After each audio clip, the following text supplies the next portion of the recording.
Where's my... Oh my god! Where's key? I just got an achievement.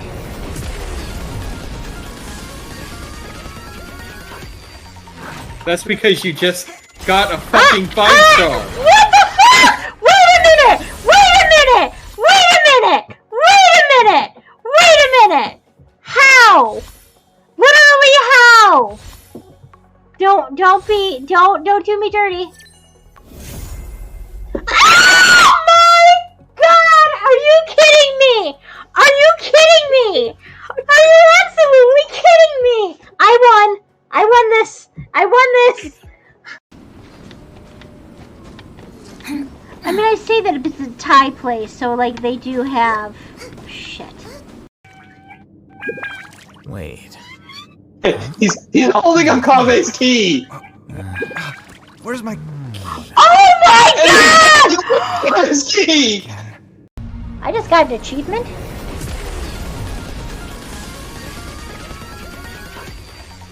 That's because you just got a fucking 5-star. What the fuck? Wait a minute! Wait a minute! Wait a minute! Wait a minute! Wait a minute! How? Literally how? Don't do me dirty. Oh my god! Are you kidding me? Are you kidding me? Are you absolutely kidding me? I won! I won this! I won this! I mean, I say that it's a tie place, so, like, they do have... Shit. Wait.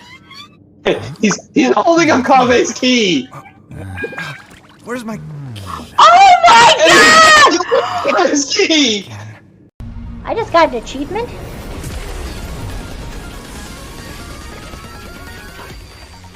That's because you just got a fucking 5-star. What the fuck? Wait a minute! Wait a minute! Wait a minute! Wait a minute!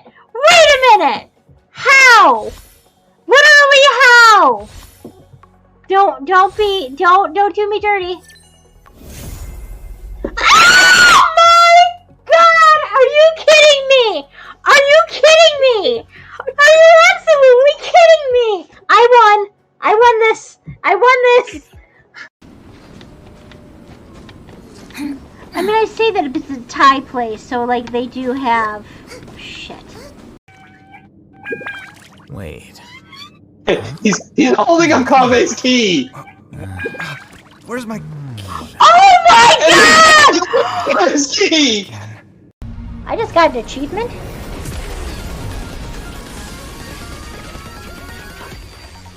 That's because you just got a fucking 5-star. What the fuck? Wait a minute! Wait a minute! Wait a minute! Wait a minute! Wait a minute! How? Literally how?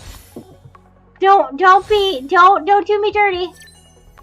We be patching. Oh my god! Are you kidding me? Are you kidding me?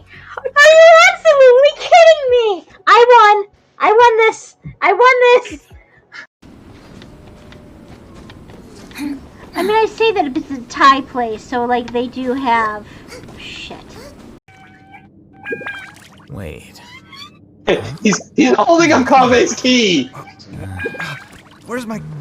Oh my god! Where's key? I just got an achievement.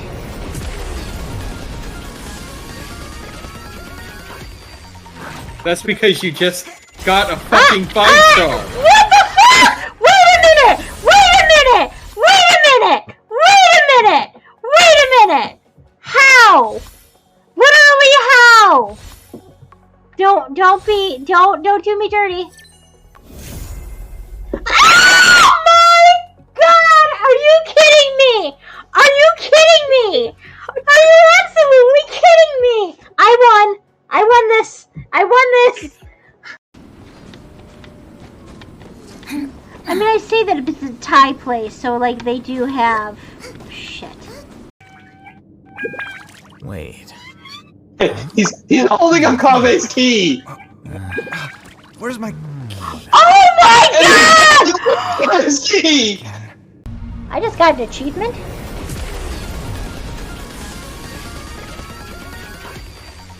That's because you just got a fucking 5-star. What the fuck? Wait a minute! Wait a minute! Wait a minute! Wait a minute! Wait a minute! How? Literally how? Don't do me dirty. Oh my god! Are you kidding me? Are you kidding me? Are you absolutely kidding me? I won! I won this! I won this! I mean, I say that it's a tie place, so like they do have shit. Wait. He's holding up Kave's key! Where's my... Oh my god! His key! I just got an achievement.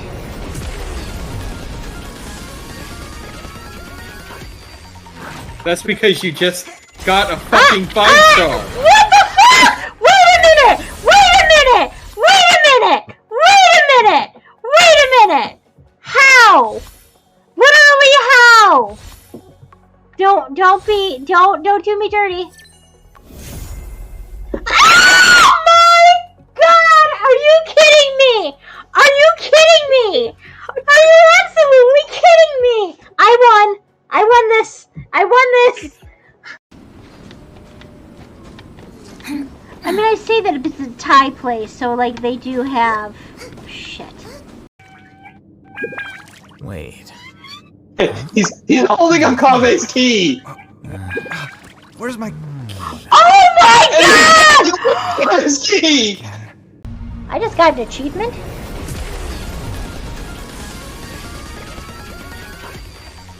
That's because you just got a fucking 5-star. What the fuck? Wait a minute! Wait a minute! Wait a minute! Wait a minute! Wait a minute! How? Literally how? Don't do me dirty. Oh my god! Are you kidding me? Are you kidding me? Are you absolutely kidding me? I won! I won this! I won this! I mean, I say that it's a tie place, so like they do have shit. Wait. He's holding up Kave's key! Where's my... Oh my god! His key! I just got an achievement.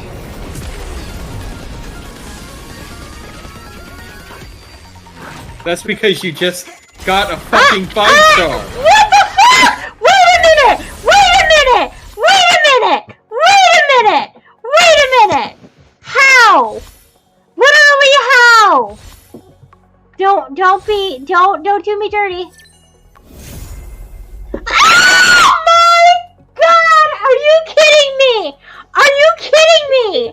Are you absolutely kidding me? I won! I won this! I won this! I think we're up.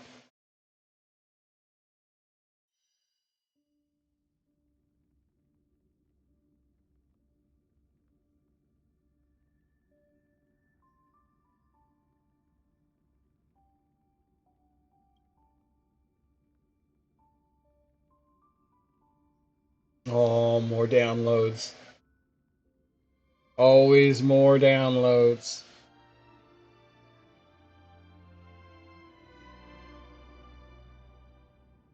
Oh, my headset's cutting out. Hold on.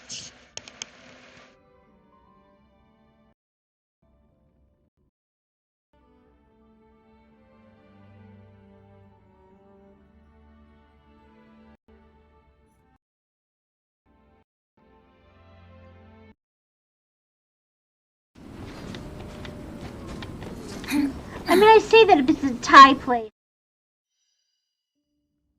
Alright.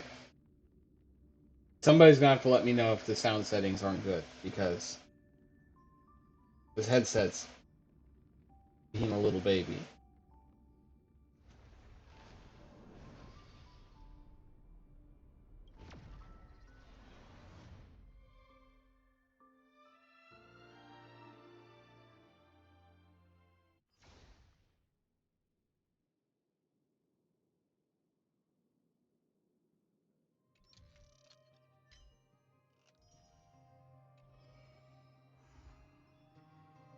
The Great Train Robbery? What?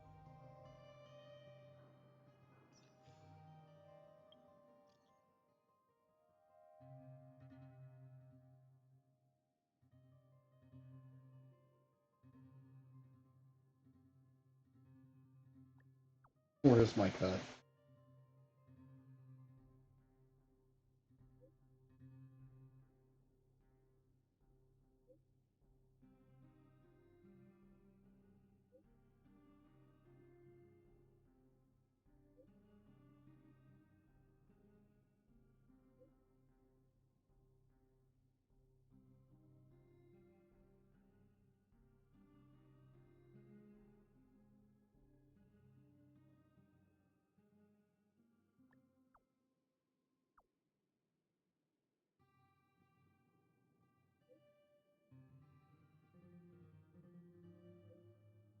Yeah, I don't know.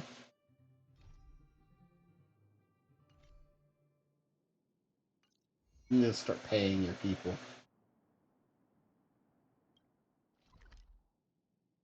So are we ready for this?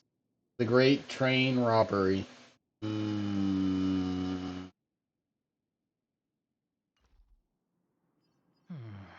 Feel like we need to set up a group for this.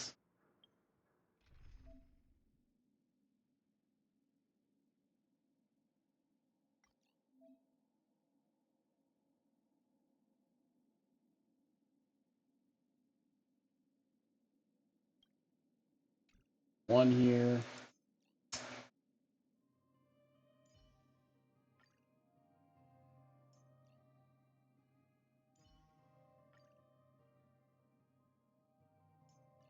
Who to put in the third spot? I think we're going with Dong Hop. Proceed with caution. I've got your back. Currently, we're 3 tanks high in this, but that should change, right?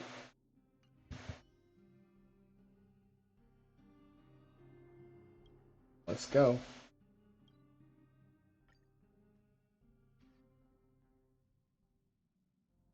Newsflash! Penacony's Charmony Festival has entered its countdown phase. Accompanied by Clocky's TikToks, after 12 system hours, this grand celebration will commence with much fanfare. Boot Hill is doing a train robbery. What is this, a Western? I already told you. We can talk things out. I'm sorry, Fluffy.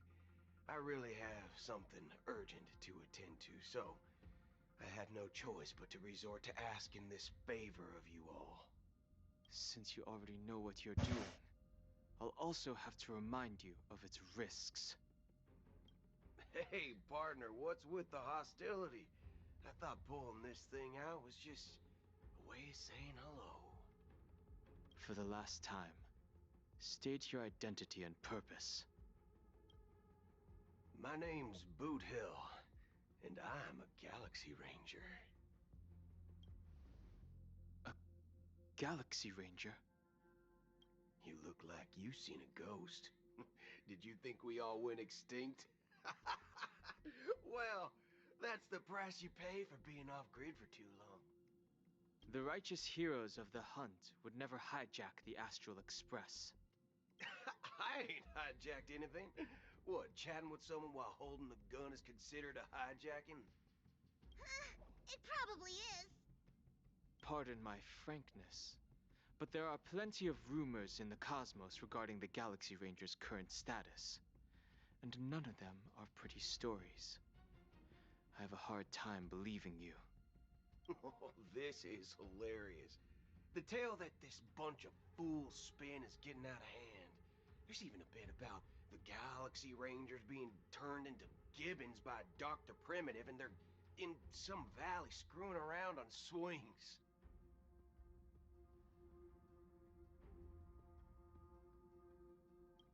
Of course, I know you won't believe me, which is also why, similarly, I have a hard time Wow. that you're the us. Hello, ARP. See the bullets in this gun? 9mm, an eternal classic. I may need the Astral Express's help right now, but if you're an imposter just like that one, then this bullet might just end up in my head. I can't allow myself to be exposed to danger. You heard the sound alert? Goes. Well, they kind of work when I stream. You all have to first prove yourselves. Huh? Where are you going?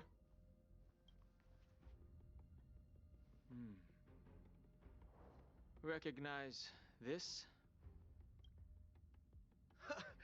It's a model fudger. The Jade Abacus of Ally and Oath. The CN Joe really gave this to you guys? Model fudger? This is the Jade Abacus gifted to the Express by the Shenzhou Luofu's general, Jing Yuan. Its presence on board serves as the Shenzhou Alliance's official recognition of the Express. Is that enough? Not bad, kiddo. And across these sprawling stars, a gentle squeeze is all it takes to rustle up a whole legion of Cloud Knights. Now, I reckon that'd be one fudging sight to behold. Now it's your turn. Been ages since the Galaxy Rangers had the spotlight shown on them. We ain't equipped with such fancy gadgets. But I've been around the block enough to know the way to handle these types of situations is easy as pie. Situations? My lord, he has got away with English. Feel free to toss any questions my way. Let's see if my answers can't turn your trust. If your gut tells you otherwise, still ain't too late to show me the door. And why would I play along? If I truly am a real Galaxy Ranger, you stand to lose nothing. All right then. Tell me, what kind of organization are the Galaxy Rangers?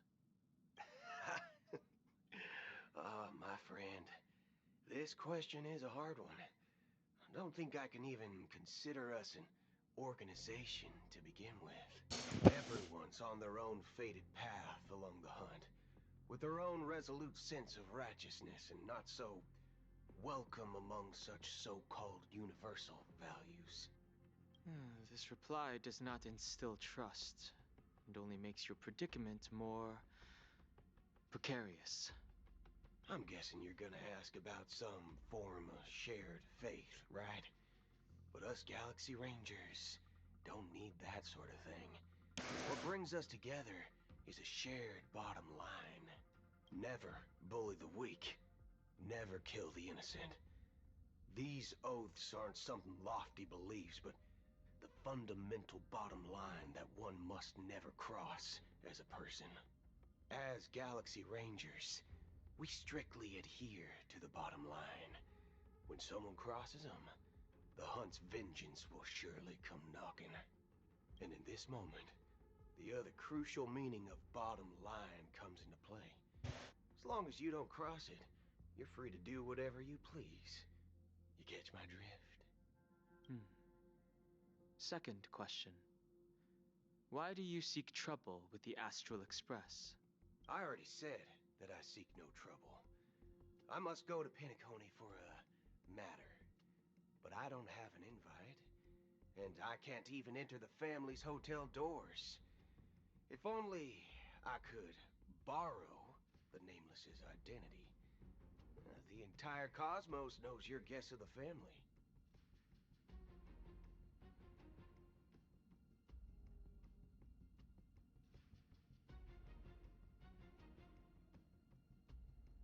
There's something up with my webcam.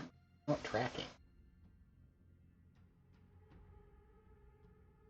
Try to fix this again.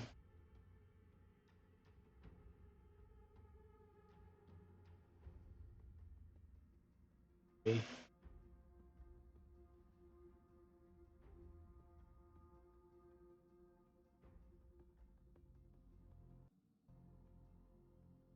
Well, it can't break too badly because Ren's at work, so if it breaks, we just SOL. Aren't the Galaxy Rangers also esteemed guests? Oh, you've hit the nail on the head. This is why I'm here. It's fine if I tell you.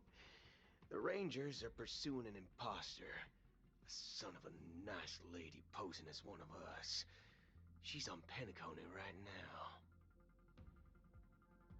My informant is a memo keeper.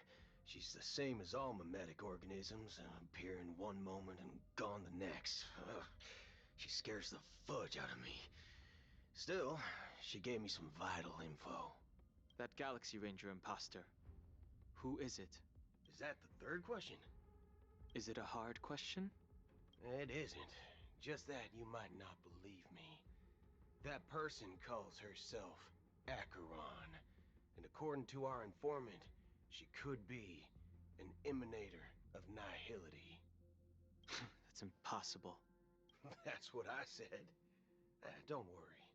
When It's I almost talk like to Nihility doesn't have an emanator. same reaction as you. IX never gives anyone so much as a first glance, and that's perfectly normal. What reason would they have to bequeath strength unto mortals? Then you must know that emanators can also conceal their own identities, which, for many people, it's better that way. Otherwise, there'd be wanton bloodshed across the cosmos, or even, perhaps, turning their back on the path they're supposed to follow. I had the good fortune of running into an elation emanator. Its appearance was no different than that of those clowns.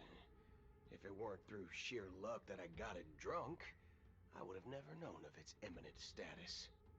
Even in the purest hunt, you'll find the Xianzhou Alliance under the spotlight and Galaxy Rangers lurking in the shadows. Paths are inevitably concepts created by people and exist in planes beyond our understanding.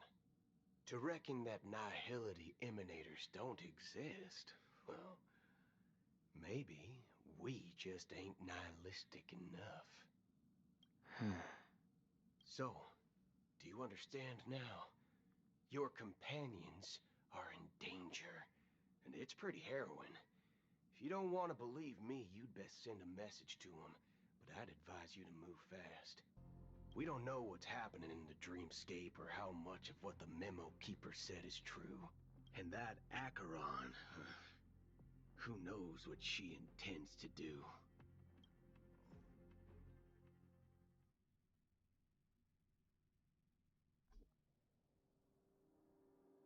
I don't intend to do anything. Oh, she's spying. That's not up to you. Did you know? People who come to the land of dreams for the first time, they'll subconsciously stop to reaffirm that they're still walking on solid ground. And then they will unanimously raise their heads to gaze at the sky. Be it reality or dream, staring at the sky is instinctual for humanity. Since the day that the golden hour was completed, it's always been there, watching over every single night of decadence. But now this night sky has been mercilessly severed, dyed with the mist of nihility. And this whole event happened within the course of a single slash of a blade. A single slash of a blade isn't really accurate. It was actually 2 blades, just that the second one was faster. That's not the point. Many guests who weren't supposed to be invited have gathered at this banquet. Even if the harmony is all-embracing, I have no choice but to show some of them the door. For the sake of Penacony and the peace. The planet of festivities has no place for you, a puppet of nihility. Those who live in the shadows do not bear the right to tread the illuminated stage. Speaking of living in the shadows, there's probably not much difference between us. It's only polite to reveal your true self, at least when speaking to others. Penacony's Dream Master.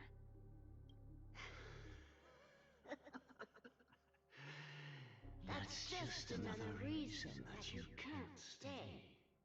Whether you believe it or not, this is the real me.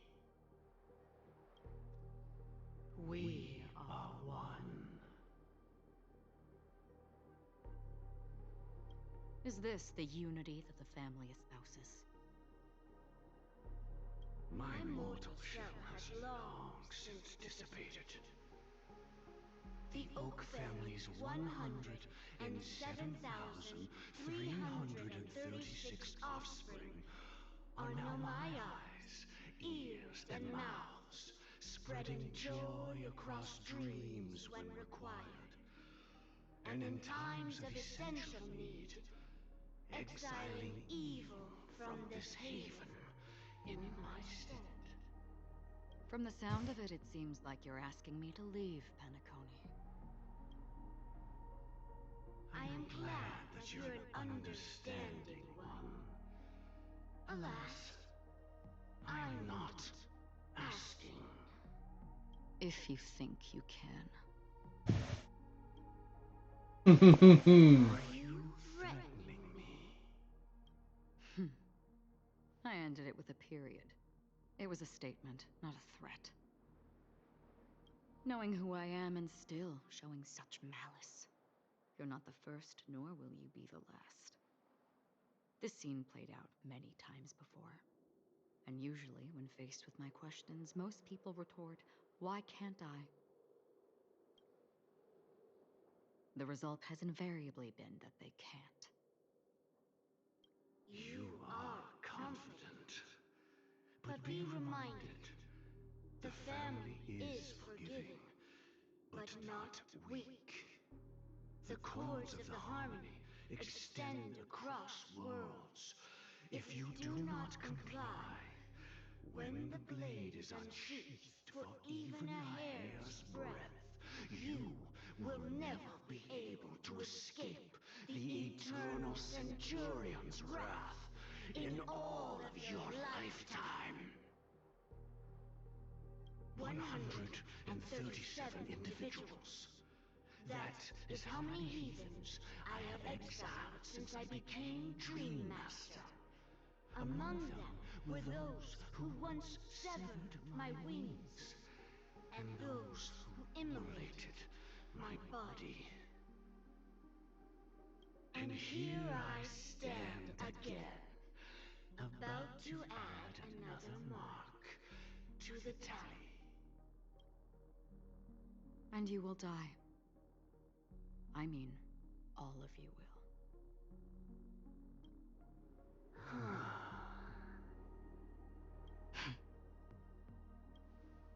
But that won't come to pass.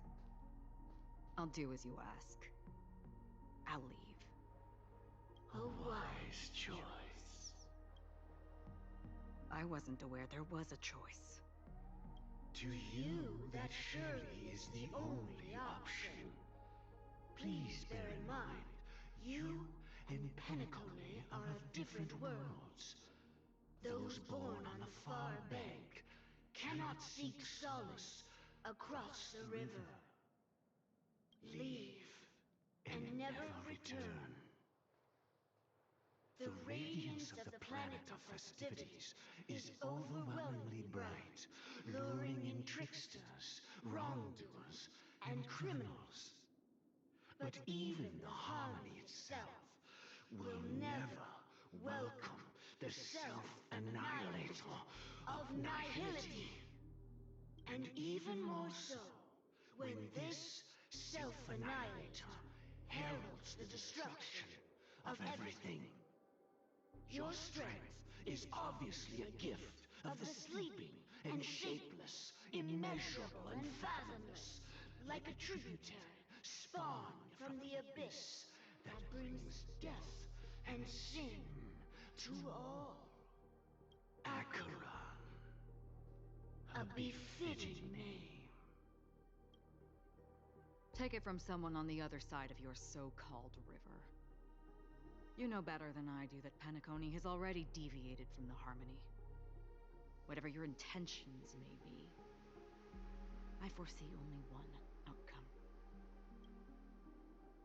Its future holds nothing but nihility.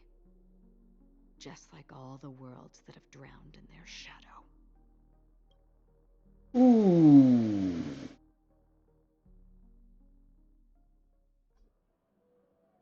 Attention, please. The unusual event that occurred moments ago was due to a technical malfunction at Clock Studios theme park. The family has promptly responded to secure the area, and we're happy to report that there have been no injuries. Oh, I swear that was no movie shoot. So many chips fell from the sky, and I even caught one of them. But it vanished in an instant before my very eyes. Excuse me. Are you talking about the Clock Studios theme park incident? Yeah, what about it? Oh, Miss Robin, am I seeing things right?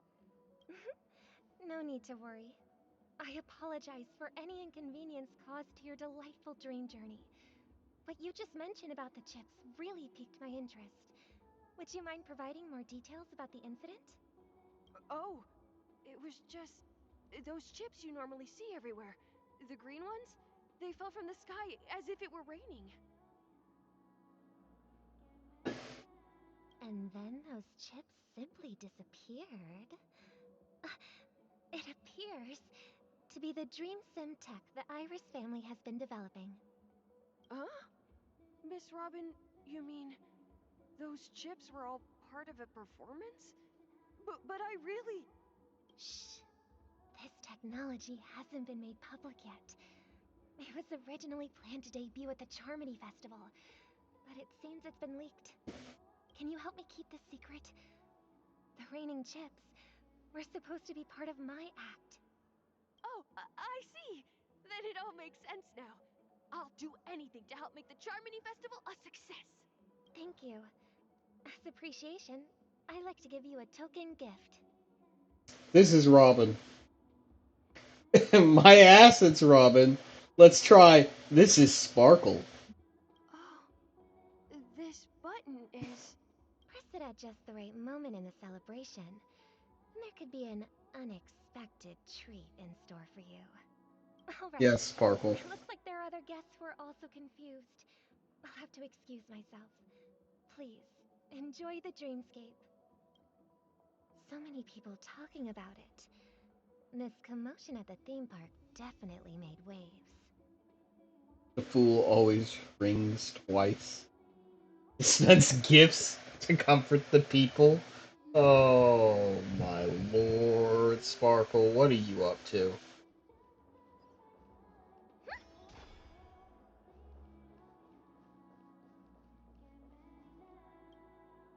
The family promised they would protect the guests within the dreamscape, but I witnessed a group of organic life forms making their way to the theme park. And soon after, a rip tore through the sky, and black rain started leaking out of the void. The family needs to provide a reasonable explanation, or I'll take my loved ones and return to reality. I thought the dreamscape was supposed to be a paradise. If it's not, then there's no point staying here. It appears the good sir has seen many great events. And it's true that an uninvited guest has unexpectedly entered the dreamscape. However, their target is not the ordinary guests, but the ambassadors of the IPC. The family will certainly ensure that the safety of the guests is of the highest importance. Miss Robin, I know the Bloodhound family has already sealed off the theme park and has control over the situation, but it won't resolve the problem. The family can try their best to protect their reputation, but as a guest, I don't wish to gamble with my life. But as you can see, sir, no innocent bystanders were affected in this incident. Perhaps the dreamscape is not as perfect as promised, but there's no place safer than dreams under the family's rule. I believe you know this better than I do. If this incident happened in real life, how many people would be able to walk away from it? I could stay here, but keep in mind, guests come to Penacony to enjoy the dreamscapes. They do not wish to be entangled in a conflict between the family and the IPC, so let's not have any more unnecessary incidents. Of course. With the Charmony Festival about to commence, we will spare no effort in our preparations. Rest assured. To express our apologies, the family has arranged this gift for the guests. Thank you for understanding.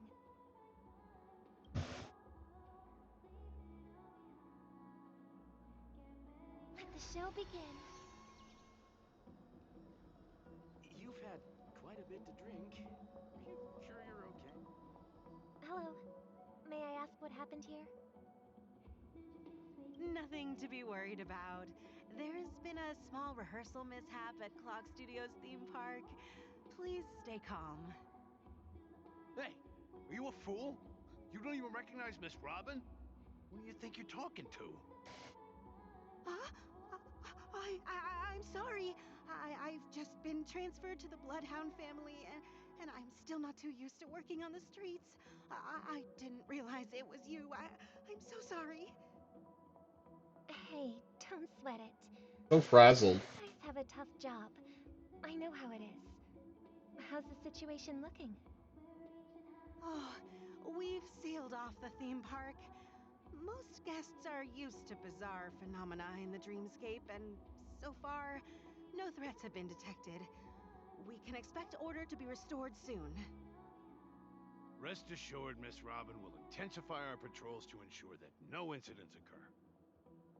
I trust you guys. But regarding what happened in the theme park, what do you hounds think about it? It's okay. Feel free to speak your mind. Well... Actually, I was there shortly after it happened. Is it true that the IPC's ambassadors came with ill intent? And that Galaxy Ranger who easily cut through the sky? Miss Robin, tell you the truth, everyone's been talking about it. The myriad factions on Penacony have already been causing unease for everyone. Thank you all for your loyalty towards the family. The planet of festivities has indeed run into some trouble. The representative from the IPC, he's trying to regain ownership of Penacony and is prepared for a hostile takeover. Of course, the family did not agree. The result of the failed negotiations is as you see it now. No wonder. So this is the main reason why the IPC staff are banned from entering the dreamscape. Did they apprehend the troublemaker in the end? Don't worry. Mr. Sunday is currently tracking his whereabouts, and I'll have something to show for it soon. However, given the situation, the IPC surely won't let this go easily. Therefore, we are relying on you hounds to maintain the order and stability of the dreamscape. Please be assured, Miss Robin, we take orders seriously. We won't let those IPC cronies get away with this. Thank you for your hard work. If there are any other members who still feel uneasy, please tell them on my behalf that protecting the dreamscape requires everyone's help.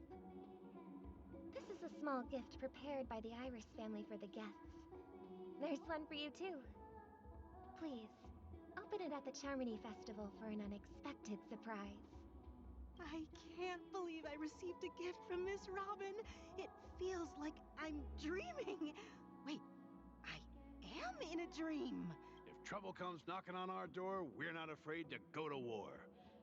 Rest assured, the Dreamscape's peace will be protected by the Bloodhound family.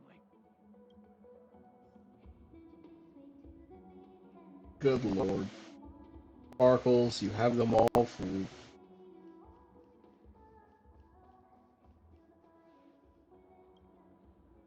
Miss Robin? That's the renowned cosmic superstar, Miss Robin! I didn't expect to meet a fan here. I'm honored. Welcome to Penacony, a world filled with wonderful dreams. I can't believe I'm actually meeting the real Robin!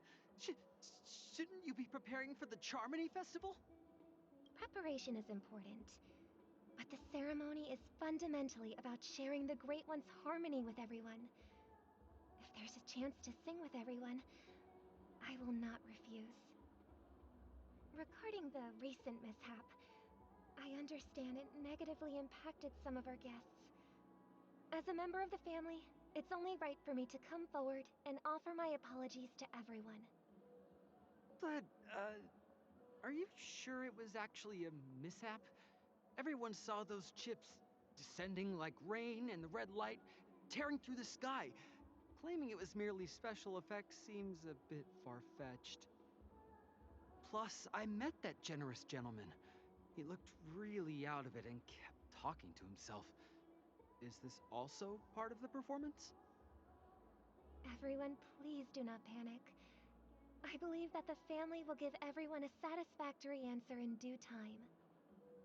Even if you say so, Miss Robin, it's hard to believe. Some people just never listen, do they? It's never ending. It just goes on and on. I'm getting really tired of this. Oh, Robin? sparkles. Still, I suppose I should keep on helping everyone. I am the epitome of joy, kindness, and goodness, after all. Huh? What was I just doing? And, who might you be, miss? Here, take this, little guest. This gift has been specially prepared for you by the family. Make sure to take good care of it until the opening of the Charmony I Festival. think you're losing your touch. When the show reaches Sparkle. its climax, press the button together with the others around you. You never know. Something very exciting might happen.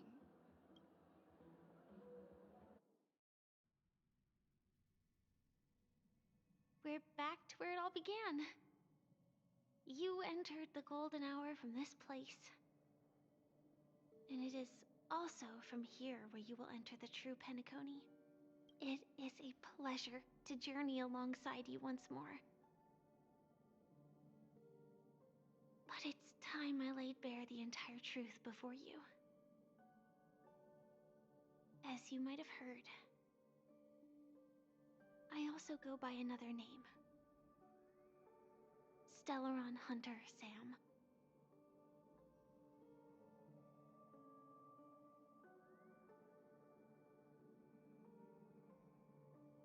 I'm sorry. I had no other choice. That's a lie. I know you have many questions. Do you remember when we encountered death in that strange dreamscape? When I was caught by that meme? In that instant before it killed me?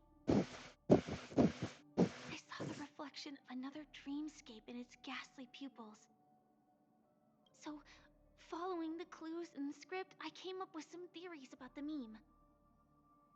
That's why I instructed Silverwolf to issue invitations, drawing everyone to the Dreams Hotel. I intended to call upon death before you arrived, to solve the riddle using more direct means, and then invite you to join. However, contrary to my wishes, I couldn't defy the script, and I didn't get a chance to explain it to you. It is how you see now. I was impaled by the bladed wings of death. The heavy pressure of concentrated memoria miasma exploded in my mind as if it was actually reality. But after the momentary numbness subsided, I found that my body was absolutely unscathed. I was still alive. And it was just as I thought. I had arrived at a place starkly different from this beautiful dream. Beneath the dreamscape of Penacony lies another, more chaotic, more primal memory zone. Its name? Land of the Exiles. And so, then I returned to the hotel in the dreamscape, hoping to tell you of its existence. Yet I could not reveal my own identity. So, I could only divert your party's attention and lure you away from the battlefield. And after, all my attempts proved futile. It wasn't until not long ago when a crimson blade of light shattered the high wall of the dream, causing you all to fall far into the abyssal depths of the dreamscape, that I was able to awaken you and your companions one by one. And that's it. That is all that's happened so far.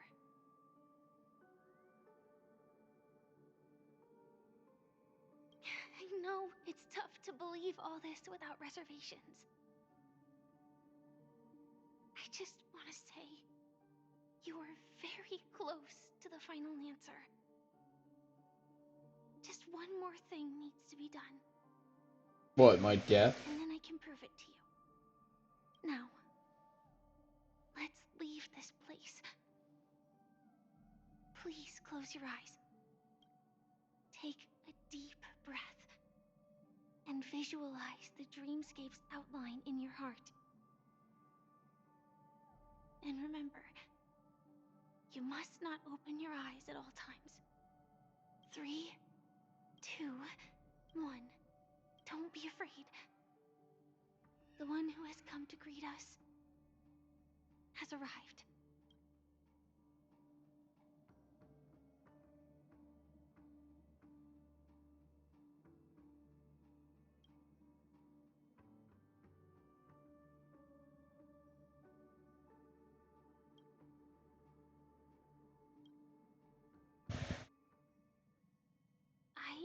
I never knew you could do this.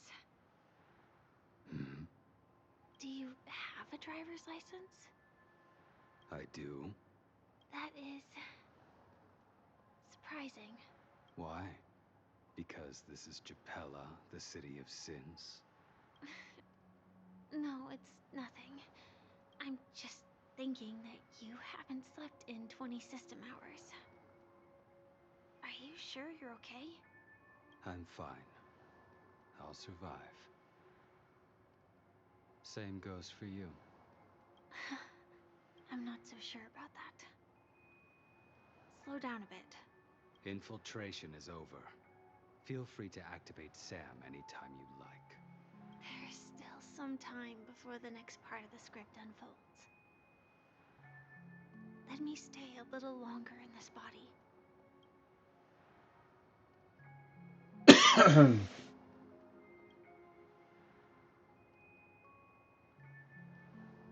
Such a long tunnel. Didn't feel this long when I set off. In half a system hour, it will lead us to Kafka. And then comes the downfall of the Japella Brotherhood. Is that also part of the script? It's in your script too. Sorry. I didn't notice. Their destiny won't change just because of your selective ignorance. I told you before, it's a bad habit. What about you then? Is this the moment you finally find the death you've been looking for? As always, it's a blank slate. It's not on this planet. Why the sudden inquiry? Because I'm currently in a car with a sleep-deprived driver. I just want to get there in one piece. This car has full self-driving capabilities. I'll just put my hand on the steering wheel. Will that do? Hey, don't take everything so seriously. Elio would always say there's only one type of destiny. The inescapable type. He can see the future, and we... likewise. are aware of our predetermined end. But before that moment arrives, we can still choose what we do. We all have this right, don't we? After today, Japella's name will disappear from cosmic history, and the Everflame Mansion will take its place. In the not-too-distant future, you'll receive an invitation. That's your next stop. Land of the Dreams. Penacony. I hope you find whatever you seek there. Be it answers or salvation.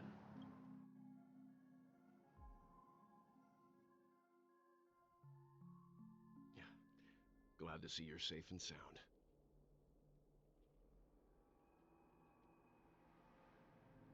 Close your eyes. This is the answer.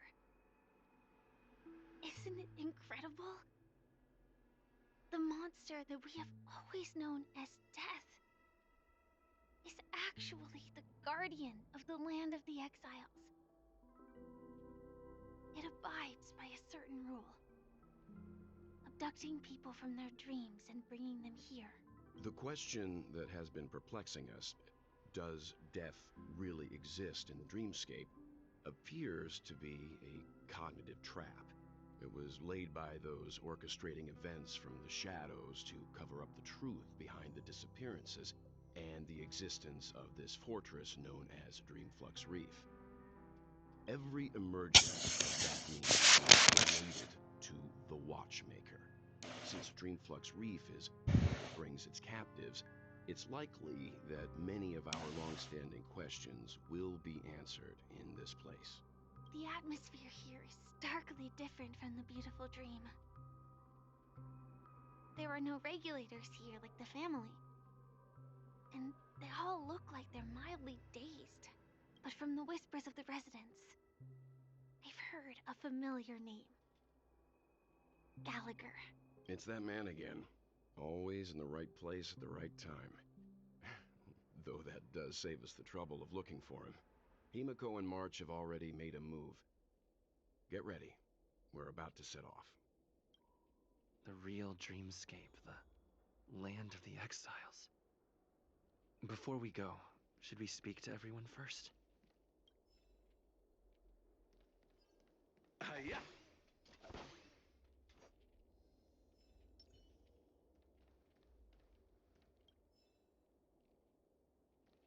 Ooh, treasure.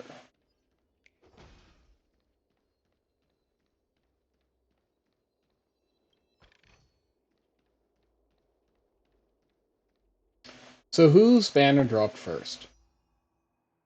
Why am I not surprised?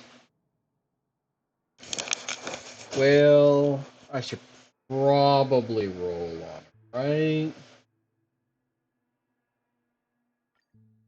It's not like I'm gonna get her on the first pull.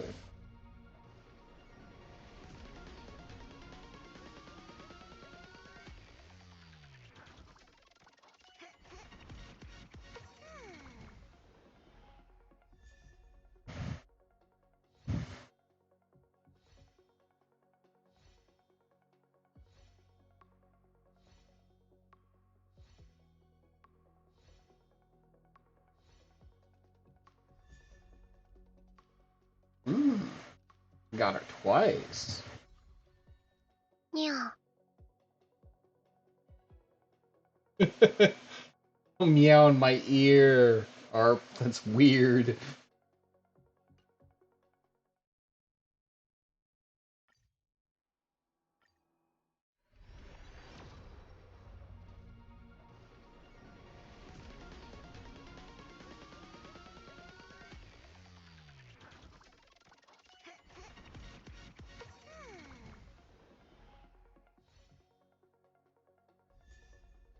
Ugh.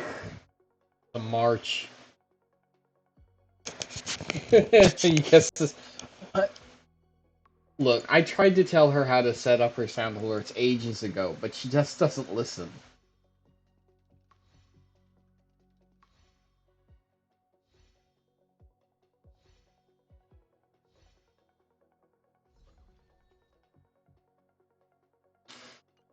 Alright, this will be the third.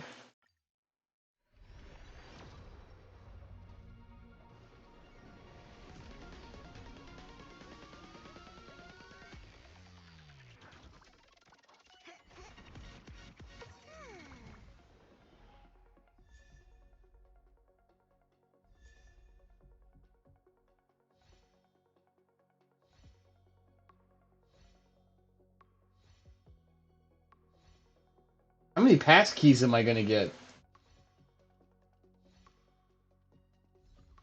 I feel like that's like a lot of repeats. There's 2 voids, 3 pass keys, and then what is this? Hidden Shadow? Got 2 of them.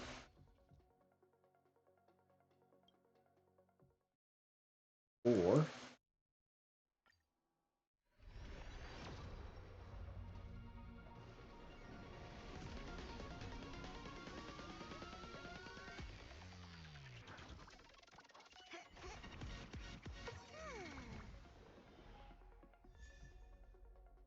Another march.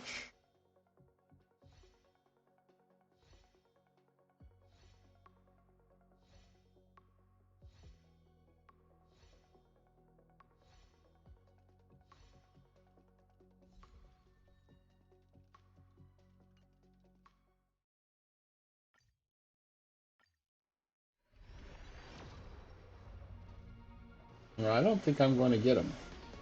Or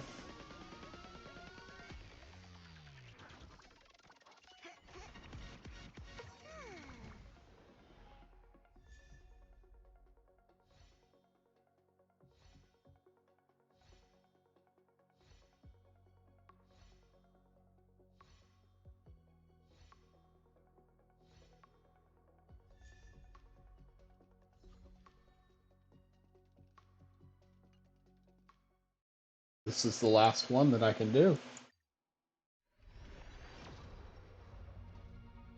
Yeah, that's nothing.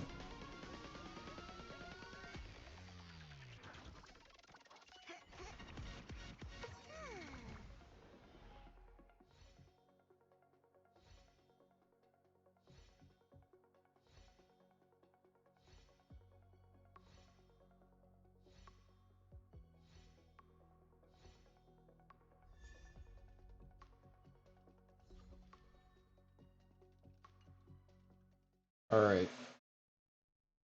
Do I have any of the... enough? I only have 3 tickets there. We'll see how much of the... Look at all this stuff. What's new patch? I should have got some... Yeah, there's 600 there. Flame all here.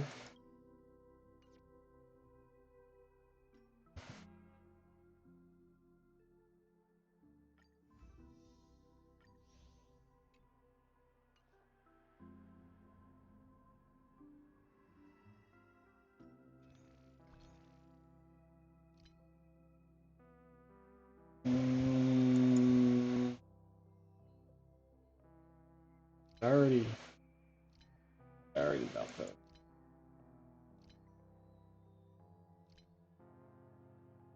So I can get 10 passes. 13.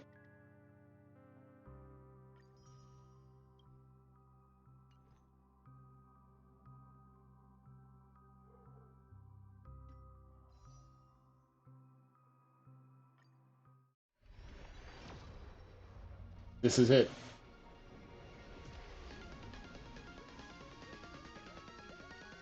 You're gonna do yours later today? Well, I wish you the best of luck.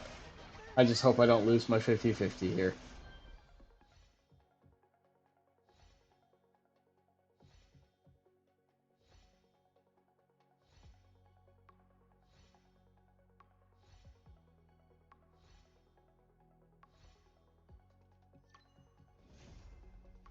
Yay! I didn't lose my 50-50. I feel good.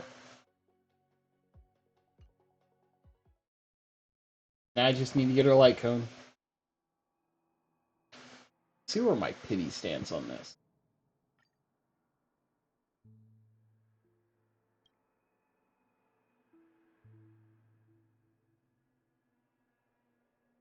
Wait. I do 110 full? I cannot.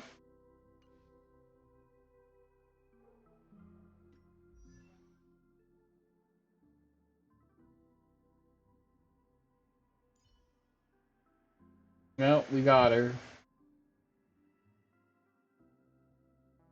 Have to consider building her later. In the obscure prophecy of Dream, a star from the heavens has enlightened my path.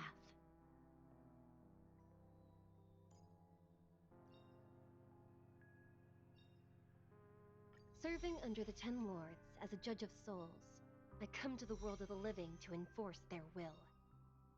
Serving under the Ten Lords as a judge of souls, I come to the world of the living to enforce their will.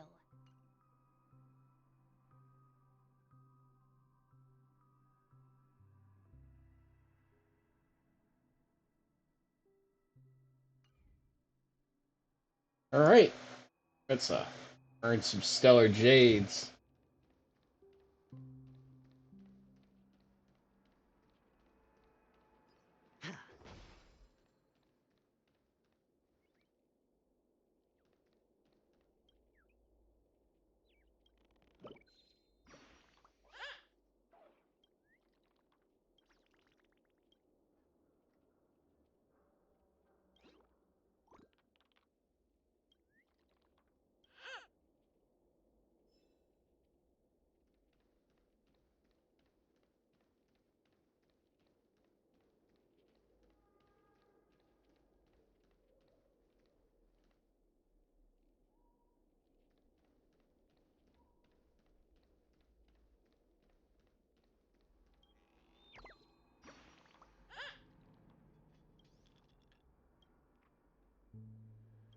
Fresh bag is mine.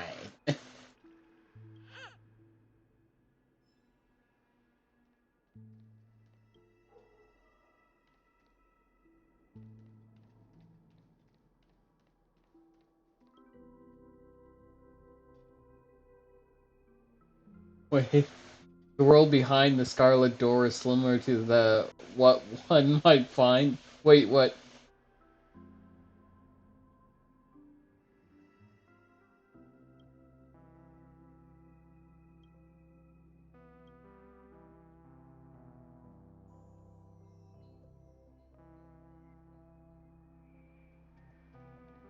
Won't let me in.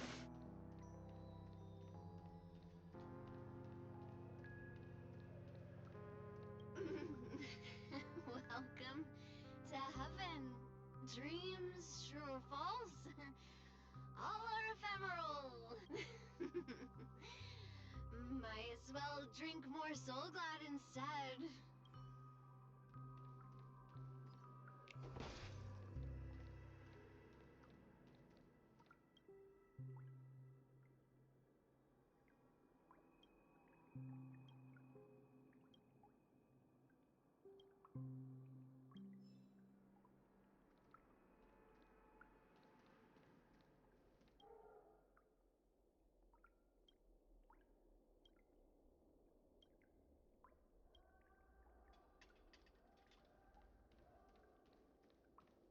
Keep going straight down this alley, and it'll lead to an elevator. It'll take us to the center of the land of the exiles. Oh, there's a dude in there.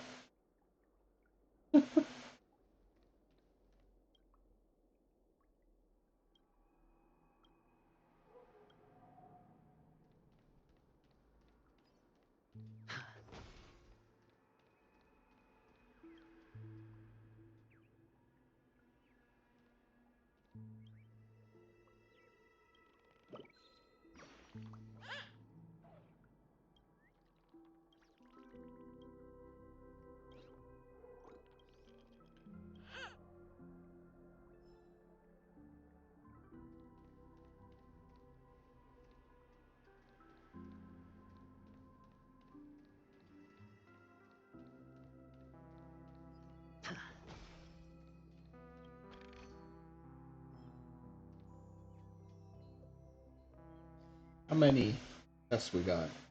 Quite a few. 2 lordly trash cans.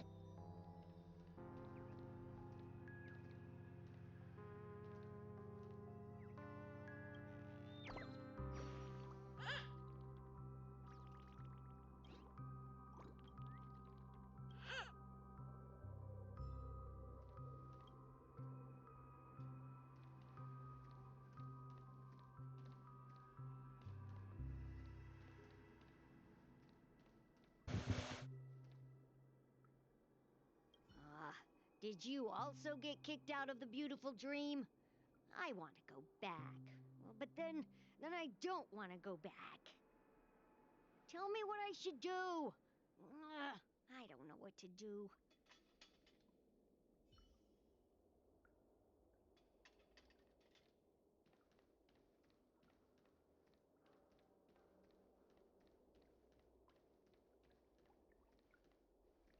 Hi there, friend from a distant land.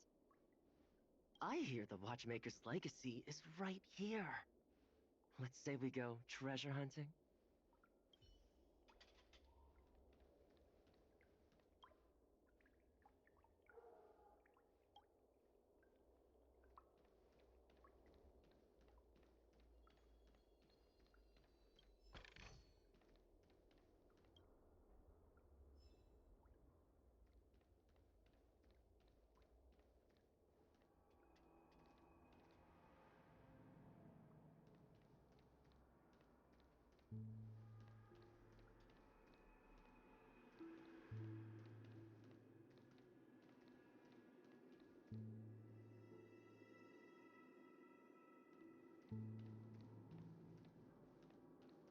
What a huge clocky. Looks like the watchmaker also left his mark on Dreamflux Reef.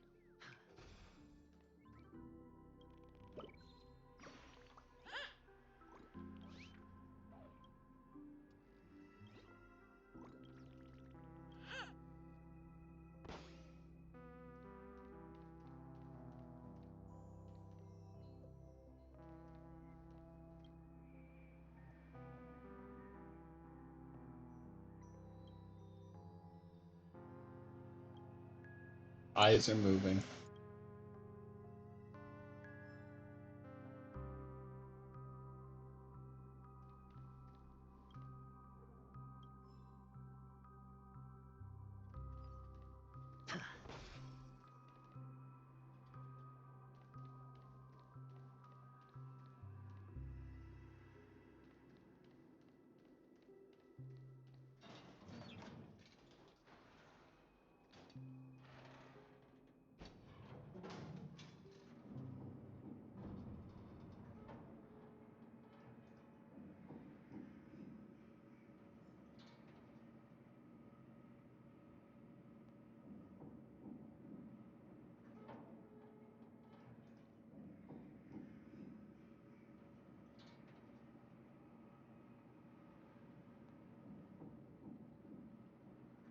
Unbelievable.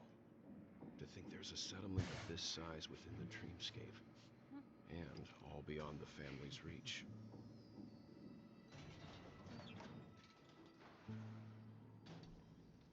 The atmosphere in this fortress is pretty different from that in the beautiful dream. When I first saw it, I was in awe too. The sky here, it's like a reflection of the 12 dreamscapes. What's even more bizarre is that this place is also separated into trade and residential areas. The layout may be simple, but the facilities are very comprehensive. It seems that there are quite a number of people living here. Though both dreamscapes have distinct styles, the architectural designs are quite similar. Works of the same hand, perhaps. Hard not to speculate on the connection. But there's no point in overthinking things. Let's meet up with Himiko and the others first. Take a right turn at the end of this road and you'll reach the trade district. There are more people there. And perhaps someone knows where she is. Not coming with us? The Astral Express likely needs room for some internal deliberation. In the meantime, I'll try and locate Gallagher. Sure. Let's reconnect later. Letting her go was the right decision. Further observations are Hold up, needed to everybody. decide whether to trust You her. see what's in the background First, over there? there's someone I need to talk to. Let's go. That's Mika Sure you've and already- Clocky.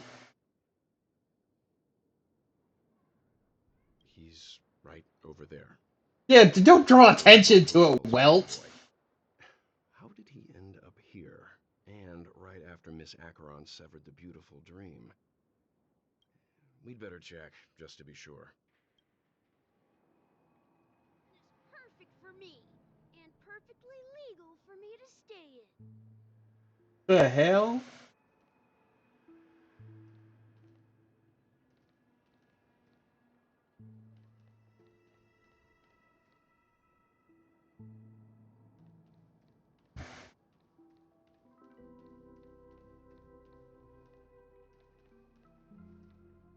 Huh?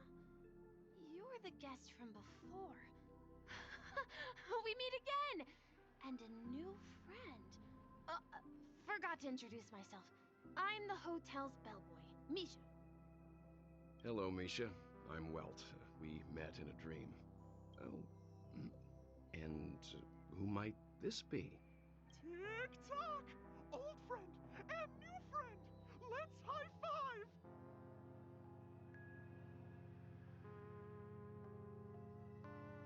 Your, memory zone meme?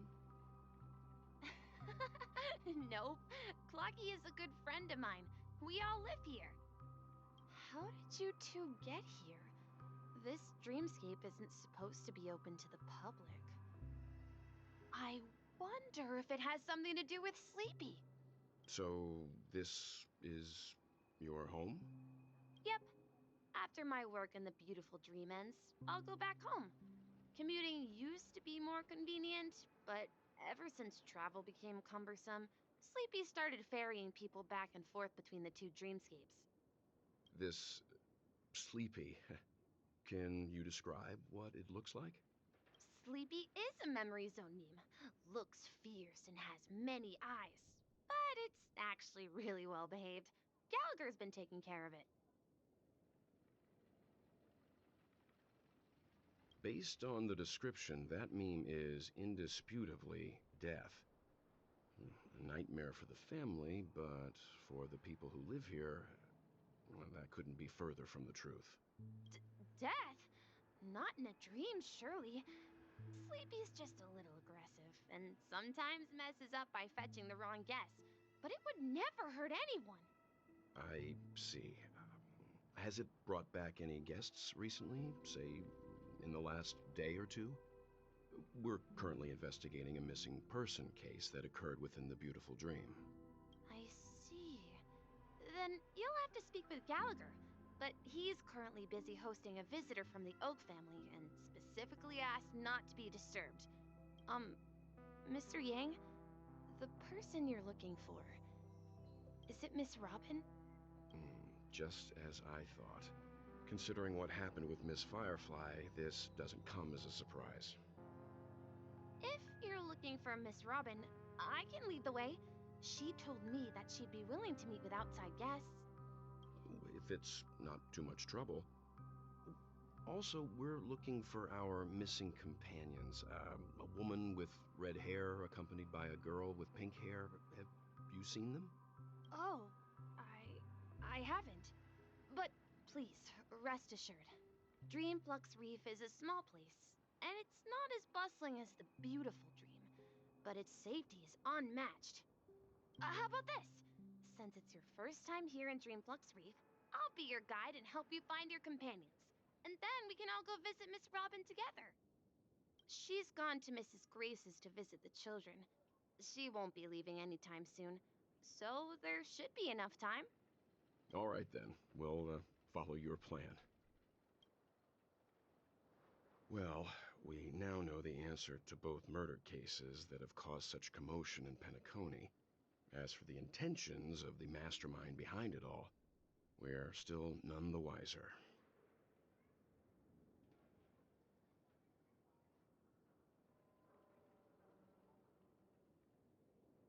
Yes, and I believe their relationship with Gallagher may run deep.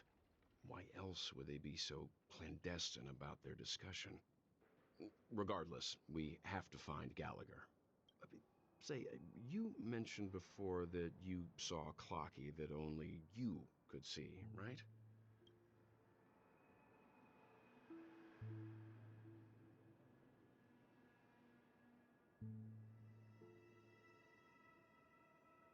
I can't shake off this strange feeling. Am I really still so young at heart? Forget it. It's not important. We'd better just follow Misha.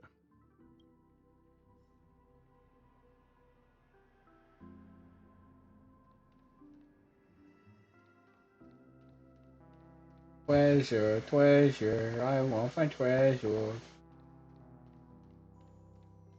more treasure I find, the more I can pull.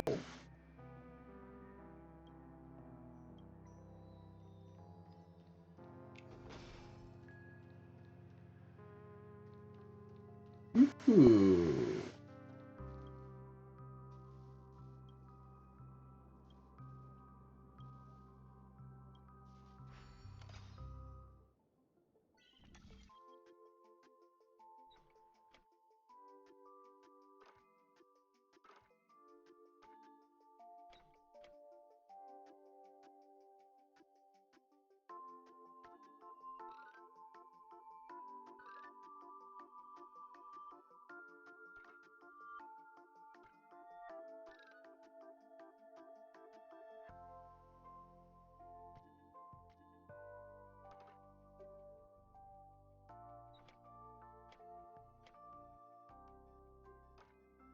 Mm.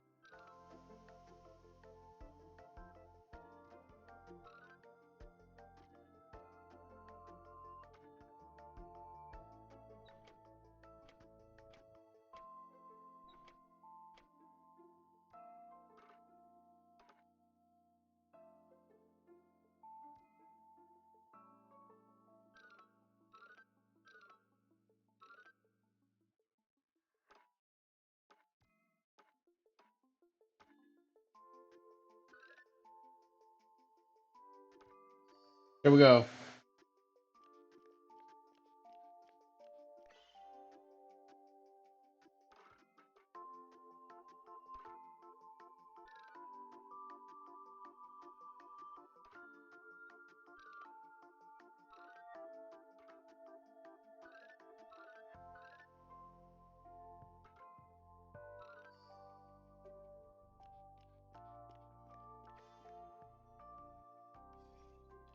It's a good thing these scenes aren't timed.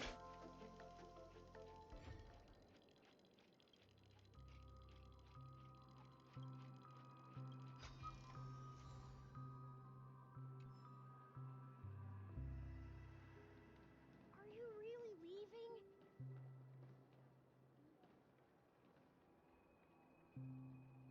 I'm just tired of being in such a high place.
Nothing ever beats a good drink.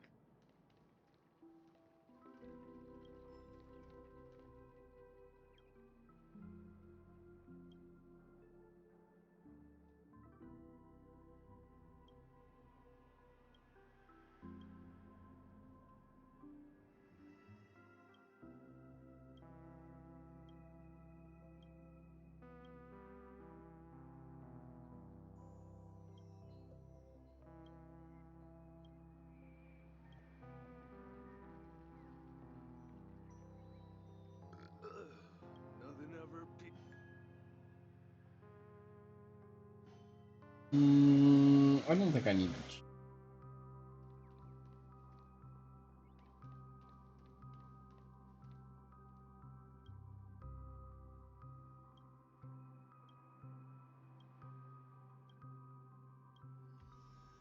Would I get calm? So I probably need to change him to calm. I'm collecting all of Clocky's early drafts.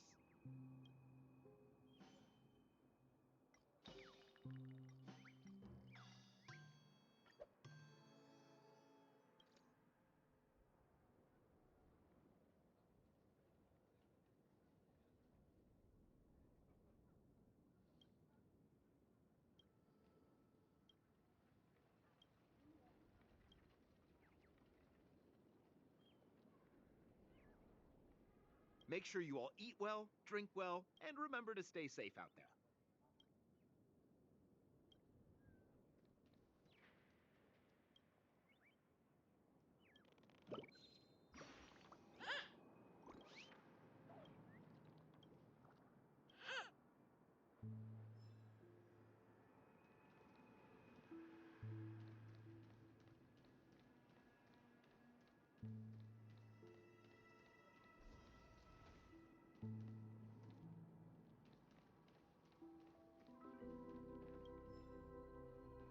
Treasure!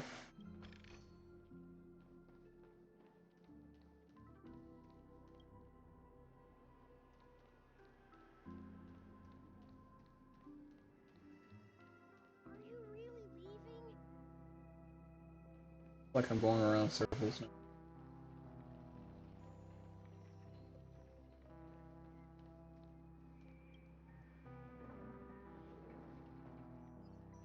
I'm just a wallflower.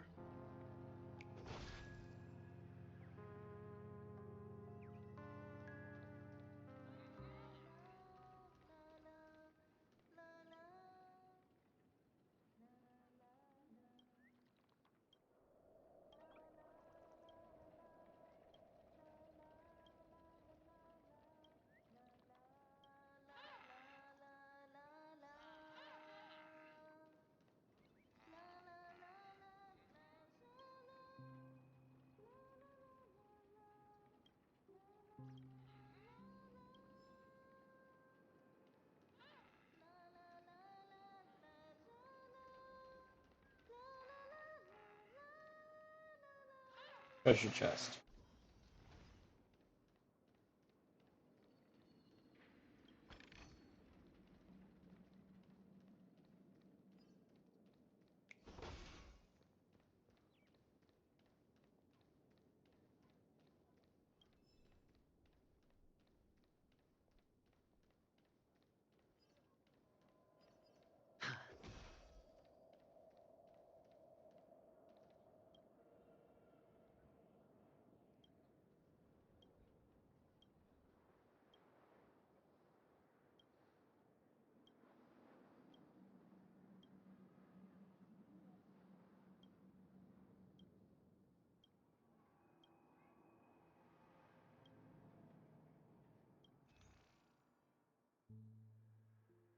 Interesting.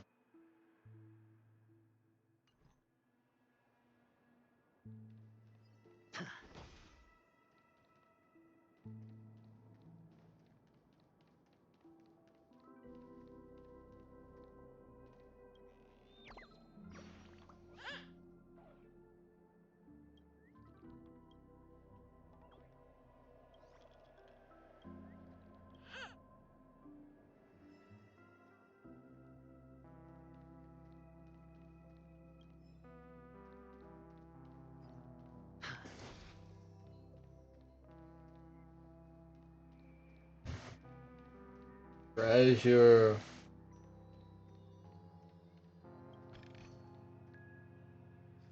Where am I at here? There's still 10 more, man. So many chests to be discovered.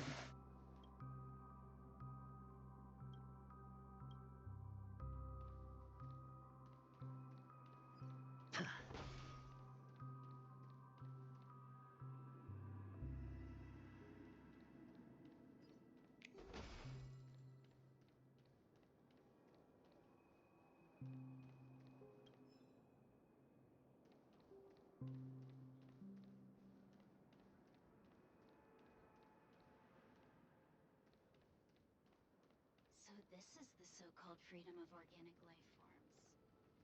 I'm beginning to understand.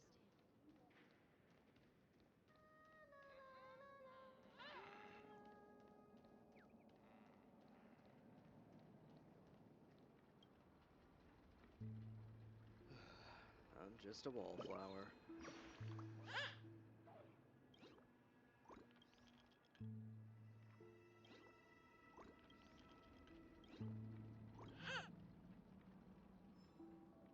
Ugh.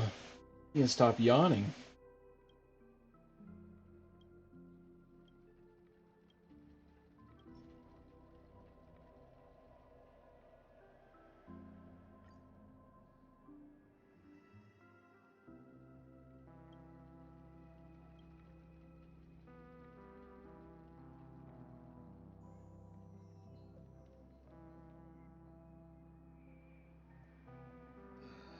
I'm just a wallflower.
Where am I at wish-wise?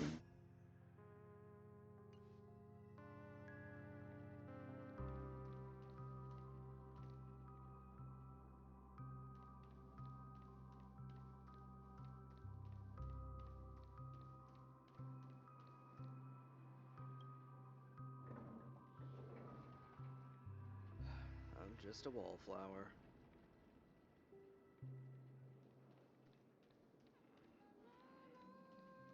Gotten all the birds yet? Found half of them.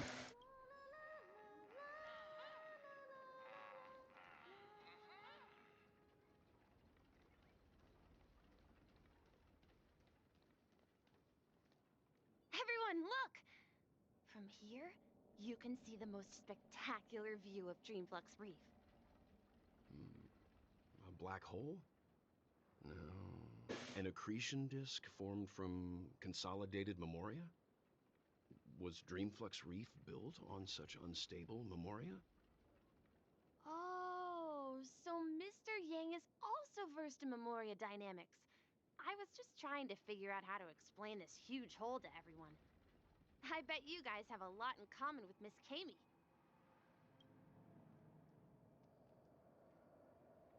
Um,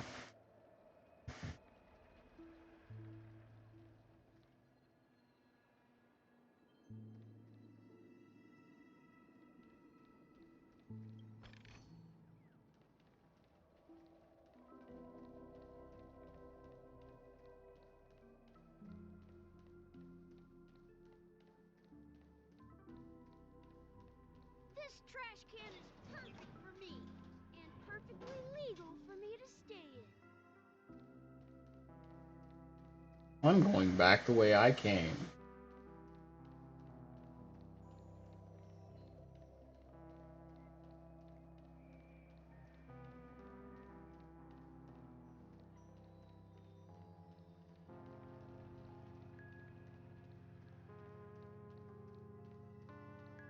I feel like I'm totally missing something.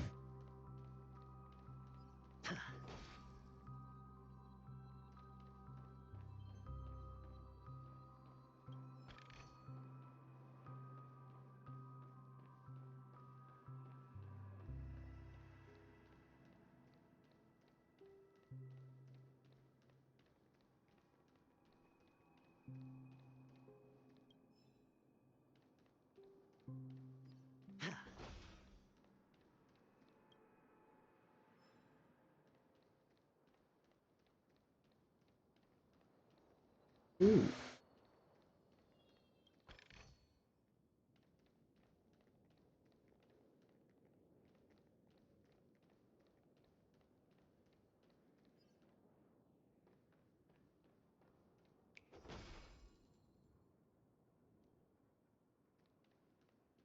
I knew you couldn't hold your liquor.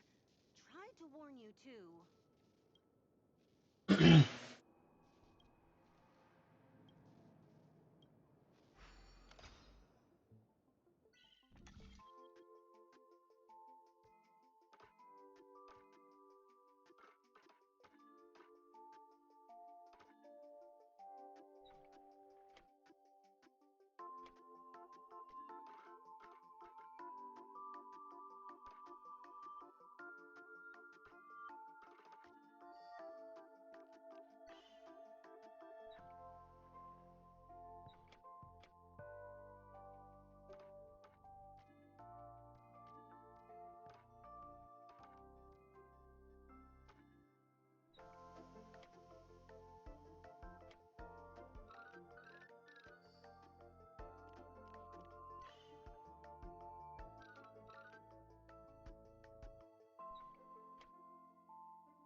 Oh, come on. How do you figure?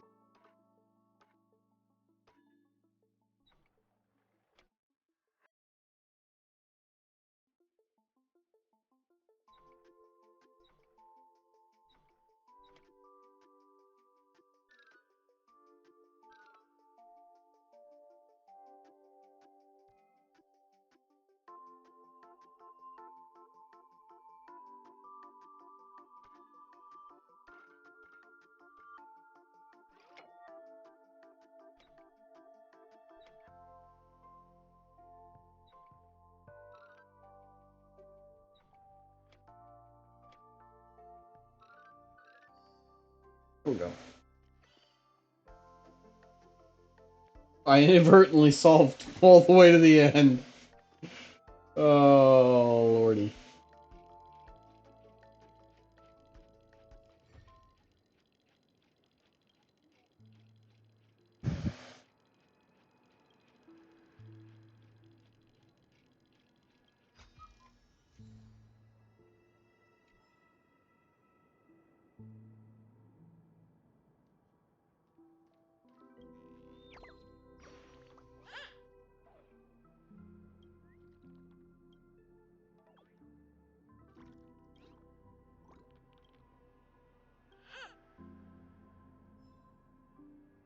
I knew you couldn't hold your liquor. Tried to warn you too.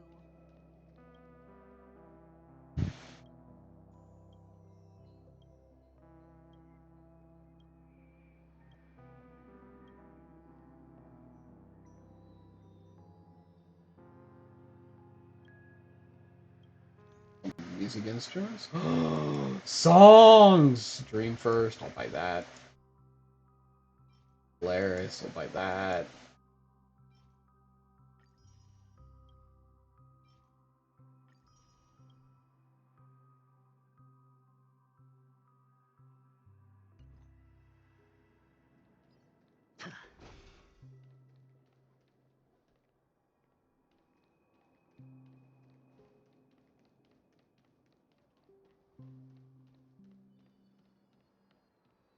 Let's see how you handle a stroke of genius like this.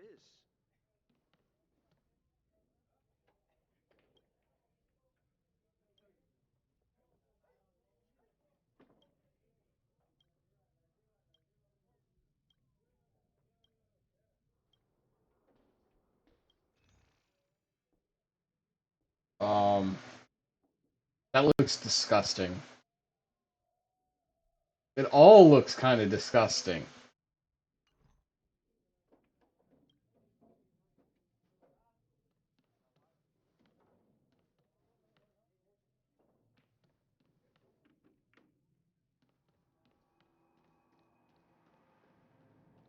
I knew you couldn't hold your liquor. Tried to warn you too.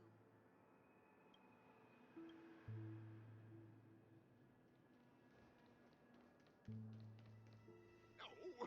At this rate, the done for!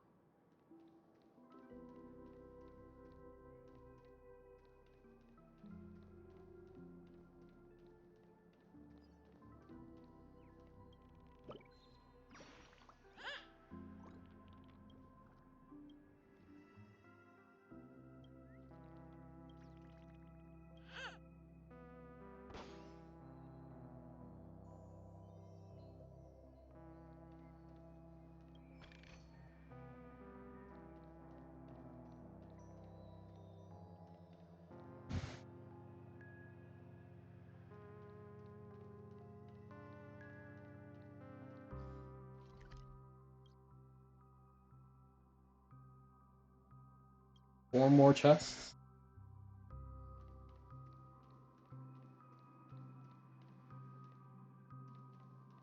I remember when this place was all hustling and bustling. Oh, now look at it. Nothing is spared from the decayed.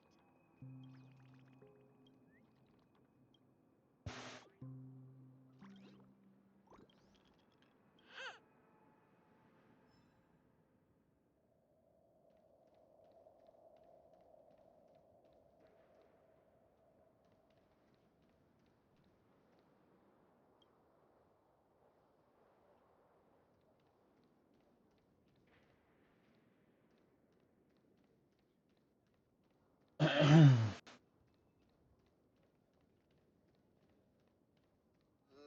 have a toast to Dreamscape, stranger.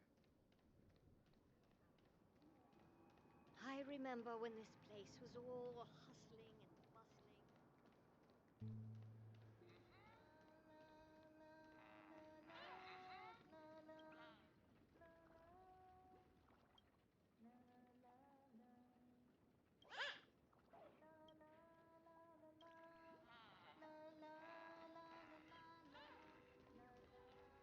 Still not caught them all. Look! There she is!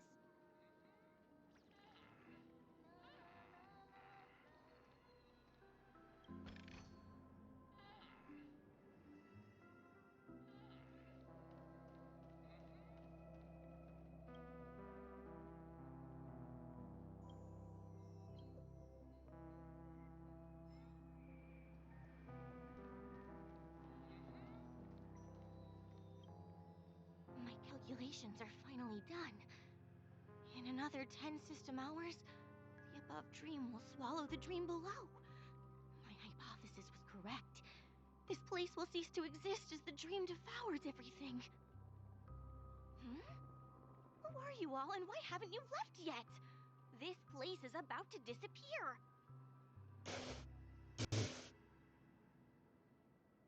I'm Kami, a dreamscape surveyor specializing in Memoria dynamics. And this is my What the heck is life. Memoria Dynamics? See that huge gaping hole? It was just a narrow rift many years ago. But now, it's grown into a giant hole. The surrounding Memoria has been flowing towards the other end of the hole at a constant velocity, slowly but surely.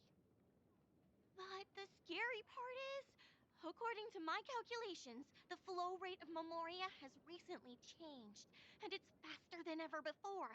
It's almost as if something is sucking it in from the other side. By constantly improving upon Madame Rosalina's Memoria measurement method, I've finally obtained accurate results. After 10 He's like a system bunch of hours, mumbo jumbo to me. place will cease to exist.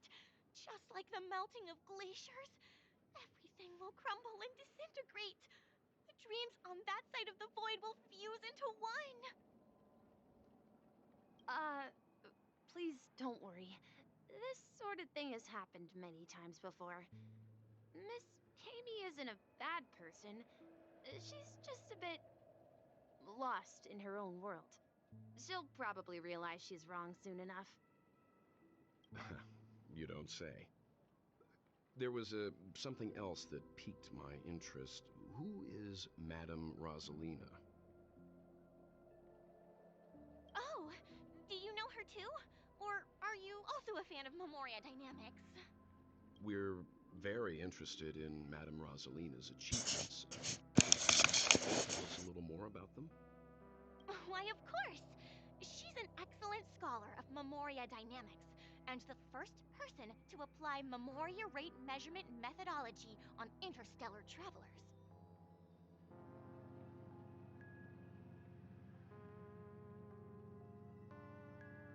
Regrettably, due to the presence of the Garden of Recollection, ordinary people don't pay much attention to the nature of Memoria.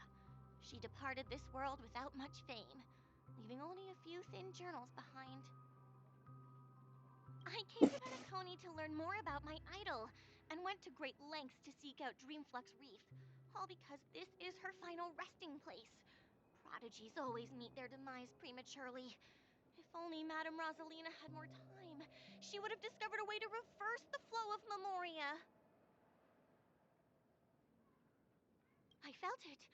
The source is in the golden hour. There is a certain anomalous presence stirring the currents of the memory zone. I must uncover more concrete proof. I must convince everyone. Does the name Madame Rosalina sound familiar to you?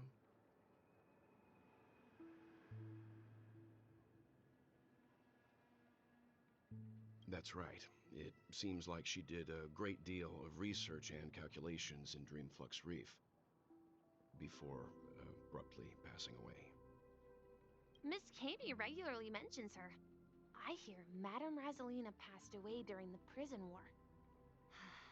she could see the Penacony of today. Its people building homes in the memory zone. I bet she'd be really happy. Perhaps.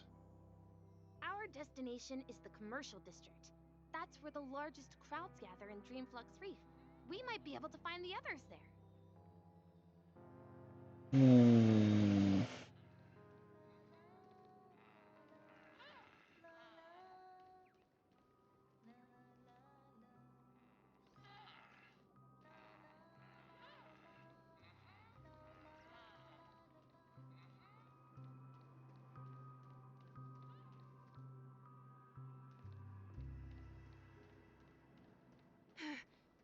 Let me go!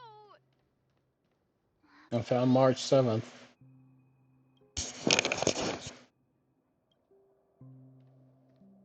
Ghost! There's a ghost! Don't come near me!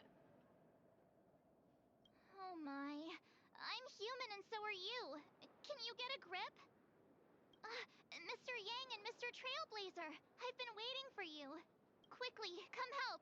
I bumped into a member of the family on the way here. He was so scared and I just wanted to calm him down. Let me go! Let me go! I've only done good in my life. Why can't I rest in peace after death? She's got the brain slugs. Well, this is how it turned out.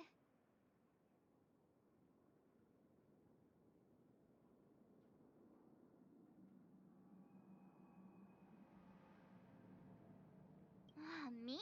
A ghost? Don't make me hit you. He thinks he's dead. Although, when I first fell in, I also thought the same. Dear guest, this is not the afterlife. This is Dreamflux Reef. That's right. Did you hear that? Repeat after me. Dreamflux Reef. You're talking to someone invisible. If I'm not dead, what am I? I shouldn't have pushed my luck and tried sleeping in my dream. Curiosity kills the Papeshi. Oh, he's so adorable. Stop asking! You'll alert the monsters. All the dead are right here. All of them. You're not talking about the memory zone meme, are you? Don't say that name! It's all your fault. They're coming!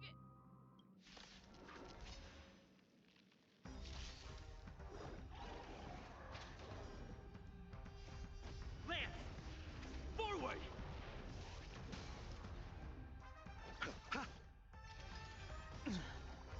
World cleansing dragon.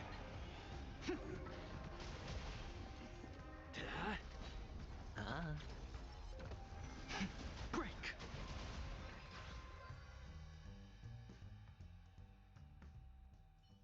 He passed out. His intense negative emotions attracted the nearby memory zone memes. I see. But why aren't the other people around here scared? Unlike in the Sweet Dream, people here don't see memory zone memes as dangerous monsters.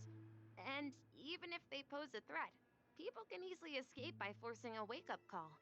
But we can't just leave this man here. Can we take him somewhere safe? We can ask Jessie for help. I've gotten to know many locals while waiting for you guys. Everyone here is living a self-sufficient life. I don't know how to describe it, but this place feels like the real dreamscape. I don't know who this Jesse person is, but At this rate, the family will be done for. Done for!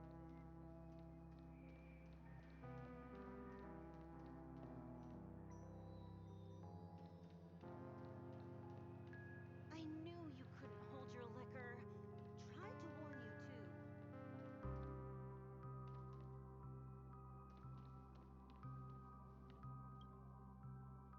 I talked to the wrong person.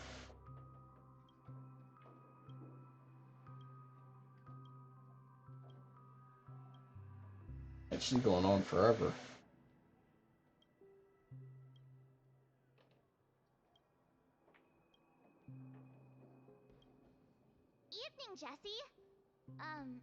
Is it evening? Half of Team Rocket. Welcome, Miss March. Who might these be? These two are my friends. As for the man lying on the ground, he's a Did scaredy cat. you mean we carried that guy here and then just laid him down on the floor? I see. Another poor guy who accidentally ended up here. I'll take care of him. There have been a lot of new faces lately. Things must be tough in the beautiful dream. The few remaining havens of freedom in Asdana will soon face trouble. Do such things often happen here? Not really, but they're becoming more frequent now. Guess it's one of the signs of the Sweet Dreams collapse. This man has had quite the shock. Could you help? Hellovian lady? That must be Robin. She's also here in Dreamflux Reef. Huh? Robin? But I thought she... Oh, right. If Firefly is here safe and sound, then it means Robin must be okay too. Misha is about to take us to her to find out what happened. But before that, let's meet up with Himiko. You were with her earlier, right? We met some stowaways in the residential area. Most of them came from neighboring star systems. I heard that places like Dreamflux Reef are scattered throughout the memory zone of Asdana, like islands in the ocean. They existed before the family arrived. I also heard that when Dreamflux Reef took shape, it was the center of all dreamscapes in Penacony. If that's true, it's no wonder there are so many similarities between this place and the Sweet Dream. Himiko must be gathering information. Let's hurry up and get going.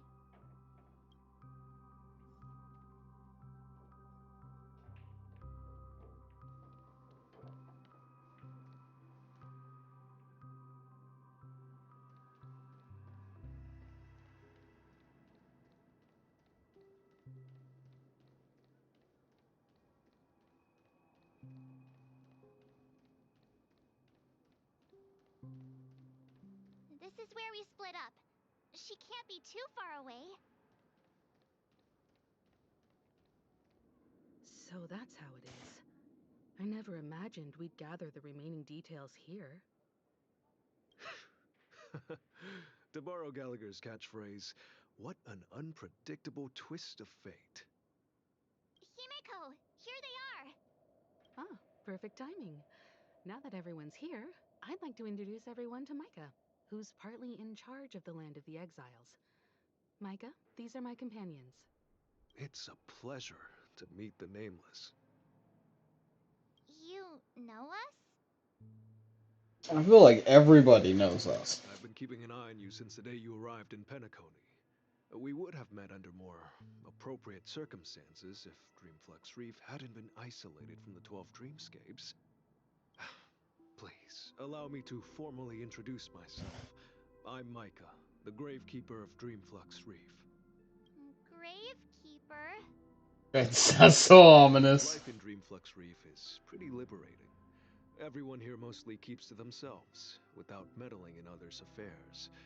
My daily task involves cleaning a few tombstones. You're too modest, Micah. When lost dream chasers stumble upon this place, you're the one who takes care of them, guiding them back to the sweet dream, or showing them how to survive the wild dream chaos. So, guardian of sorts. Were you talking to me, Mr. Yang? On that note, Mr. Mika, which tombstones are you referring to? We didn't come across any graveyard when we arrived. They're actually just symbolic stones. But since you're curious, Mr. Yang, I'll take you there. I have a feeling you might find something of interest there. Yeah, like our own graves. You have an important guest joining you. An important guest? Who could it be? This way, please. The roads here in Dreamflux Reef are a bit run down, so watch your step.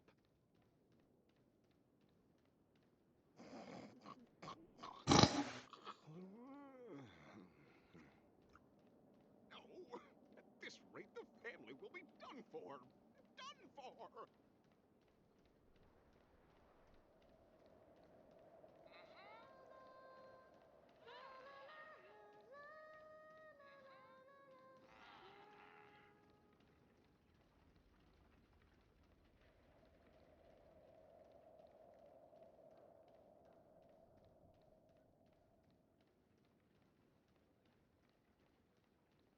And there's Robin. There she is. It really is her. Everyone sang so wonderfully. It's not often that I tried this music style, but I've gained some valuable insights from it. Oh, I can't thank you enough, Robin. Well, these kids have made incredible progress in only a few days. It was nothing, Grace. I merely taught them how to sing. It was you who brought hope into their lives. Life must be quite difficult for them in reality, I imagine. That's right. Whenever it's time to say goodbye to these kids, they're reluctant to leave. But I've explored every corner of Dreamflux Reef, talked to everyone I met, and they all told me the same thing. This shattered dream is not worth clinging to. It seems you truly are a child of the Harmony. Emma and Andy are orphans I took under my wing. Carol there, with her blind eyes, used to work at a nutrition center in the outer ring of Penacony. And as for Gary, he's been living with autism since he was a child. They're not old enough to enter the sweet dream managed by the family. If we compare people to birds, these kids are like fledglings with impaired wings. But in this dream, well, they can fly freely. Even if they stumble along the way, well, they're still relying on their own strength. And me, an old lady with no legs. Well, without this dream, I couldn't even walk toward them. I'm glad that you found a new life here in Penacony. It's just... Don't worry, Robin. Dreams have their significance, but they aren't everything. Both the children and I understand this. No matter how long we fly through this dream, we will one day return to reality. But you know what? Emma and Gary aren't plagued by their insecurities anymore. No, and Carol is learning how to cope with her blindness. And Andy is livelier than ever. Well, even I've become more optimistic. You see, in dreams, we learn how to live. Once we return to reality, we learn how to survive. And should our feathers be damaged, then we share our wings with one another. There's no need to covet an illusory sky in dreams, because we have the right and the ability to fly towards a broader horizon. It's a relief to see you safe and sound, Miss Robin. It's nice to see you all again, Astral Express crew. I heard my disappearance caused quite the commotion out there. I'm really sorry about that. Since you're here, can we assume that you're fully aware of the situation in Penacony? Ever since I returned to Penacony, my voice started to change, until it gradually faded away. At first, I thought it was a temporary ailment, perhaps due to having been away too long. I thought maybe it just takes some time for my body to acclimate to the high concentration of Memoria and Asdana.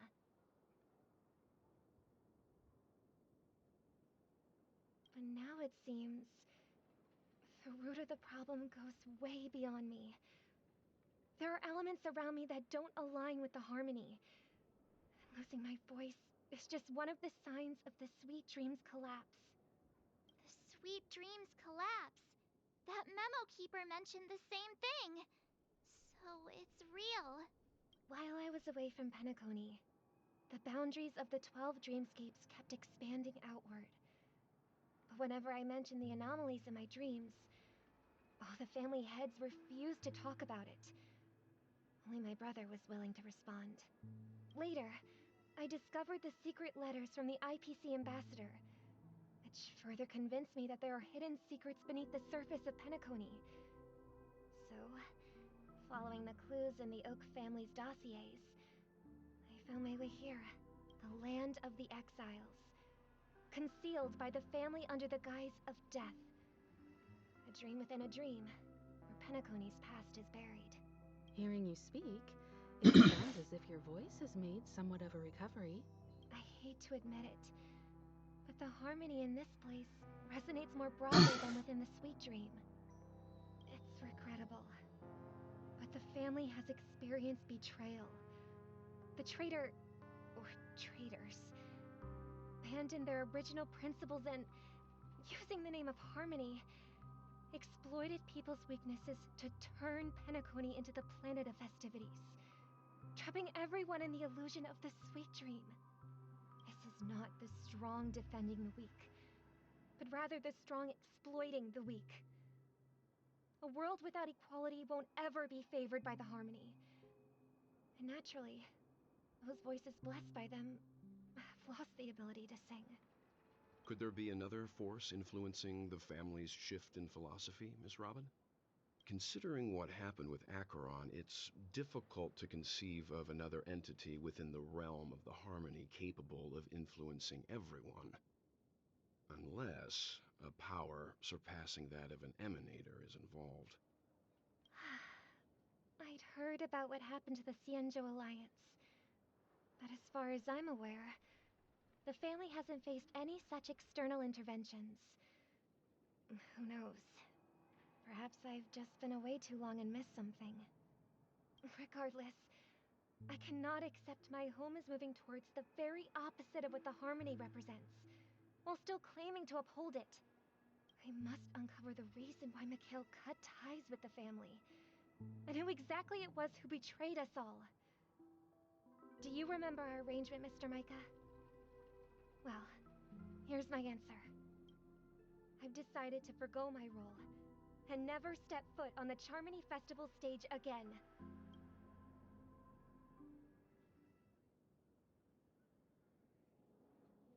Look here, brother. A little bird. Looks like a fledgling Charmony dove. But Charmony doves don't live here. So how did this little bird get here? Maybe its parents abandoned it? It looks weak and frail. Why don't we find something soft and make a nest for it? This place is too dangerous for a fledgling. Let's take it with us. We can put it on the wooden shelf in front of your window. Okay. A bird like that must have a beautiful singing voice. But where will it live? I'll ask the family head to build a cage for it. A cage? But then it won't have the freedom to fly, right? Let's see. What is it that has captured the attention of the two best interpreters of the Great One? To the point that they've forgotten how to enjoy their dessert.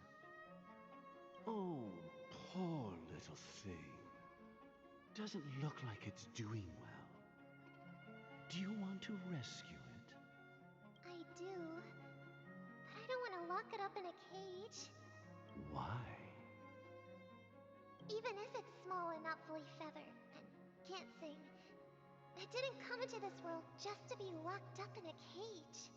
Birds, they should be flying free in the sky. That's quite the romantic idea. And what about you, a young scholar? Do you agree with your sister? I think she's right. But if we leave it out in the wild, it won't survive for more than a few days at best. Ah, I see. It seems our little scholar is still a bit unsure. Well, let me tell you youngsters a story. As you probably know, Charmony doves can fly through the air. When they fly really high, the friction caused by the flapping of their feathers against the atmosphere creates amazing lights, so that they look like shooting stars.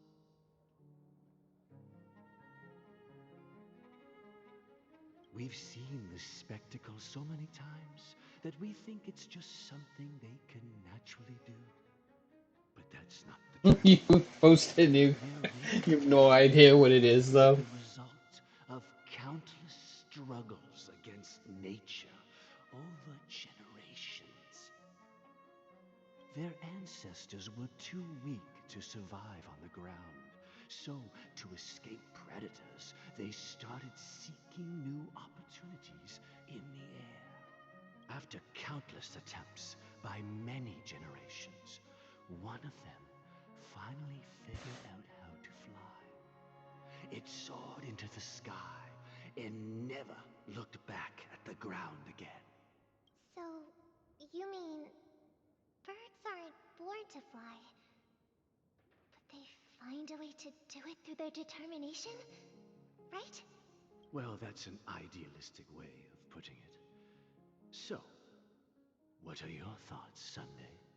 I think people believe birds are meant to fly because they've never seen those birds crashing to their death. That's an interesting perspective. So, have you decided what to do with the bird now? For now, I'll keep it in a cage until it can take care of itself because I want it to live. No matter what. Well said, kids. It seems each of you has found your own answer. Your insights are truly remarkable. And I hope they come true in their own way. We will take good care of it. Won't we, brother? Yeah. But, Mr. Gopherwood, there's one thing I don't quite understand. Gopher Wood. What a name. And what might that be, my son? What if this little Charmony dove never learns to fly in the end? I mean, if there are fledglings in this world that can never fly throughout their lives, should we let them go back to the sky? Only to see them crash to the ground and die?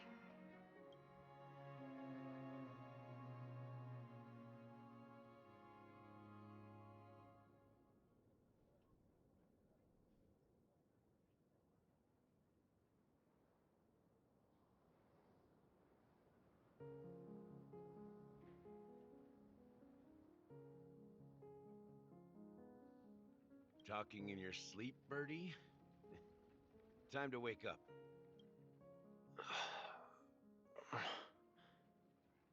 Huh? Need a hand? I'm still alive? Yeah. Happy about that? Where is Robin? Tell me. Now. I knew that was going to be the first thing you'd ask. Don't worry, your sister is here, safe and sound. She's probably walking around the streets now. If I were you, I'd be more worried about myself. After all, right in front of you is the guy who just stabbed you in the chest with a dagger. If you wanted to kill me, you wouldn't give me the chance to speak. Just tell me your demands, lackey of the Watchmaker. So, you figured out who I am, huh? No wonder you had the guts to go against the Dream Master and the Four Families. Looks like I made the right choice. Choice?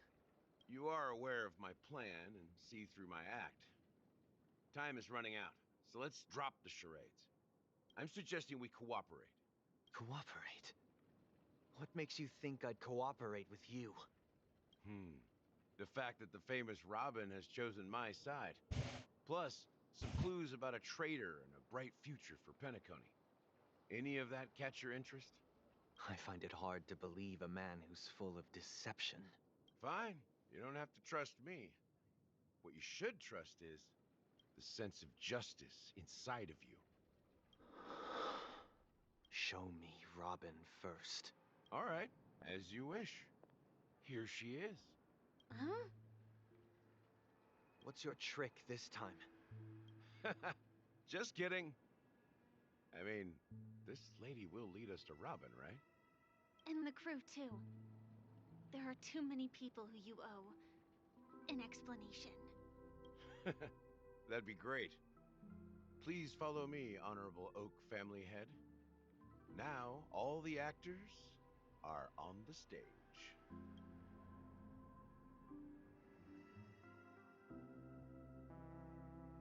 This is the monument I mentioned earlier. The names inscribed on it should be familiar to all of you. Rosalina and Tiernan. When Penacony was known as a frontier prison, it was the Trailblazers who connected it with the stars. They were the heroes who saved Asdana, and their names deserve to be immortalized, not just on this small stone tablet, but in the annals of history for all of time. However, today, the planet of festivities is nothing but sweet dreams. That heavy piece of history is all a distant memory. Just like that prison. If their names are inscribed here, then that means... According to Micah, they died long ago. Rosalina was killed during the War of Independence. She ventured alone into the heart of the star system to investigate the flow of Memoria, but she never returned. Tiernan was a skilled gunslinger, strong and reliable. He led the people through countless battles, but he didn't live long enough to witness the arrival of true peace. In the decade following the war, Penacony faced challenges internal and external. To protect Asdana, Tiernan took up the way of the Trailblaze and led the Lampmoth family to explore beyond the system, only to be surrounded and wiped out by the swarm. Though I had expected as much, the tales of these heroes truly are sorrowful. True to the title of Trailblazer, they spent their lives venturing into the unknown. When Dreamflux Reef was created, its owner was still alive. However, he insisted on erecting a monument for himself, saying that it will happen someday. Here we meet again. Everyone from the Astral Express. Robin.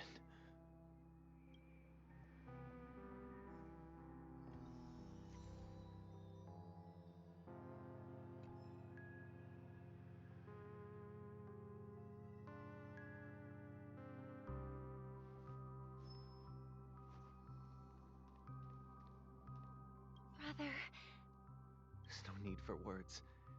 You're safe, and that's all that matters. Aww. Huh. The atmosphere sure is livened up with all these people in here.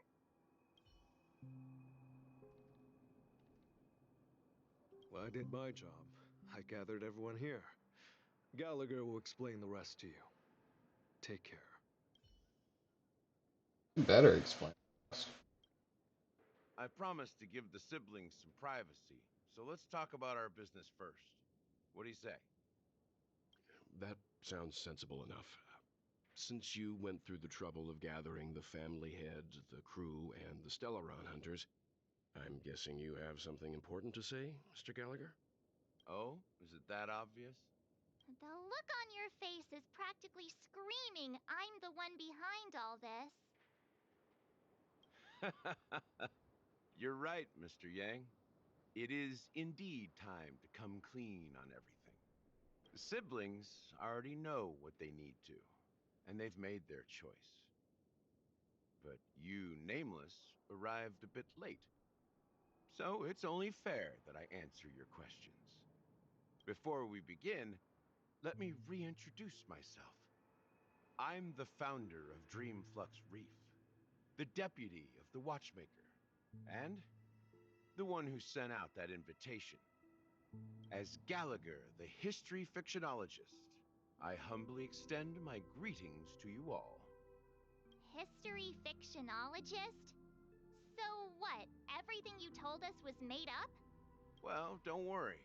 Almost everything I shared was true. Well, except for the part about the family accepting me back. I double-checked with Micah, and everything he said about the family, the Watchmaker, and Mikhail is true. Thank you for your understanding. Now let's get down to business. I'm sure you're all wondering why I went through the trouble of setting up this battle for the legacy, inviting different factions, and stirring up a ruckus all over Penacony. Well, it all boils down to something very familiar to all of you. the Stellaron. The Stellaron? But how is that possible? Penacony is a free-flowing interstellar hub. There are no signs of contamination whatsoever. You're totally correct. So, care to take a guess at what that means?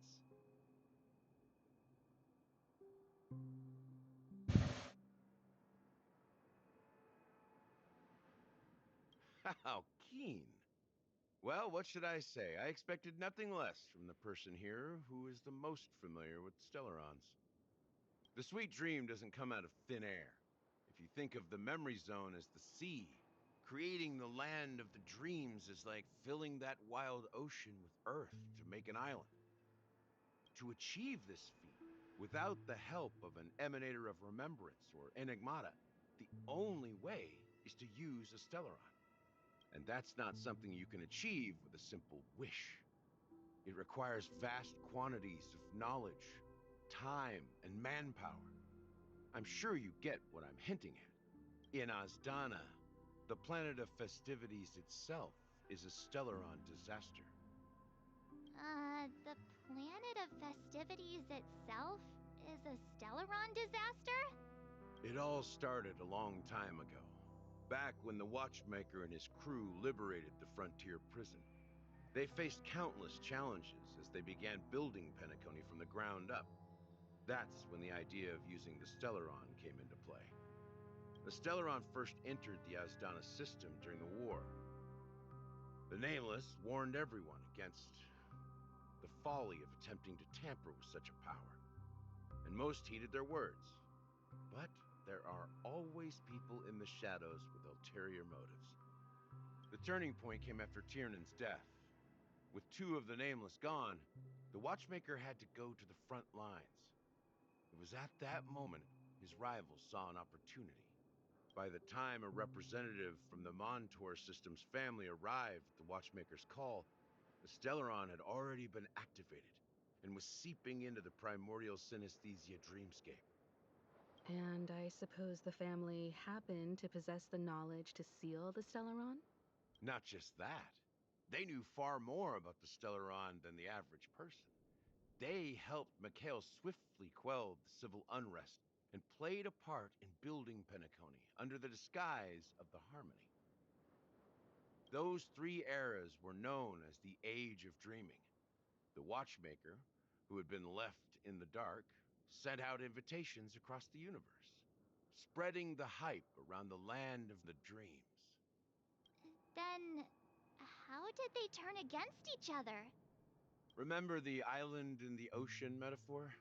The truth is, the Stellaron was never truly sealed. It existed in a different form within the dreamscape. Think about this.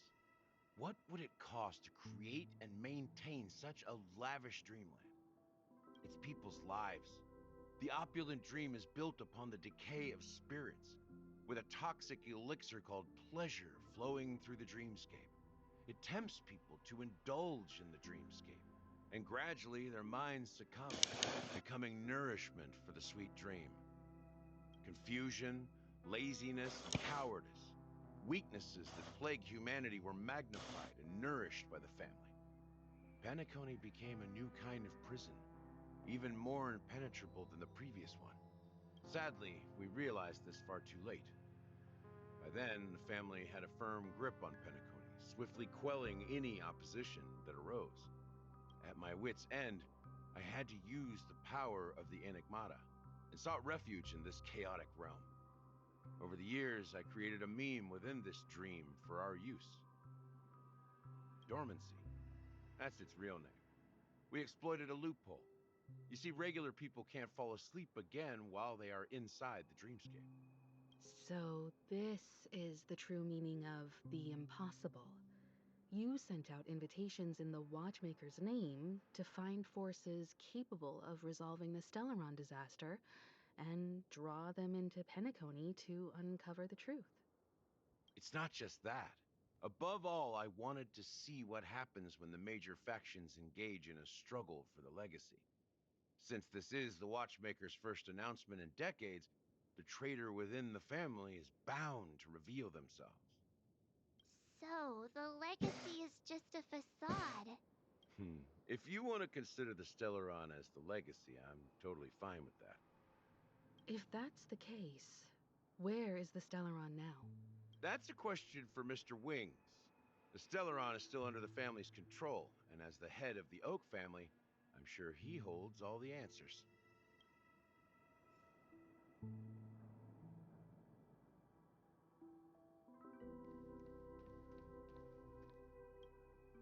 Are you done talking? So, will you tell us where the Stellaron is?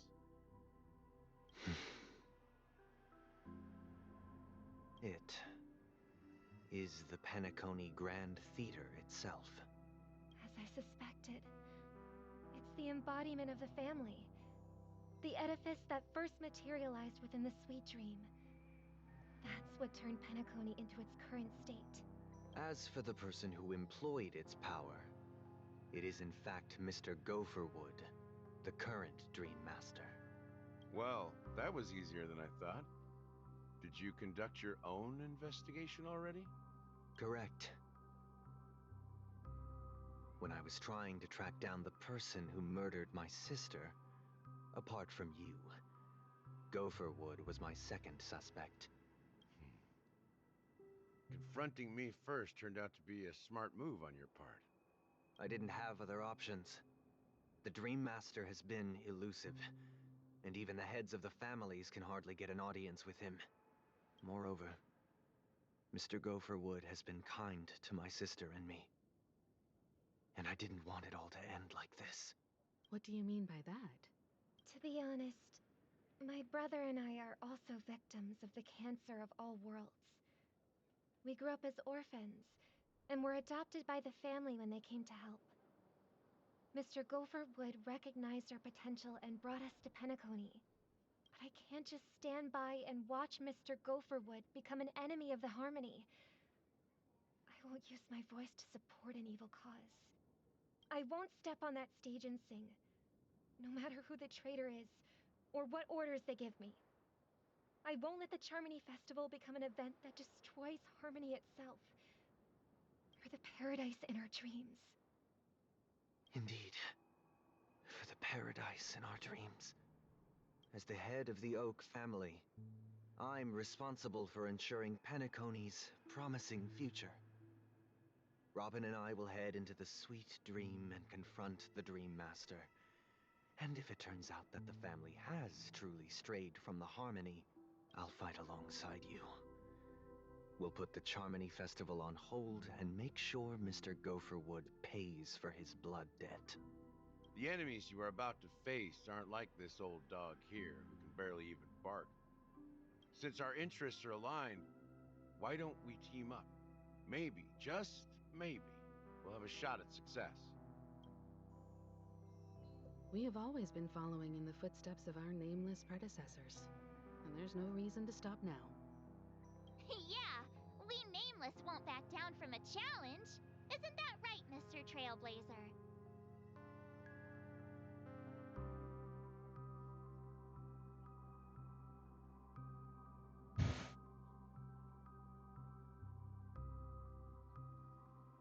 Exactly! It's time for the crew to save the world once more. Rest assured, sitting on the sidelines isn't in our nature. Mr. Sunday, Miss Robin, I'm willing to accompany you on behalf of the Astral Express. Having a third party present should help with negotiations, and could make all the difference if things get ugly. Thank you, Mr. Yang. Thank you all very much. The Charmony Festival is about to start, and time is against us. We must hasten. Everyone, let's gather over here. We still need to make some preparations.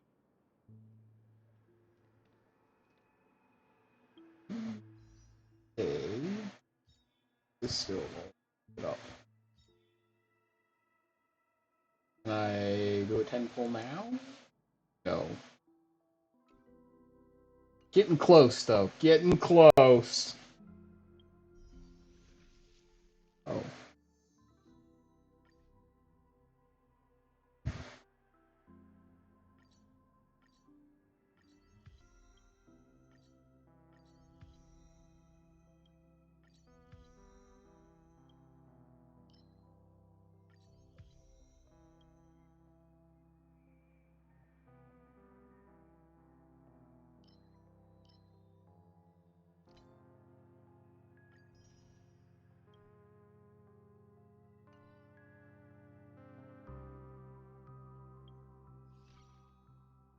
Oh, look at that. I'll take that.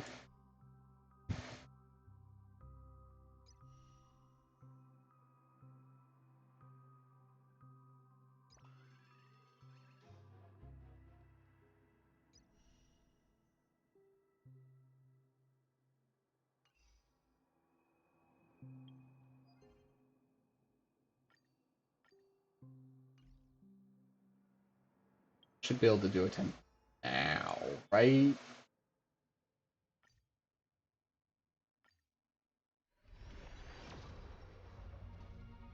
Oh, I didn't get lucky.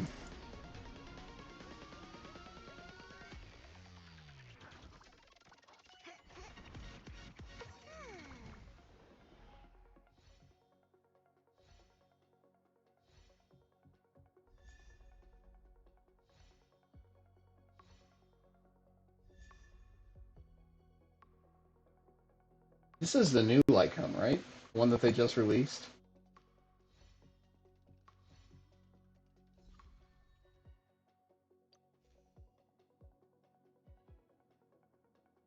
He is supposed to be Robin's, or rather, Acheron's best in slot. With technically out of the 4 stars available.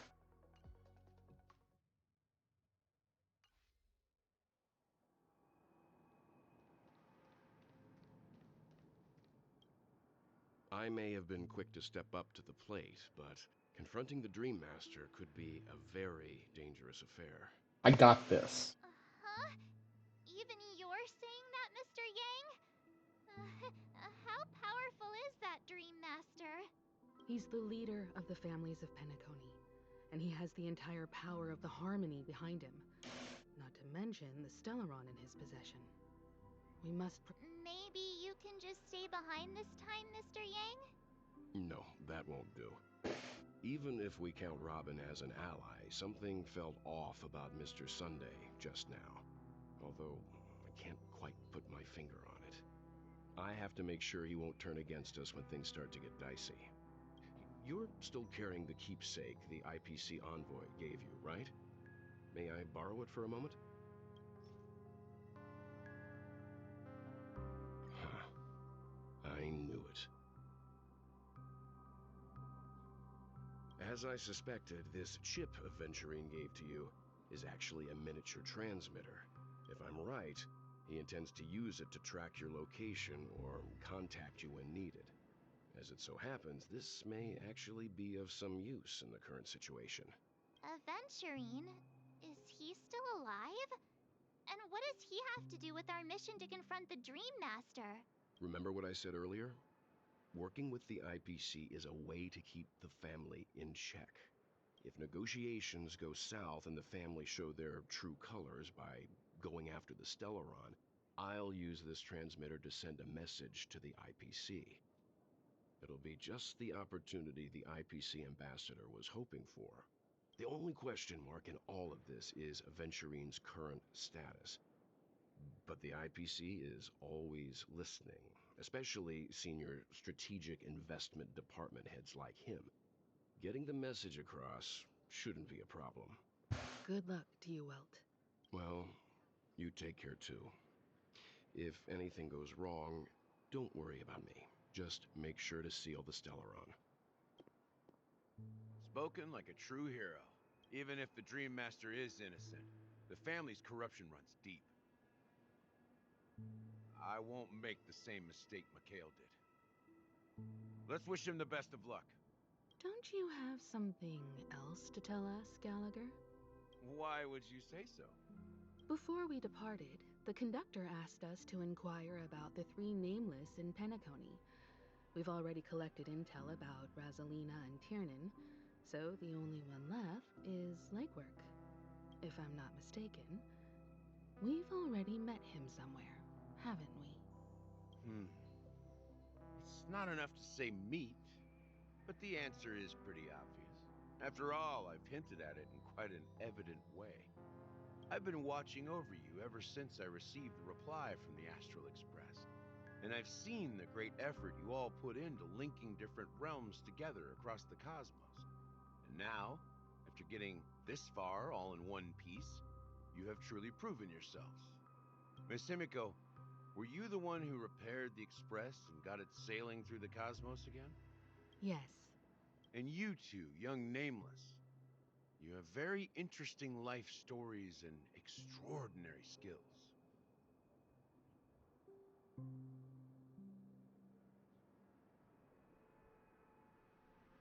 I don't know much about my life story, but I do have extraordinary skills.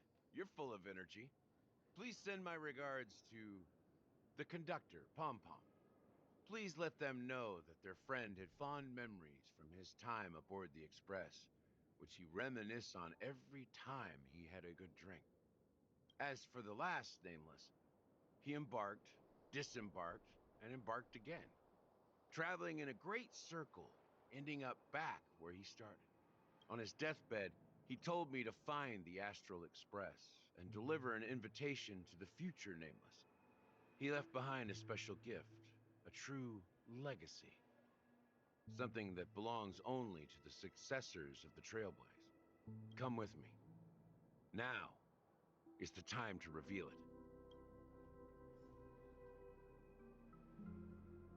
it. Is it?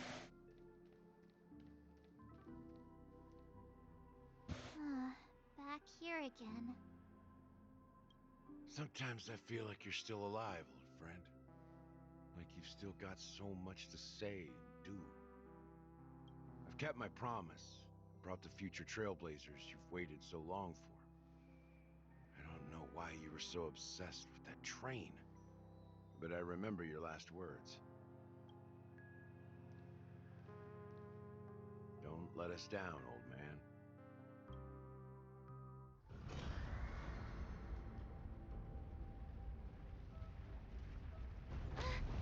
What's happening?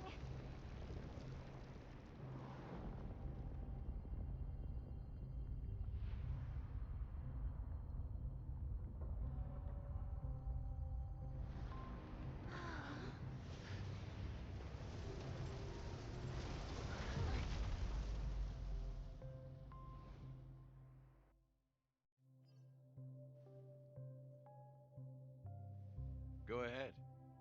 His resting place lies in the garden up ahead. The first and last Nameless of Penacony. Mikhail Char Legward, the Watchmaker.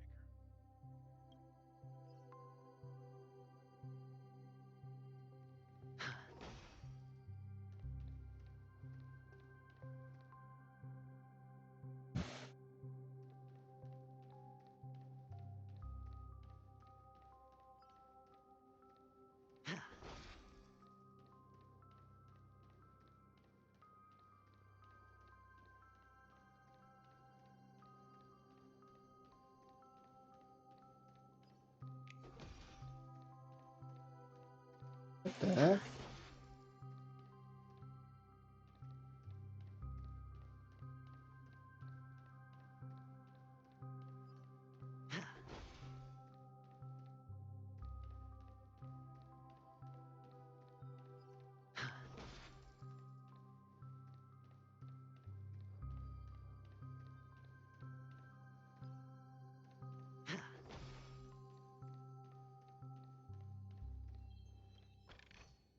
I think I'm down to just the trash can. Oh, two more chests and then just the trash can. And if I remember from previous experience, the trash cans don't actually spawn until you're out of the story.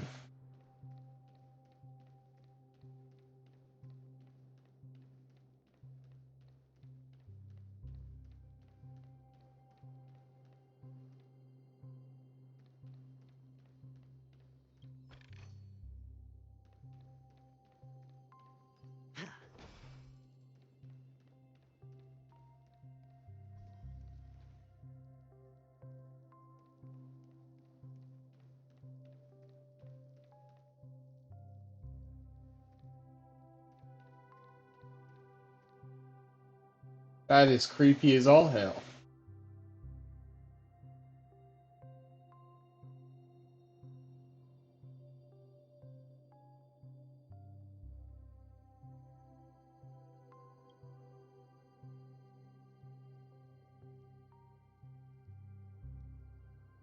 Sure enough, the watchmaker is the third nameless.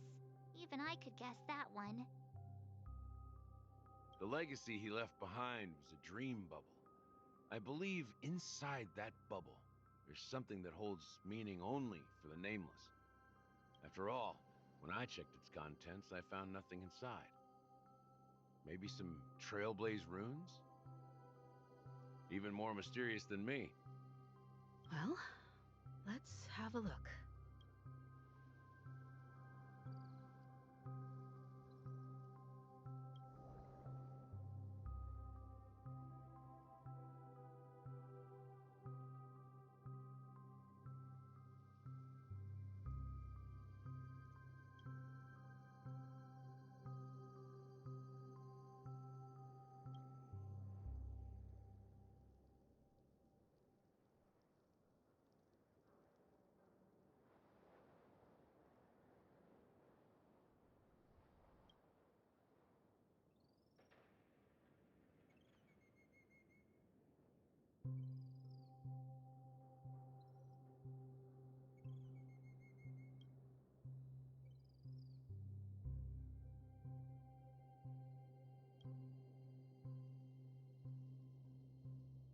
Wait, what's going on? Seriously? How could a dream bubble be empty? Just as I suspected. That old man always had this strange belief in the nameless and the trailblaze. And I never understood where he got that confidence from. Especially since he never managed to get in touch with the Express while he was alive. I could never figure out what was going on in that old man's head. But this empty dream bubble is so typical of him. He was always full of weird fantasies and incomprehensible romanticism. That mischievous old man. Well, I didn't expect him to leave anything concrete behind anyway. Don't think that's the case, Gallagher. I'm sure Mikhail has left us the most precious thing of all. Don't start getting all philosophical on me, all right? Just as Mikhail believes in the nameless of the future, we unconditionally believe in the nameless of the past. How could they leave with regrets for the future when they were ready to dedicate their lives to the land they loved? There must be something contained in this dream bubble. It's just we haven't figured it out yet.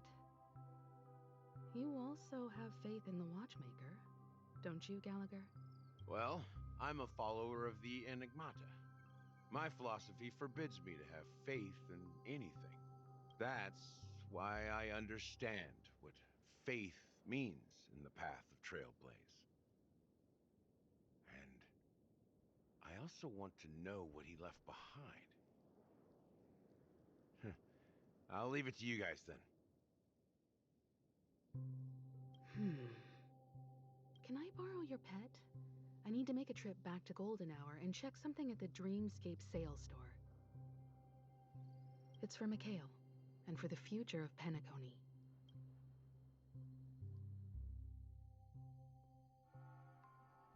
Welcome to the Reverie Hotel. How may I help you? Greetings. We're the Nameless from the Astral Express, and we'd like to check in. The Astral Express? But I thought... Yes, my companion's already checked in. My name is Dan Hung, and I believe my personal information is recorded in your system. I see, but your companion said you wouldn't be coming due to a change of plans. Now the plans have changed again. And you are... Me? I'm Pom Pom. The Nameless, who's also with the Astral Express. He's my fellow trailblazer. We responded to the family's invitation before he boarded the express, so he wasn't registered in your system. Is it possible to accommodate him as well? Oh, I see. Another one of the Nameless had a similar situation. Seems like a lot of people are joining the Trailblaze these days. Since there's a precedent, it shouldn't be a problem. Just give me a second to contact your companions. I'm I'm sorry, dear guests, but it seems I'm unable to reach the other members of the Astral Express. What do you mean by unable to reach them? My apologies. This is the first time I've encountered a situation like this. However, the system indicates that those guests are still in the dreamscape. How about this? Give me their room number, and we'll go check on them ourselves. I'm afraid that's not possible. I need to verify both of your identities before I can share any guest information. How about you just wake up someone? Let's say, Welt? I'm sorry, but there are strict rules regarding forced awakening. It cannot be done without the proper clearance. So nothing works, huh? What's your solution then? Are you saying we sleep here? At the reception? Please be patient. We need to contact your companions in order to confirm your identities. And now it seems you need to confirm our identities before you can contact our companions. It seems so. Oh, fudge. Look, nothing personal, but if you can't handle this, go find someone else who can, okay? Please calm down, dear guests. I do recall that Mr. Sunday, the Oak family head, personally handled this issue earlier. Oh, please wait a moment while I contact him. I don't think she's trying to give us a hard time. She really just doesn't know what to do. I have a bad feeling about this. You tried to contact them on the Express earlier, but they didn't respond. Something doesn't seem right. I need to leave for a moment. You can stay here with the receptionist. Sure thing. Just don't keep me waiting forever. Don Hung seems pretty worried about his companions. I should give him some space. Stressing out about it won't help anything. Oh, I have no healer in this group.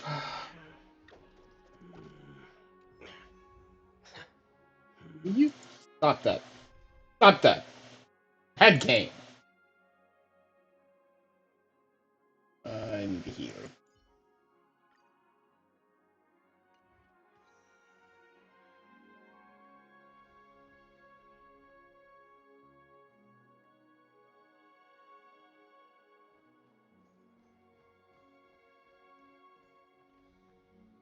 I must say, I am a fan of Food Hill's aesthetics here. I mean, he's a... What is that? Right there above his bum? He got a giant hole in his lower back. That is painful. The Charmony Festival is about to start! I'm so excited!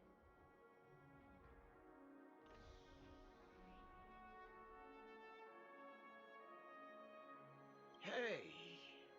You guys here for the Charmony Festival too? Well, I didn't come all the way here specially for the festival. He got a cowboy plugs. I know what it's about. I heard it. And he has a Gundam. Oh. Well, back in my homeworld, Anaria, we have festivals like that all the time. My dad threw me a birthday party one time that was just as extravagant as the Charmony Festival. Oh, come on! The Charmony Festival is a once-in-an-Amber Era event. How can a birthday party compare? Well, you never know, right? Maybe on her world, birthdays only happen once in Amber Era. Anyway, let's forget about that. Have you heard about the, unsettling things happening in the dreamscape? Unsettling things? What could possibly go wrong? It better not ruin the Charmony Festival! I've been looking forward to it! Relax. With a big event like this, there's bound to be lots of gossip and rumors. Don't worry. If anything does happen, the family will be on top of it.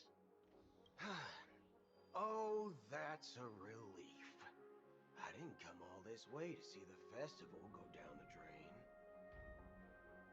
Well, Looks like I won't get any fudging clues out of these two. They're clueless. Just cuss already. You skirting around the cussing is really driving me crazy, Boothill.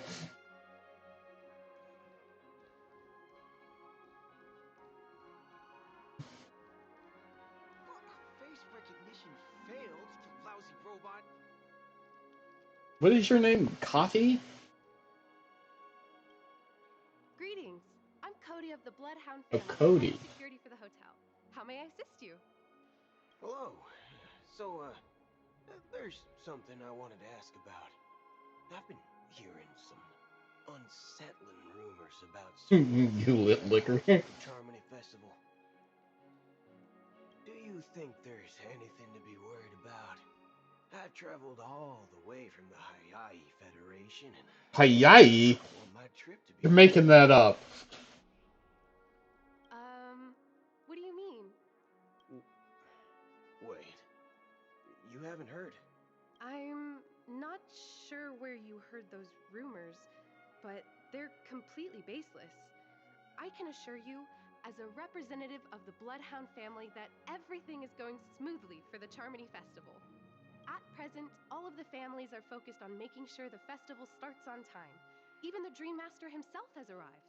So don't worry, your trip won't be in vain. That's a relief to hear. She doesn't appear to be acting. So, it seems that even the hotel staff are out of the loop. Back already? Hasn't she returned yet? Nope. I'm starting to wonder. Sending her to contact Sunday was a good idea. Neither the staff nor the guests seem to know anything about what's happening in the dreamscape, and wherever we go, all we see is people enjoying themselves. Definitely not a good sign. So people enjoying yourselves is not a good sign. What the heck, Boothill? That's such a negative outlook on life. I agree. Another unusual thing is that the Oak family is supposed to be in charge of organizing the council and managing everything inside and outside the dreamscape. However, I walked around the hotel but didn't meet a single member of the Oak family on such an important day. Well, I'll be forked. If I remember correctly, the head of the Oak family is that Sunday guy, right? We shouldn't linger here too long.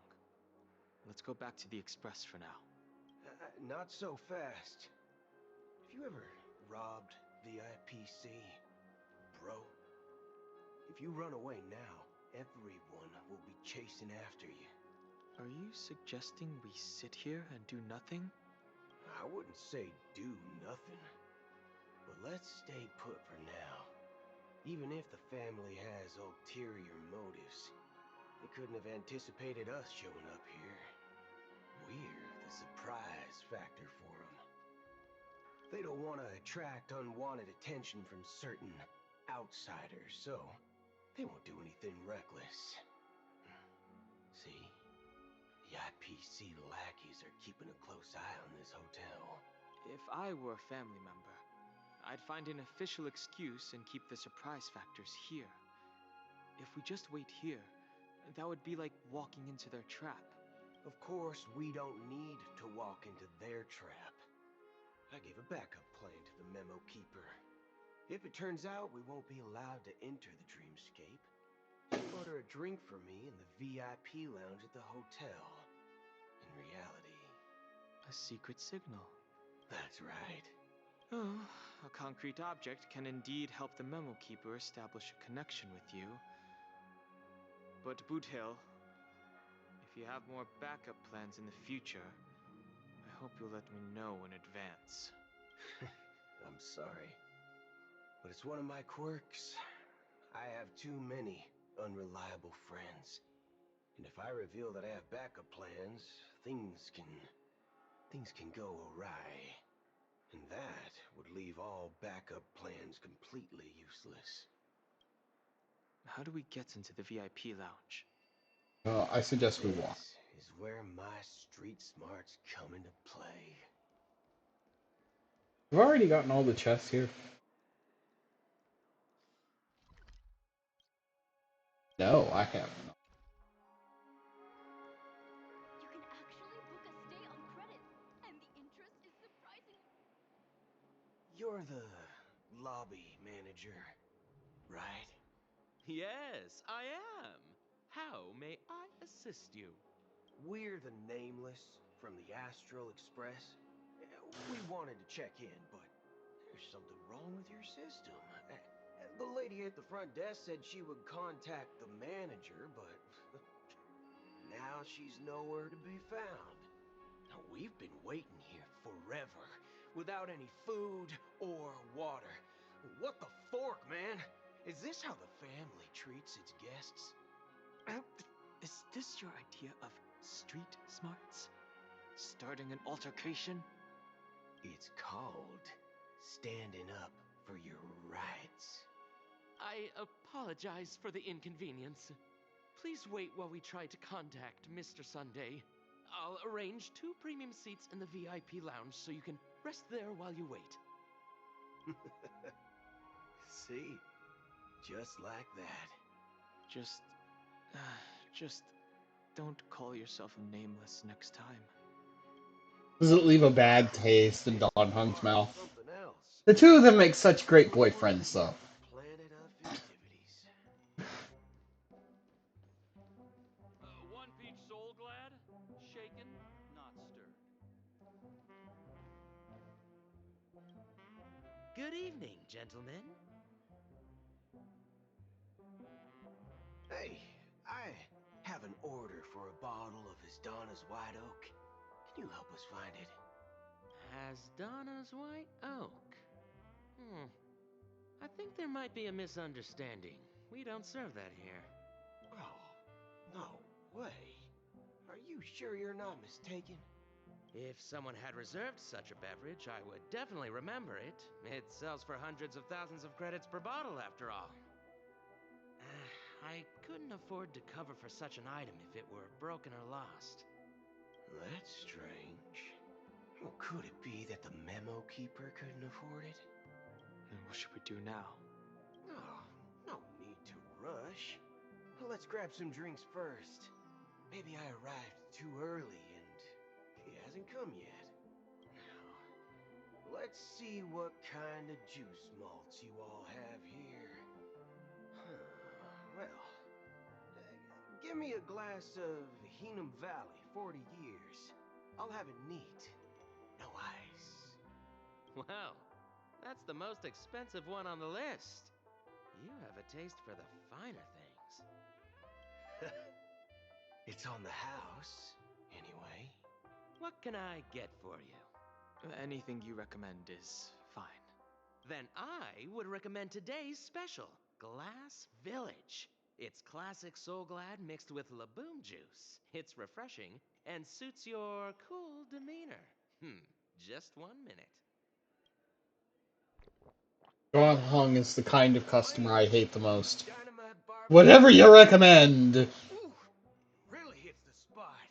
Truly the finest sherry cask aged malt juice in the cosmos. Dynamite barbecue with rocket fuel. Is that really something that humans enjoy? Hey, this guy doesn't know anything at all.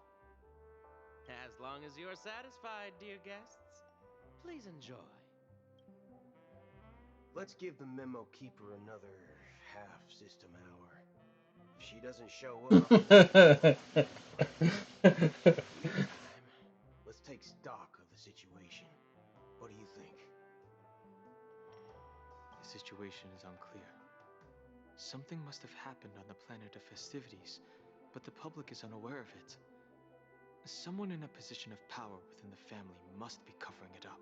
It's unusual for the followers of the Harmony to invite other factions, let alone the IPC and the Masked Fools. Why would anybody invite the Masked Fools? The Emanator of the Nihility is true. The situation in Penacony is a little complicated, to say the least. Actually, there's something else I'm concerned about. Regarding Acheron. As you know, The faction that follows the path of the hunt are some of the most dangerous folks in the cosmos to mess with. I mean, who in their right mind would impersonate the Xianzhou Alliance or the Galaxy Rangers? It's like asking for a death wish. Isn't there a saying among the Xianzhou people that the Rainbow Sect lets their Lux arrow do all the beating? Talking. Do all the talking. Well, you know what I mean. Even though the Galaxy Rangers have been out of sight for years, we've been keeping an eye on this region. Even the dumbest criminals know better than to mess with the Annihilation Gang, much less the Rangers. But that Acheron lady, she doesn't seem like a lunatic at all. On the contrary, she's highly logical and organized. She knows exactly when to hold back and when to strike without mercy. And you believe that someone like her would have an ulterior motive for impersonating a Galaxy Ranger? I'm not entirely sure, but I do have my suspicions. Maybe she knows a Galaxy Ranger, or perhaps she's trying to lure us out for some reason, which I can't figure out. Anyway, what worries me more are the anomalies within the family. They've summoned followers from various paths for the festival. No matter how generous such a gesture is, this move seems highly unusual. Unless the invitations weren't sent by them. If that's the case, it's even more intriguing that the family insists on organizing the Charmony Festival, despite the chaos. Maybe it's Shipei the Harmony pulling the strings. You find it beyond human understanding because it wasn't arranged by humans at all. People do stupid things out of irrational impulses.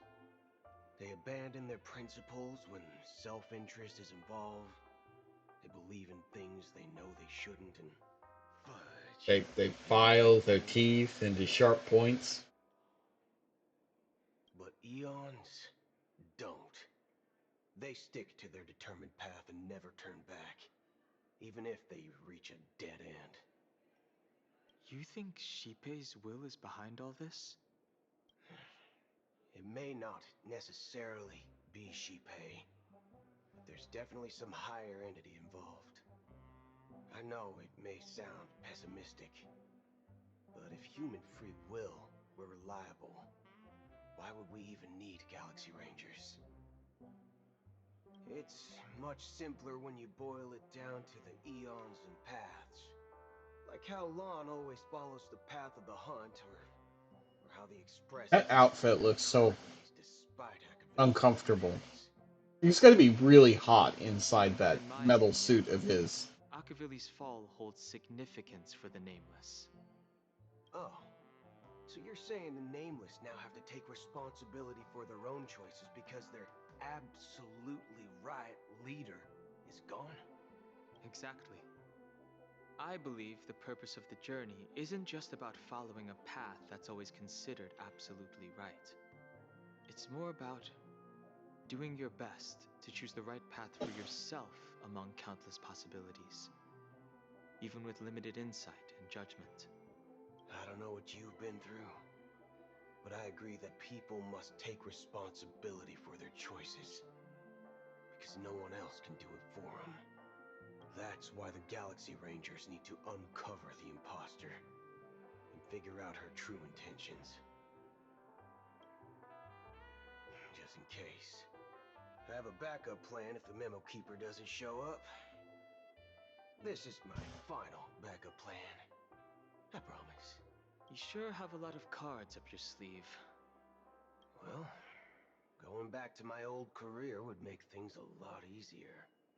By the way, when you were walking around the hotel, did you happen to see any important-looking guests? What's your plan? It's simple. We just grab some hostages and use them as bargaining chips with the family. Or maybe we can even take their identities. No need for that. We'll return to the Express now. Wait, are you getting scared? draw your weapon. Let's make a big scene. Are you leaving, esteemed guests? Would you like to cancel that Asdana's White Oak you just ordered? Huh? Asdana's White Oak? But didn't you just say... Ha ha. Looks like you are a bit intoxicated, esteemed guests. You ordered a bottle of Asdana's White Oak just a moment ago. Looks like your Memo Keeper friend has finally arrived. Oh, right. Sorry, my memory's not the best. You know, too many modifications and all. Anyway, let me check. Well, fork me. It says Donna's White Oak, all right. And there's a note. I'll be waiting for you on the Astral Express. No mistake, that's her message to you.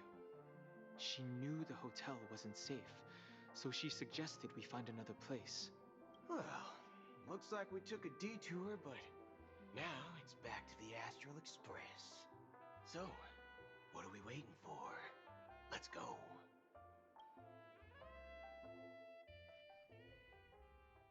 You're back?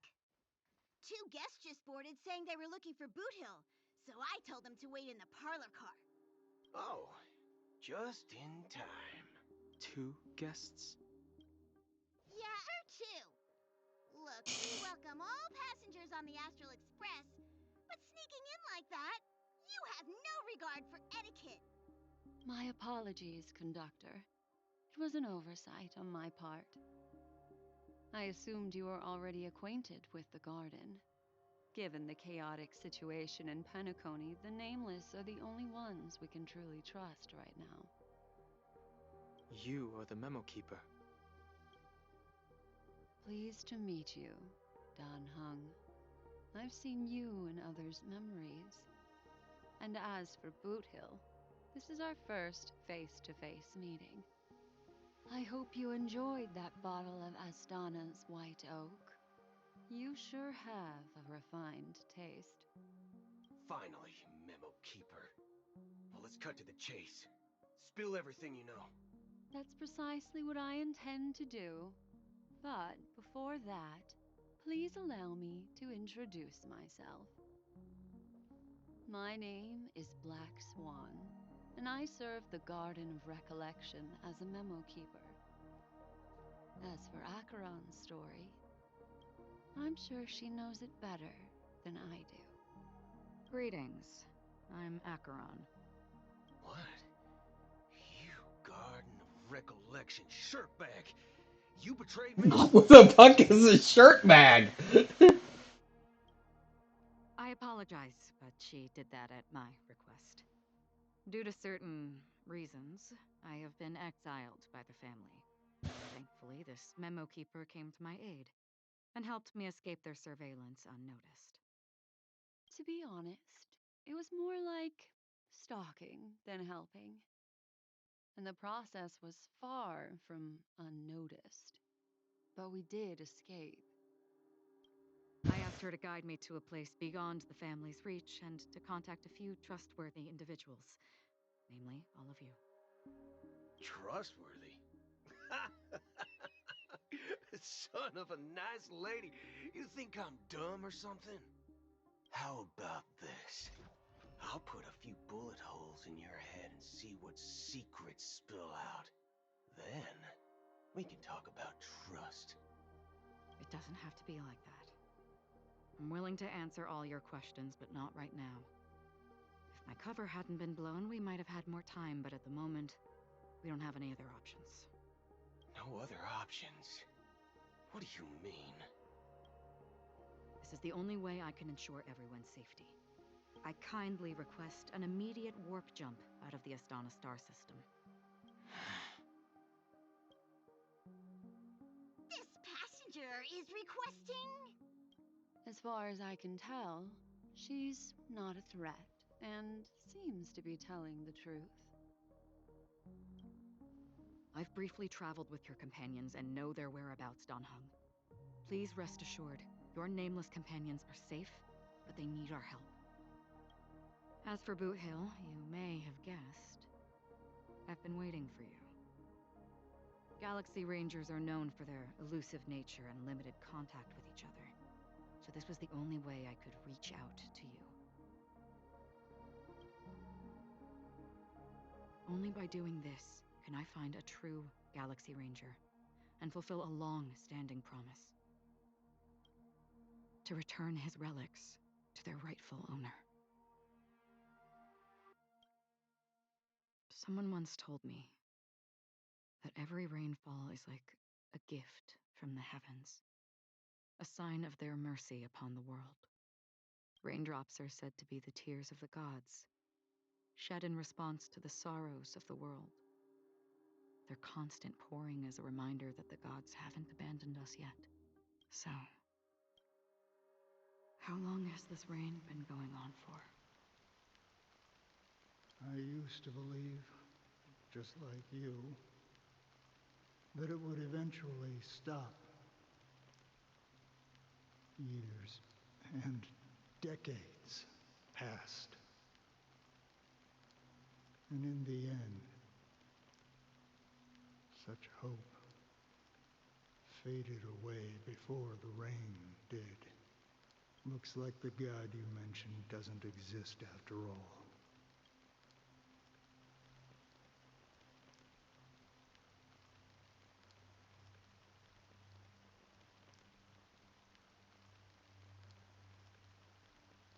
Well, let me share a story with you. Mortals who walk the paths are like sailors on a vast ocean, leaving behind a trail that creates countless ripples of possibilities. These ripples last longer than the fleeting lifetimes of humans. And for some, their presence leaves such a strong mark that it's reflected in the waves. Like those shadows on the ocean. Sin-thirsters, the obsessions of the Pathstriders, they emerge from the depths of IX, seeing themselves as masters of their own destiny, unknowingly repeating the actions of their past lives. They emerge from the nihility and head toward it, leading purposeless lives. However, these hollow phantoms, they were once my dear companions. A group of Galaxy Rangers. Are you watching over them? Watching over them? No. I'm guiding them toward transcendence. It was a brutal war. A crusade that shook the universe. The universe witnessed the fall of Zulo, the Lord Ravager, but it came at a price. A price so hefty that only those who were there still remember. The unwavering determination of the Hunt followers persists even in death. So someone must guide these lost souls to their life beyond. They were heroes in their time, and they shouldn't be reduced to mere puppets of the nihility. As for me, I've suffered too many losses on that battlefield to advance any further. And that makes me the most fitting person to carry out this task. But you know, these sin-thirsters, they're not who they used to be. Does this seem pointless to you? Well, some tasks have to be done, even if they are pointless. I can help you. For what? For the meaning of the nihility. That's what I've been seeking. I see. After all, this realm is off limits to ordinary souls, right? Thank you, stranger. I wish that you find what you seek. Before we part ways, I have one more question. It is true that their actions and even their entire lives may seem pointless from our perspective. But if, and it's just an if this is what the departed ones expected, should we try to change it? A good question. And a profound one. I don't know the answer. What I do know is that one day I too will pass away. And when I bid farewell to this world, someone will stand at my grave and place a bouquet of flowers on it.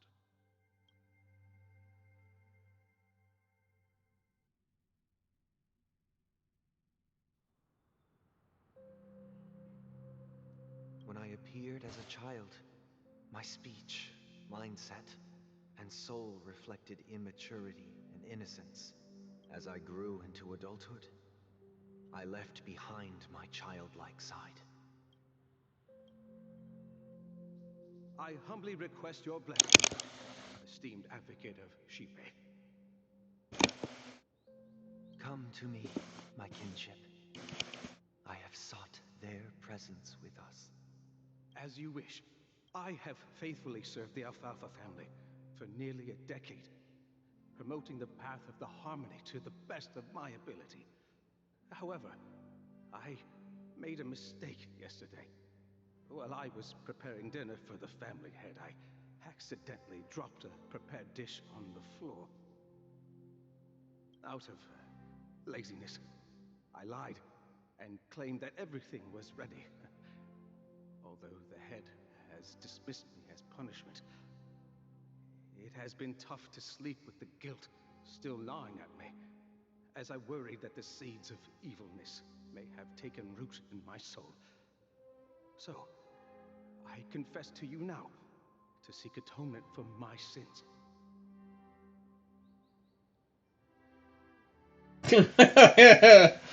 Oh. Do you sincerely repent and vow to change your ways? Yes. Well, they do wear halos, and they look kind of like angels, so... Have you examined your soul and confessed all your sins? Oh, yes. Are you willing to accept the process of atonement? Yes. Very well. Show your dedication and goodwill to the family, and you shall be reinstated among them. Now, please, leave in peace. Oh, praise Shipe. And thank you, esteemed advocate.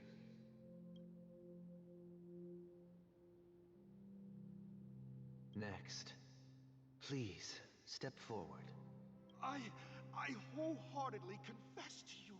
Please, pardon my sins. Rest assured, I have implored their presence to be with us. As long as you are sincere, absolution will be granted. Oh, great. You know, I arrived in Penacony as a stowaway. I sold everything to get a ticket. My house, my land, and my 2 children. You sold your kids? Guilty! Throw the book at him! I see. Please, go on. My children were starving, and I hoped they'd have a chance at survival if they became slaves here. If I can strike it rich here, I'll lift them out of that situation and give them the life they deserve. And tell them they get to be slaves. But the Bloodhound family got wind of it. They're on my tail, hunting me down. I thought I could bring my kids here. It was all my fault. The entire bookcase, Jaden. The entire bookcase. The family is ready to forgive all sinners. I'll ask the Bloodhound family to cease their pursuit. You don't need to live in fear anymore. Oh, thank you. Thank you. Drop the bookcase on Sunday! My heart is to redeem my children and make them part of the family. Praise the harmony! Next, please step forward. Hey, long time no see, Mr. Sunday. The most esteemed individual in Penacony, and the next leader of the Oak family, right?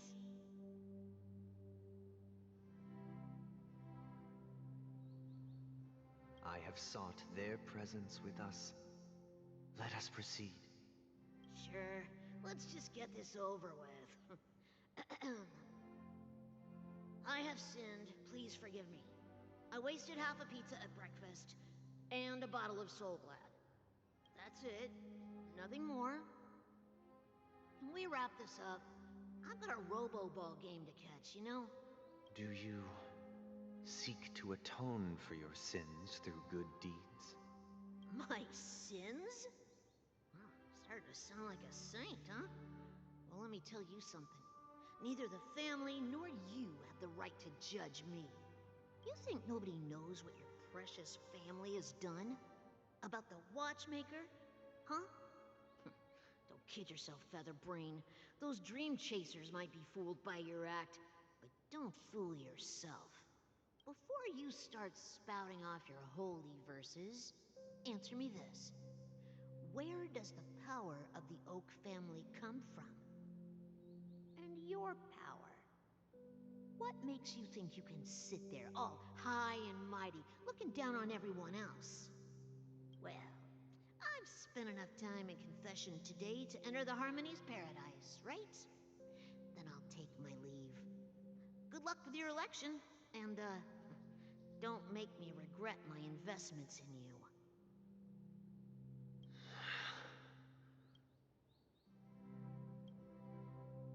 Oh, revered triple-faced soul, hear my doubts.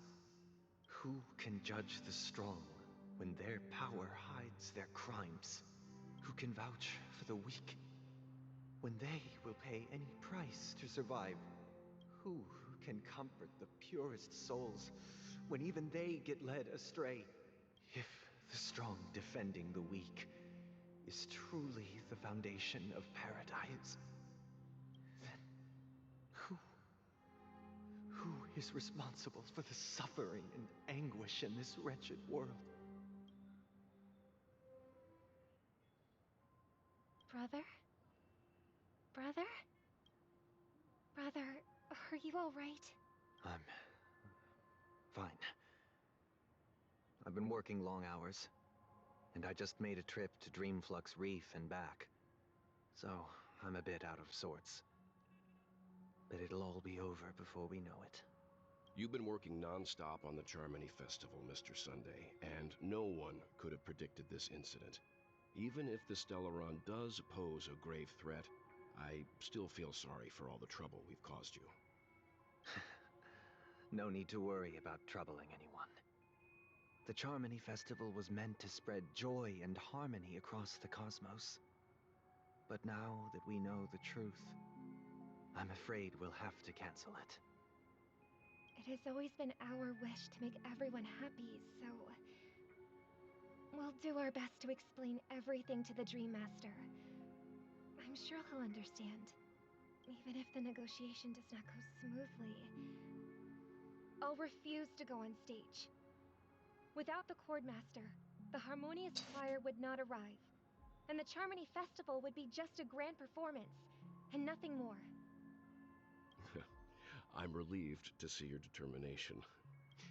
You know, since arriving in Penacony, we haven't had any contact with this Dream Master himself. I'd heard of the heads of the 5 major lineages, but the Dream Master is a mystery to me.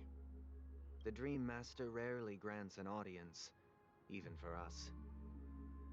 But, given the urgency of the situation, he's agreed to meet us in person. Perhaps you'll be the first guest to meet the Dream Master in years, Mr. Yang. Let's hope we can reach a consensus that satisfies everyone. Indeed. Let us hope so. It's about time. We'll have to get ready for the meeting. I apologize for any inconvenience caused by the urgency.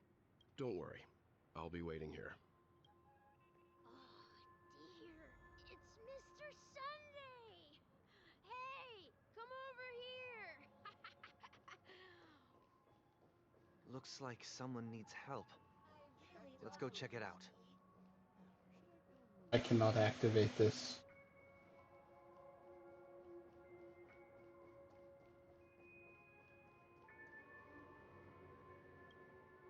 Oh, Mr. Sunday. Hey there! Okay, see the moon in the sky? It's about the size of the cap on my Soul Glad bottle. If I just reached out my hand, I could grab the moon, couldn't I? The moon? You mean the Grand Theater? Yeah. Look at me. I've been away from home for too long. I must be missing that moon. But it's no big deal. The Grand Theater here looks much better than the moon back home. It's just magnificent. They told me not to sell everything I had just to come to Penacony. How short-sighted. Selling everything you had? Why would you go to such lengths? Why? Can't you see? Life back home is miserable. It's not really living at all. It's better to be here at Penacony. No pain, no worries about tomorrow, just sweet dreams. You can do whatever you want. That's what I call living. Yeah, now this is the life. Is this truly living? Here's my question. Did they get a bunch of kids to act as the Perpetual race? Or are those just a bunch of people pretending to have the voice of kids? Huh? What did you say, young lady? I didn't quite catch that. Oh, it's nothing, sir. You see, the traffic on Glock's Avenue can be dangerous. How about I ask a Bloodhound family member to escort you to Ideen Park over there, so you can continue enjoying your sweet dream? Oh, yeah, that's a great idea. Wow, no wonder you were the leader of this sweet dream. You're totally a lifesaver. It does kind of sound like women pretending to be kids. See you around, Mr. Sunday. And it was nice chatting with you.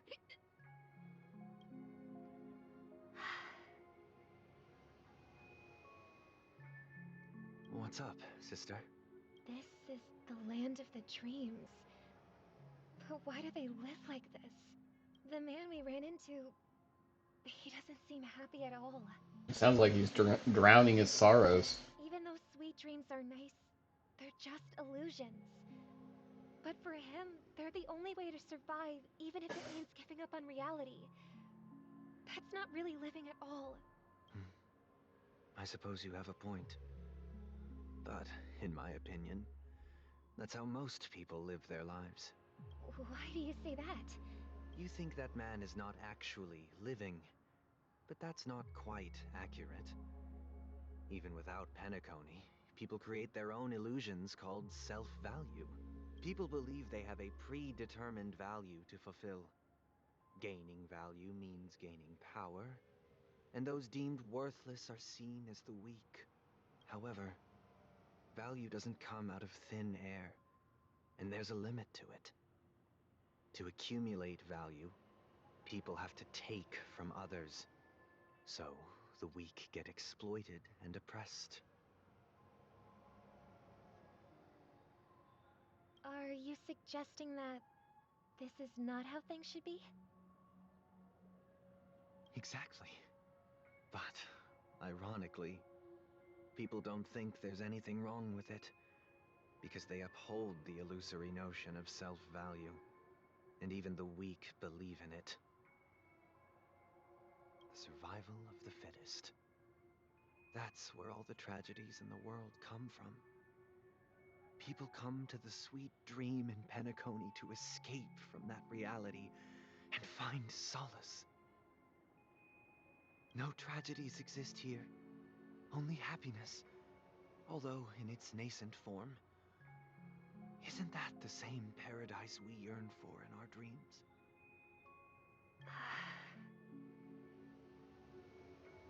Perhaps that man is just an exception. Let's not jump to conclusions. We should experience the dreamscape ourselves, just as I did at Dreamflux Reef. Yes, seeing is believing. I'll accompany you. The Dream Master hasn't shown up yet, so we have some time for a stroll.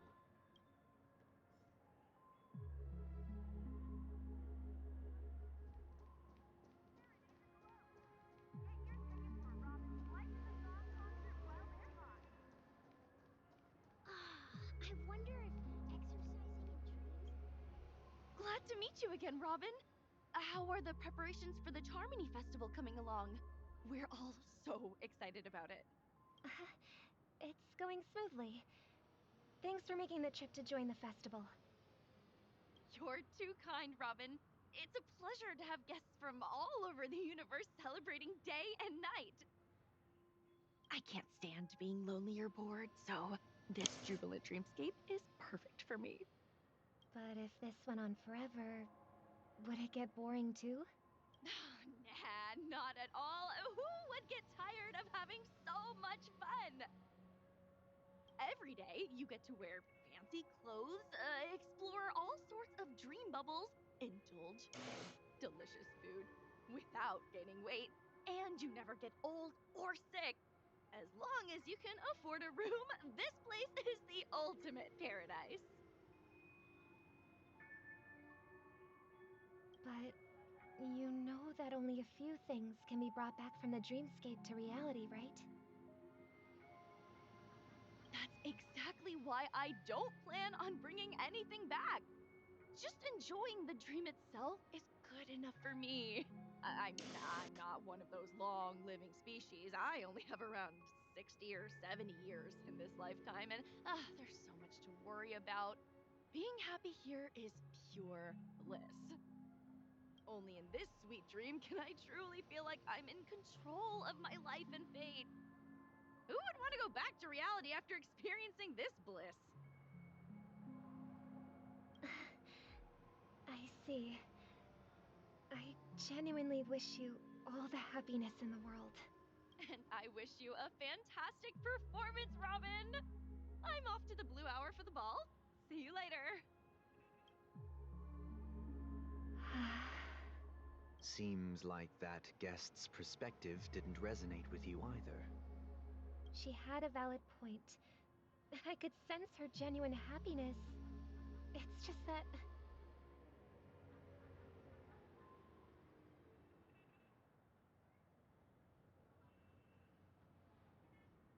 What you're trying to say is, she thinks she's in control of her life. But in reality, she's just escaping from reality and seeking solace in this sweet dream. Once she steps out of this sanctuary, everything will be lost. Well, she did make mention of being able to afford a room. Didn't she? However, the paradise in our dreams, it doesn't have to end. No. And the paradise we yearn for shouldn't be just a fleeting dream either.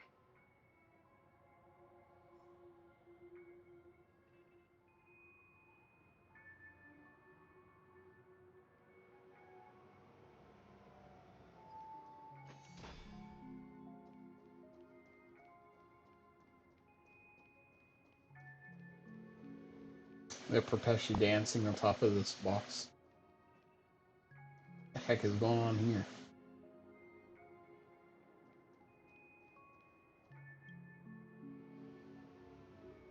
The scenery in this dreamscape is truly breathtaking, isn't it? Oh, Robin. Can't believe I'm meeting you in person here. What an honor. You're right. Even though time stands still in this dreamscape, it always feels fresh. I find something new every time. A philosophical mind. I hope I'm not intruding. Oh, not at all. No. With little time left, I yearn for meaningful conversations, especially with someone as esteemed as you. Do you mind if we chat? It's my pleasure. No need to be formal.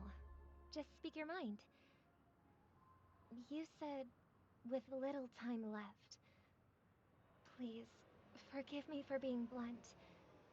But is that why you came to Penacony? Yeah. I was part of a war, and while escaping from the Sarkosian mothership, I got exposed to some radioactive materials. And then, all my comrades died, and my hometown was wiped out by neutron bombardments. Good Lord. Couldn't bear to live with everything I knew gone. That's when I heard about a possible solution here, so I came. How heart-wrenching. I hope the family has been able to help you. They have, and I'm truly grateful for that. They provided me with a comfortable room, the most advanced life support devices in the cosmos, and a stellar team of caregivers. My physical body is now in the dream pool, sustained by life support. The me you see here is whole, rational, and no different from any other person. But I can't say the same for the me in the hotel room. My true appearance. No. I hope you never have to witness it, Robin. So, you'll be living forever in this dreamscape, right? Just being able to live at all is good enough for me. Whether it's in this dreamscape or not, well, I don't really have much say in the matter. My world has been torn apart, and my life could end any second. So, even if this whole place is an illusion, it's still my paradise, and I'll treasure every moment I spend here. How I envy those everlasting things. That old man's story. It's so tragic. Fortunately, this sweet dream gives him joyful memories to hold on to for the rest of his life. That's precisely why this sweet dream in Penacony exists. However, even this sweet dream has its limitations. While it provides solace to the disillusioned, it can't completely eliminate pain in reality. There will be a way out. Penacony is already on the right track.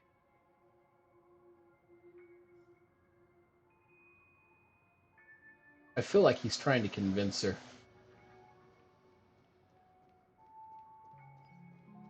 Look, it sparkles! Look what we have here. A lovely young lady. Brother, what a surprise to see you again. Show yourself. Your trick won't work on us. I've heard that a skilled mass fool received an invitation too. That must be you, right? Did you enjoy yourself? Barely. The people here are way too gullible. A little bait is all it takes for them to bite. And they run away at the slightest hint of danger. In other words, they're naive and cowardly.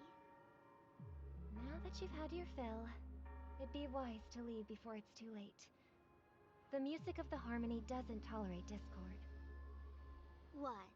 Now that you have the real Robin, I'm useless? Oh, how disheartening. I've done so much for the family. You should be thanking me, because if it weren't for me cleaning up this mess, Penacony would still be in shambles. Don't you think? That was a personal request from the head of the Iris family, and it has nothing to do with us. Step aside and stop causing trouble for the Charmony Festival. The Charmony Festival? You think you can scare me? You think I've no idea what you're planning? I don't care what you're thinking, Chicken Wing Boy. But I'm pretty sure our lovely Robin won't be appearing on stage. After all, you're well aware of what a sorry state this dreamscape is in under the banner of harmony. Penacony, the land of the dreams. Is this truly the paradise you desire? Stop it. What's the rush, Chicken Wing Boy? Did I get to you? Our paradise is none of your concern, masked fool. Leave now, or the family won't tolerate you anymore. All right. I'll go. But Robin, I suggest you seriously consider this. Do you really believe those living in dreams can escape pain and find true happiness?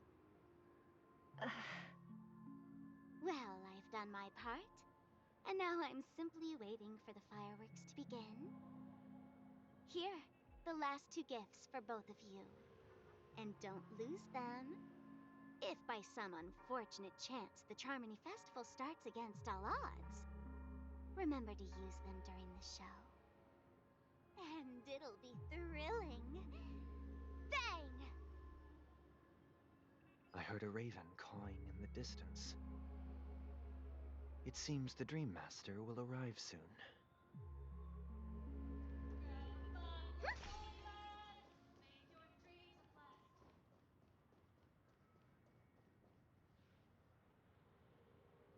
Can't shake the feeling that the problem's related to March. You know, I don't know.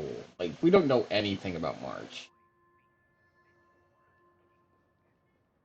Let's wait here for the Dream Master to arrive.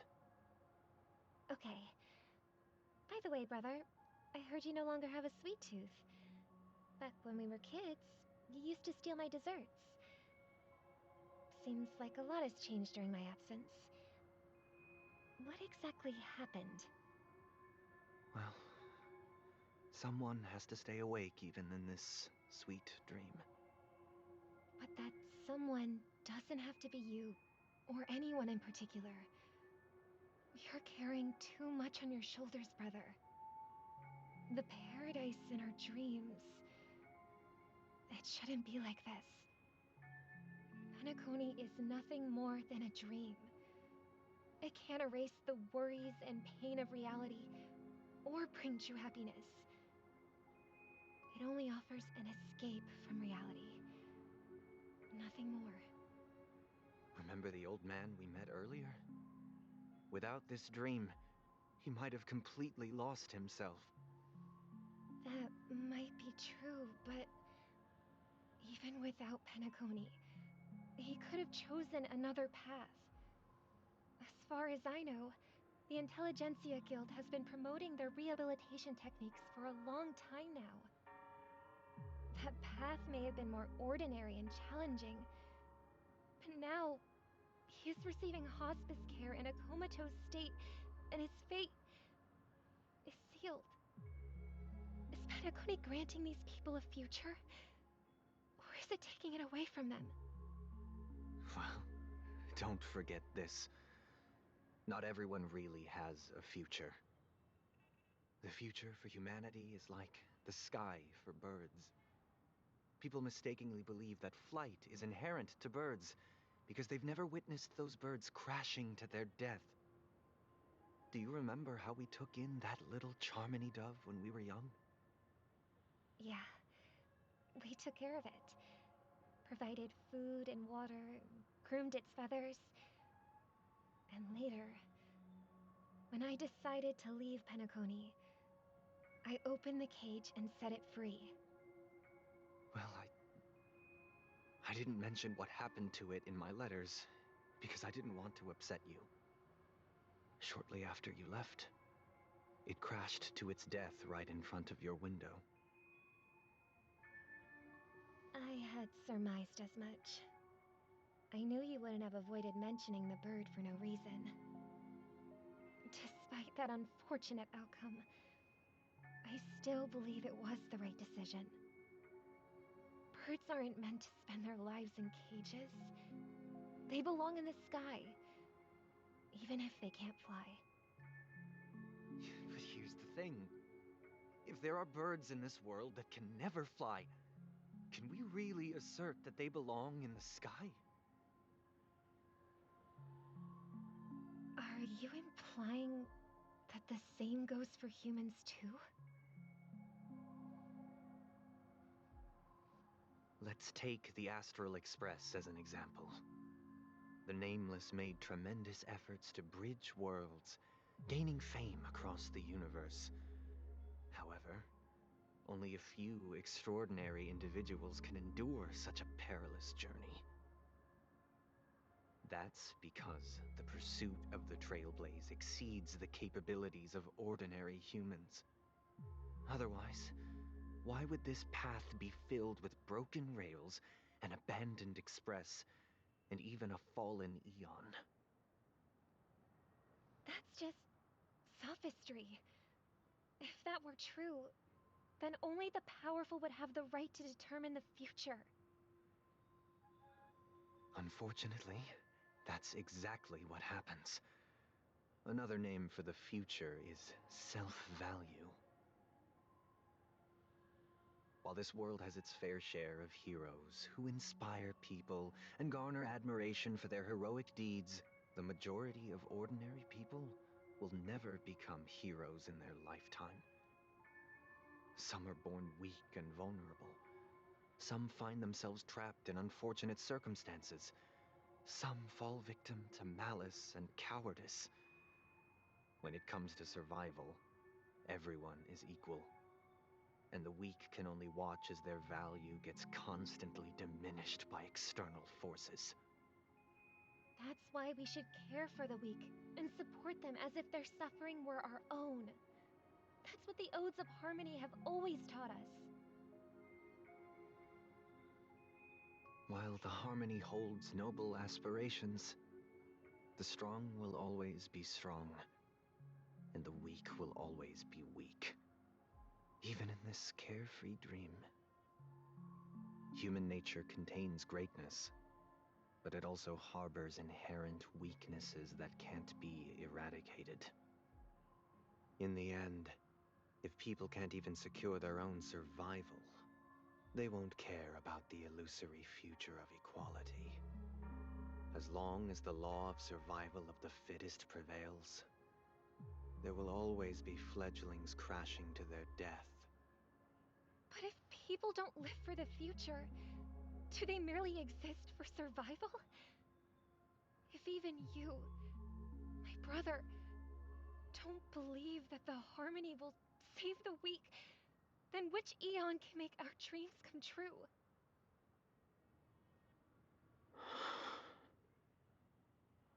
People often forget that when the first bird took flight, the entire world envisioned a future where no more fledglings would ever crash to their death. Are you reading, sister? What are you reading? Mr. Gopherwood gave me a picture book. It's about the story of the harmonic strings. If I could become a chord master, I'd like to summon Dominicus, the harmonious choir. I want to sing with everyone and spread our wishes so that all can feel happiness and joy. I see. then I would summon the Harmonious Choir too. Don't you have a wish of your own, brother? Of course I do. It's just that it includes your wish and everyone else's. I long for a true paradise where everyone can find peace. You are doomed to fail. Then, let's build a stage there and invite everyone to our performance so that both our wishes come true through the power of the Harmonious Choir. It's a deal then. Yeah, it's a deal. But how can I become a chord master?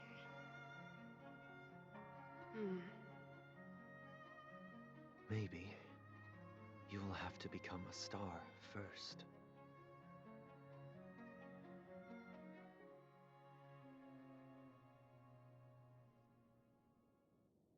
You're back sooner than I thought. Any results?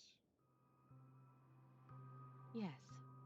And now, it's up to us to forge ahead. Since he's already carried out his last wish, my final mission is complete. But pardon me if I sound curt. It's good to have determination. The path Mikhail left for you is not an easy one to tread. Why else would he have chosen to sleep in solitude, staking everything on some nameless in the future? But you have the numbers, and in numbers comes strength. So that might just delay your inevitable a little more. Got any more encouraging words? As I see it, relying on Welt's negotiations alone is far from enough. Regardless of whether the other party will be compliant, negotiating simply allows us to meet them as equals and won't grant us an upper hand. Penacony is our rival's home turf, and we already have very few chips left to play with. Rather than idly sit around while the family's got us blocked off, an offensive approach might be a wiser course of action. We're more familiar with the Stellaron's properties than most, and since it's the key to stabilizing the sweet dream, it's vital to the family's interests. By attacking their core interests, they're bound to retaliate hastily. And as the saying goes, haste makes waste. That's right. As long as we pose a threat to the Stellaron, either with words or otherwise, we have a chance at gaining the upper hand. But the problem is, on the eve of the Charmony Festival opening, how exactly are we going to get close to the theater? Family security will be airtight, and if we brute force it, even if we succeed, it's too risky.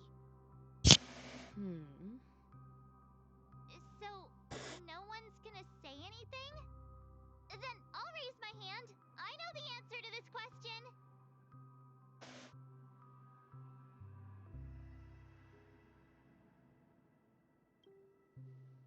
Why are you speaking like the General of the Law Fu? So, I heard that before the Charmony Festival begins, there'll be a pageant to kick off the festival. It's called the Soul Glad TM Festivity Auditions, or something, and it's going to be held in the moment of Scorch Sand. As long as we clinch the top spot, we'll be able to attain the title of Festive Superstar, and be able to personally bask in the graces of Miss Robin. Not that that's important. What's crucial is that we can enter the Grand Theater before the audience arrives.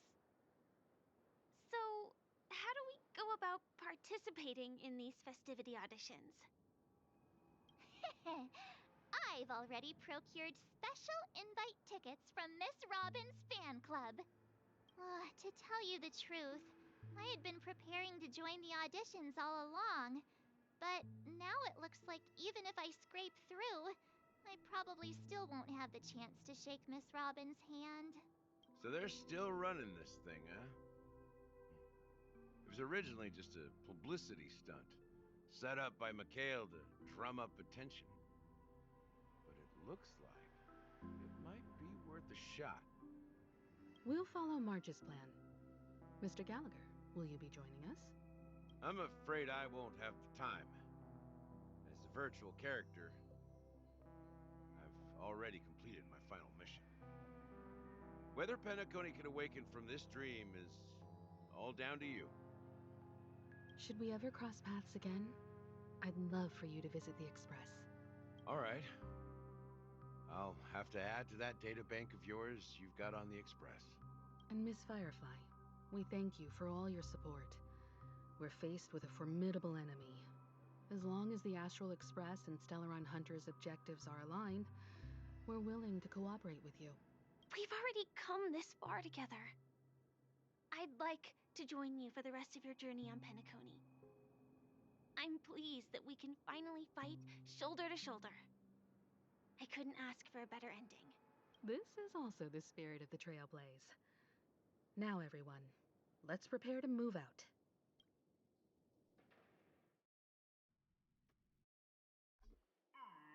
Ladies and gentlemen, welcome to Scorched Sand Hall.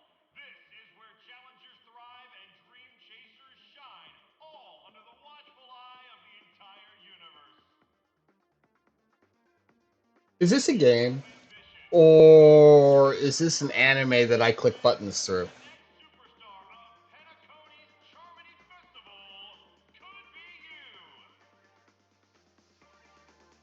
Oh, wow, they've really outdone themselves.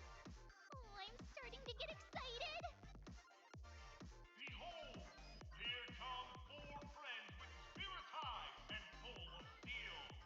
Are you aspiring to be the superstars of the festival? Is he talking about us? Oh god, I love Xenosaga. That was a great game.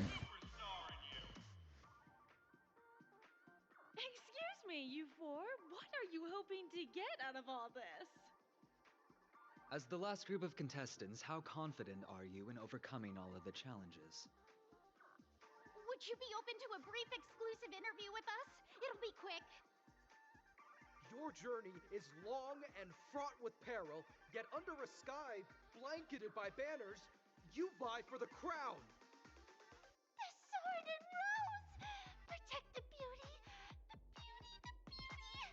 Magnificent and majestic! A knight's head is Argentini is here? focus is stubborn as a heel. We don't all have to be winners, but if we don't have fun, we'd all be sinners. People are pouring in. Kinda feels like all sorts of baddies are showing up. Let's get in there quickly and enter the competition. Ladies and gentlemen, please make way. Make way. Coming towards us now is one of Penacony's top 10 wealthiest tycoons and the soul-glad business empire's founder, Mr. Dean. Allow me to introduce myself. I'm the director of Soulglad's factory, Ideen Lena. My four friends, introduce yourselves. Is this the old man that we were talking to earlier? Hello, everybody. I'm Himiko, a nameless from the Astral Express, and these are my companions. Don't you guys need to hide your identities? Can't hide it anyways. Penacony is plastered with our posters. And because the Astral Express is so well known, the family won't dare to make any rash moves.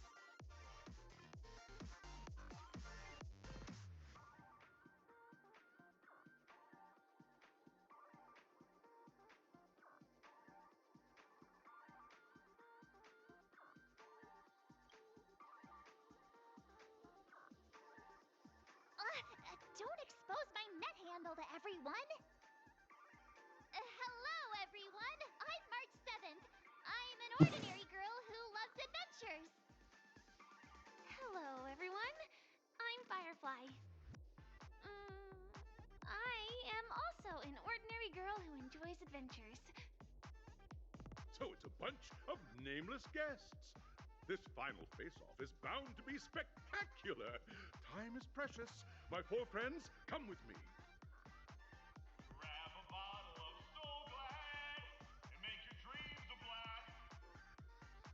That last part needs some work. I have a feeling that I need to work on my sound settings here. Oh my lord, can you all hear anything?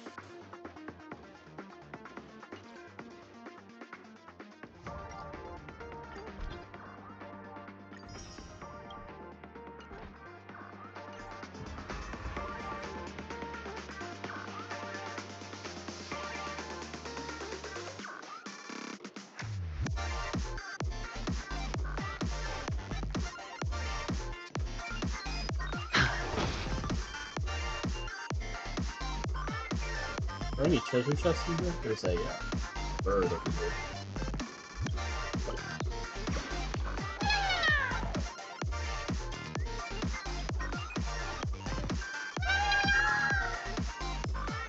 These screens are literally smacking Aventurine in the head.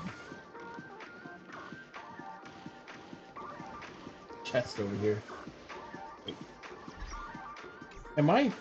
Where am I at? Is this a new area? Holy smokes! How are there 32 chests here? Where are we at?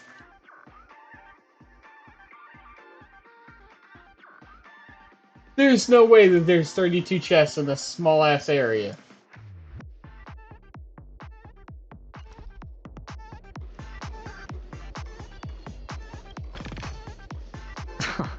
This is hardly enough for a seat at the table.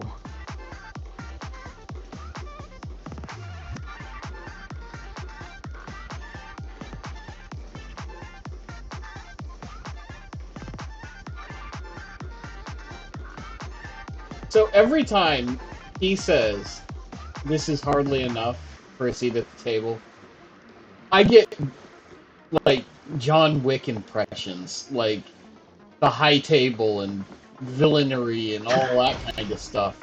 I know he's making, like, gambler terms, like the poker table, but that's not what comes to mind when he says that. This place is buzzing. That's right. This venue is a miniature representation of that time known as the era filled with boundless possibilities. Excuse me while I break all of the pinatas. Need all the coins, all the credits. I left one. Oh, it's a bird.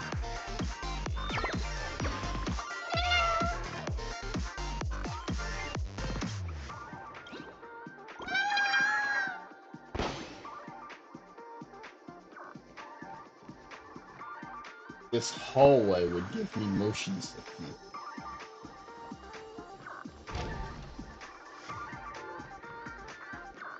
This is golden light. Bullshit.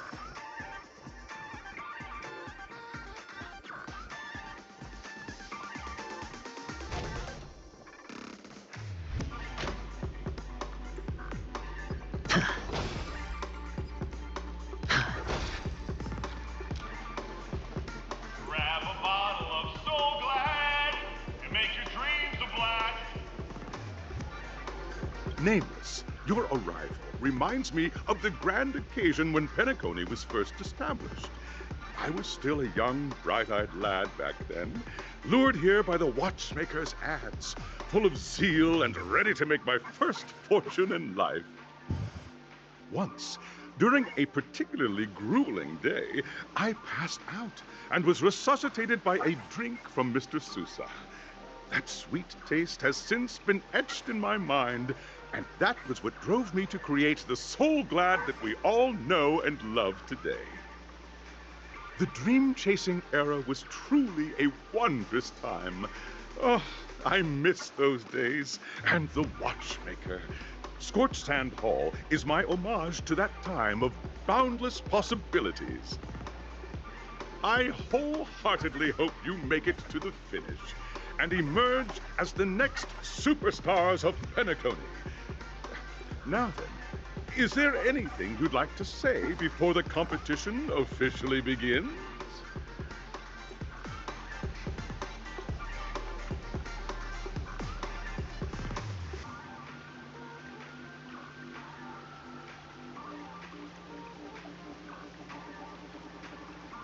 Oh, I am not taking an L. Ha! That's the trailblazing spirit. How about you, Miss March? Hello, everyone! Next up, get ready for the Mega March 7th Adventure, where I'm going to break the speedrun world record! Trailblazing into the uncharted and challenging the limits. That's Miss March 7th for you. How about Miss Firefly? I hope that by the end of this journey, everyone will have achieved the outcome that they hoped for. Ah, a wonderful wish! Miss Himiko, what are you expecting from your team? Safety first, everyone. Simple words, but full of warmth. Waiting for you are 3 stages, each connected to that era. The first 2 stages offer 2 distinct paths to choose from, with unique challenges on each route. And in the last stage, you will face off against a champion who has defended the title to this very day. A beloved contender whose noble virtues are unrivaled. Those are the rules. Simple. Everyone clear? Now then, I hereby announce that the 33rd Scorched Sand Festival of the 20th season, sponsored by So Glad Enterprises, I'm sorry, I was spaced out. What are the rules again?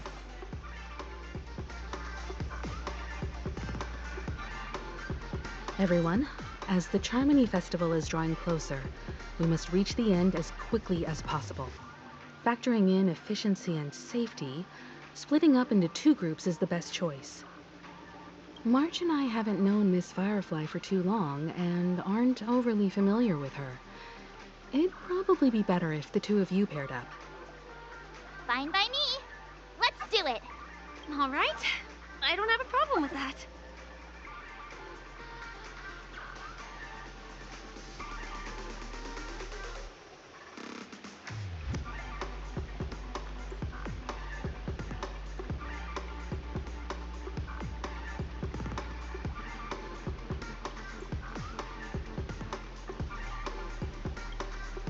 We'll split into the assigned groups then. All of those Let's not options waste just time. seem rude to me.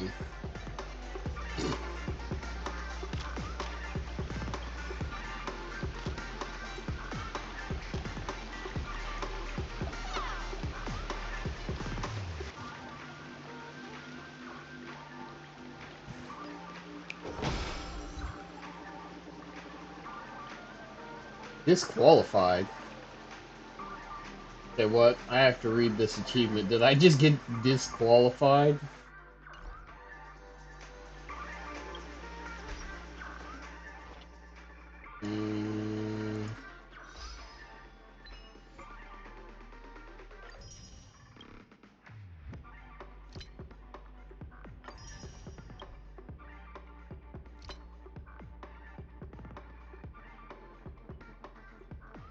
Apparently not.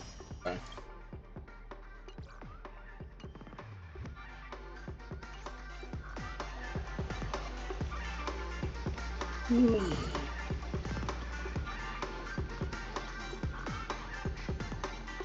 Welcome to the first stage of So Glad Enterprises' 33rd Scorched Sand Festival of the 20th season, Dream Play Fantasia!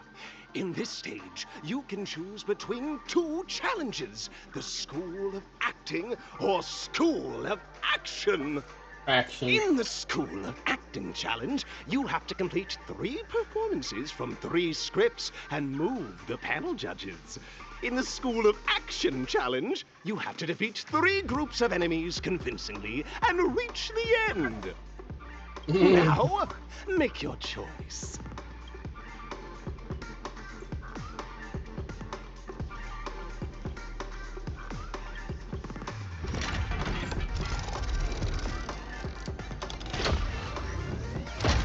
The giant pinball machine.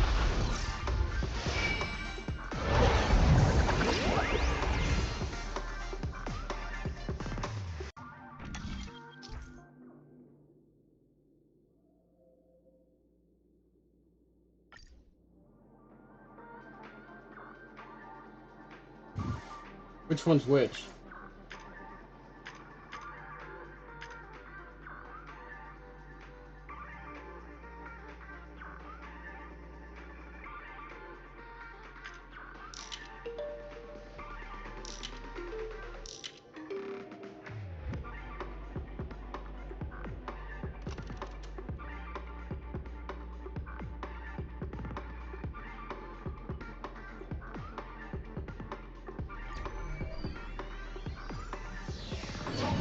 The champion's crown awaits you on the stage.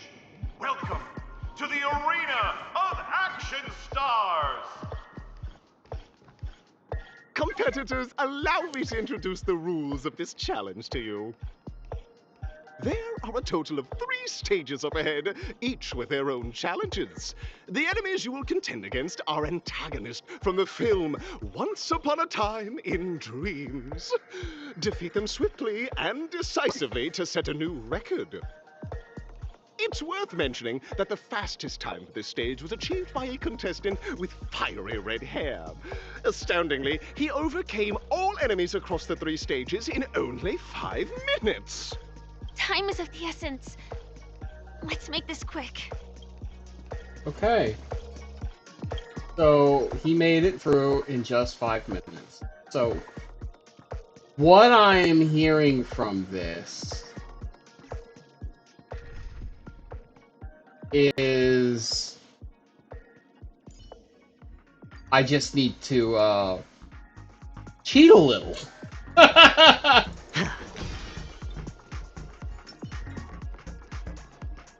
Contestants, you are about to confront the monsters of the primordial dreamscape.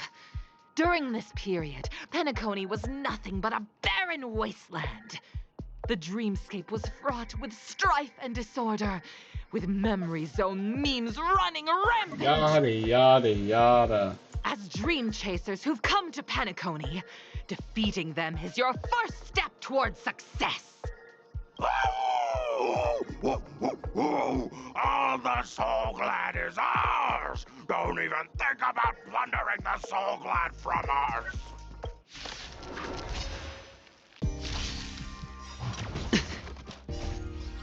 I will protect all beauty! Grace. The dead return! Bust. Or maybe I'll take it all! All in. It's on me. Rise!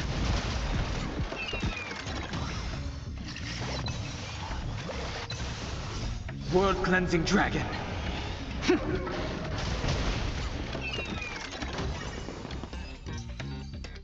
I win. Soul Glad! My Soul Glad! Pretty simple. I just hope these tests don't take too long.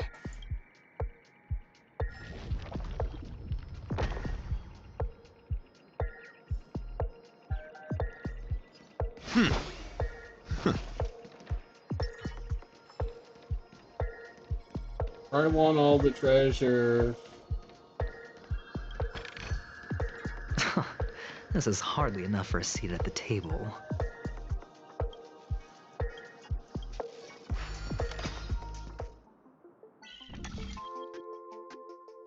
Okay.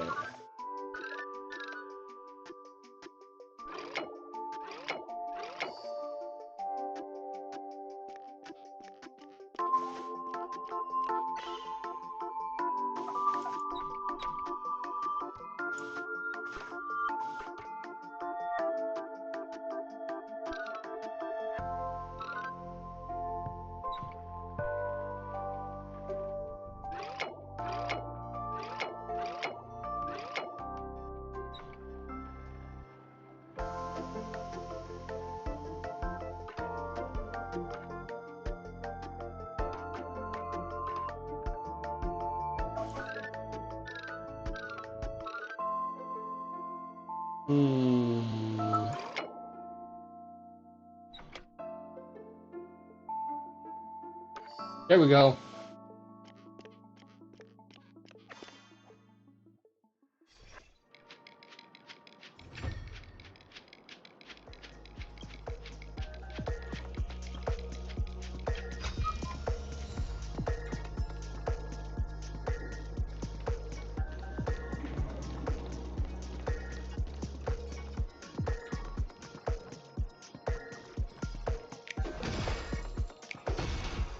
Can I not get in there?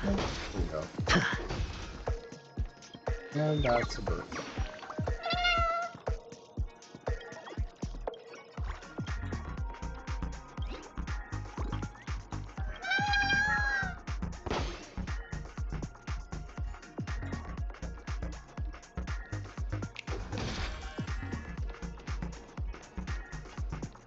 Congratulations on becoming the first group of Dream Chasers!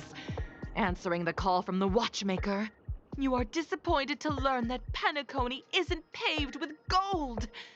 Resigned to your current plight, you start from the hierarchical dredges, biding your time for a chance at success. Just as you're about to give up, a downpour sparks a business idea. You enter the umbrella business! But just as things are looking up, you encounter a competitor. Defeat them and emerge victorious from this trade war. Why is our opponent Soul Glad? Because this is Soul Glad Enterprises' 33rd festivity auditions of the 20th season! Isn't this just product placement? To safeguard the integrity of Soul Glad, I will soar high into the sky and become its shiniest star. Whoosh!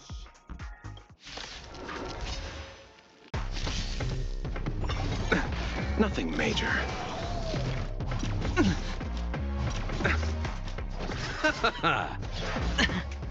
It's on me. Bust. Or maybe I'll take it all. Watch your head. Rise!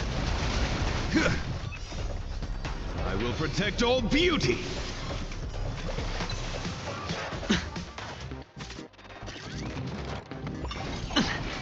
All in.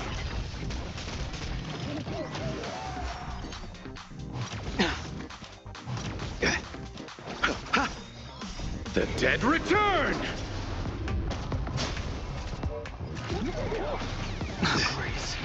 Ah. Break!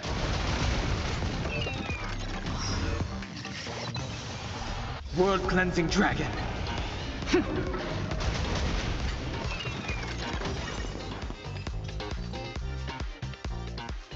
The world kisses me with pain. Well, and that I sounds provide impressive. with Soul Glad in return. Whoosh!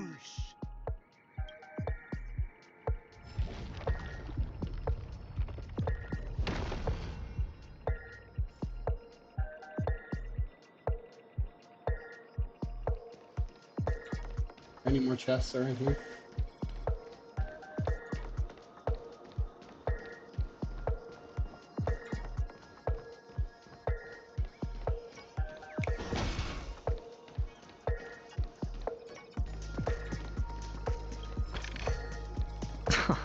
This is hardly enough for a seat at the table.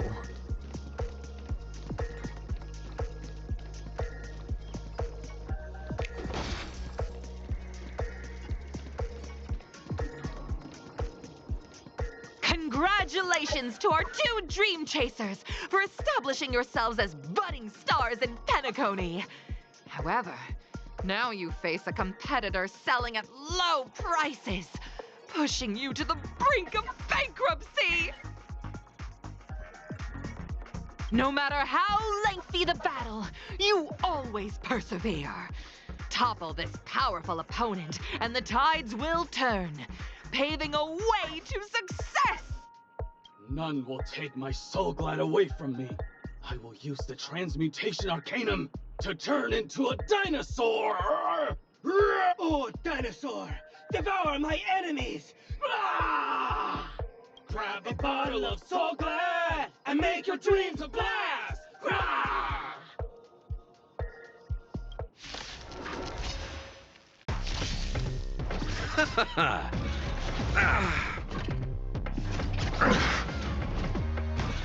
Oh. All in. Bust. Or maybe I'll take it all. Rise! Watch your head.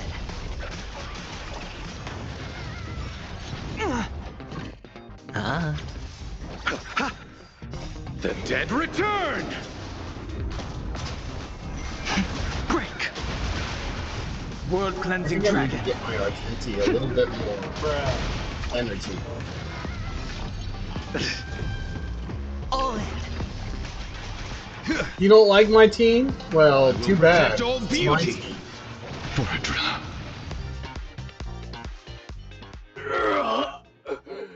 The body withers, but the soul-glad name shall not. Ah, you truly are a beast, more than I can ever be. That should do it! Okay. Let's go. Mr. Yang is waiting for us. Isn't this fight way off from the actual storyline? Transforming into a dinosaur isn't imaginative enough for you? This is the sort of magic only seen on Penacony. Anyway, let's get back on track. Where were we? Oh, after an extended battle, you finally emerged victorious! But the companion who journeyed to Penacony with you chose to leave, having lost all hope.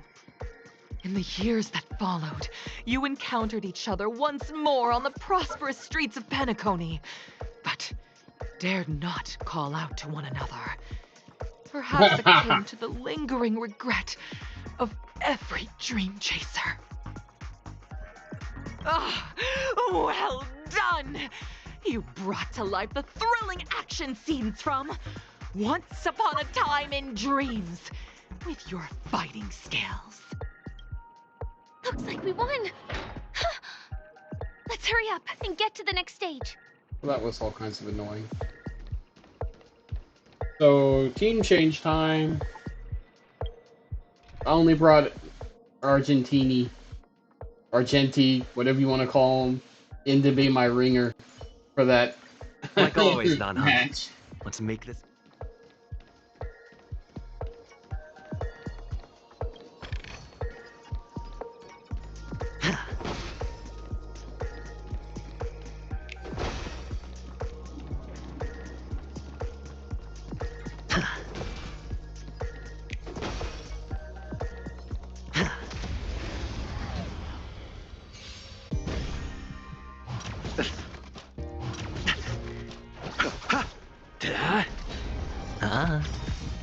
Bust.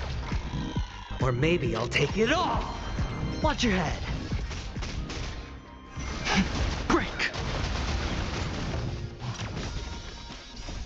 Lance! Forward!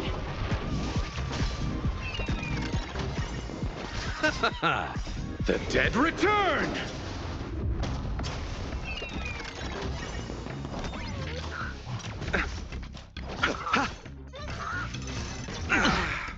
All in. World cleansing dragon.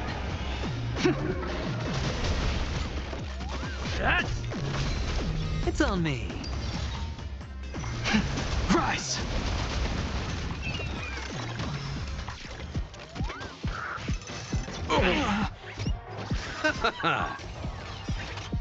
The dead return! Hit! Spend freely. Break!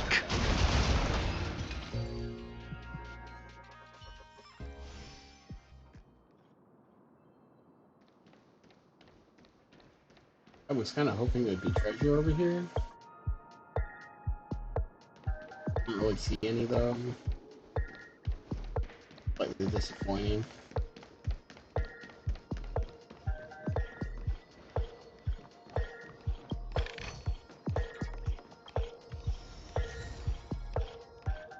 Some like it hot. Ho ho ho! That's a song title for you. Congrats to both of you for clearing the stage, but more importantly, are you having fun? Fun is more important than success. Only to those who aren't winning. Look at the time! You finished much faster than that red-haired contestant did. That might be because he was, you know, in my team. That red-haired contestant. Who is that exactly? Argenti! You'll find out eventually, but only if you clear the next test first. Welcome to the second stage of the 33rd Scorched Sand Festival in the 20th season, sponsored by Soul Glad Enterprises. Gunfire time! You have the option to choose gunfire and undergo Brother Hanu's trial, or time, where you'll face Clucky's trial. And now, make your choice!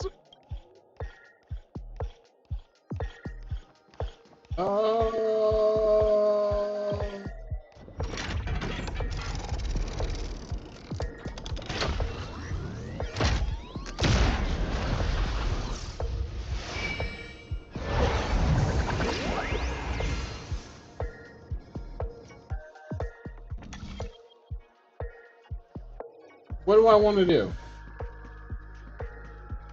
Do I want to do gunfire trial, or do I want to do time trial?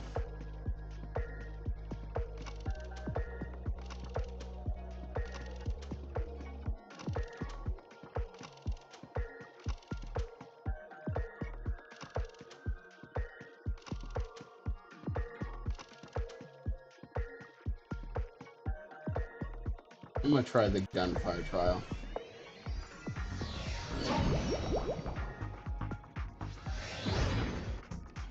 Dear friends, welcome to the enchanting universe created by the Watchmaker. Awaiting you is the morally dubious yet ever charming character from the animated Clocky series, Hanu! It is said that these cartoon characters were inspired by the Watchmaker's own experiences. According to research by Clocky scholars, the original Hanu of reality shared a deep friendship with the Watchmaker, akin to comrades in arms. Enter into the world of Hanu via the TV by the entrance and partake in an enchanting and suspenseful story with him. Good luck in there! If it's a gunfire trial, we should be able to settle this with a fight, right? I hope this won't waste too much of our time.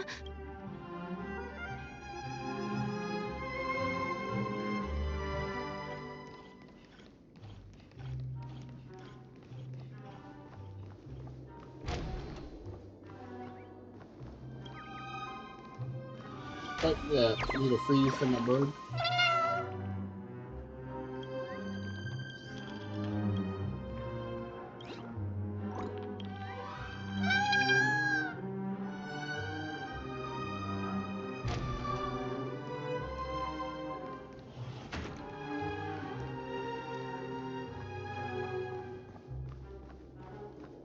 Ready?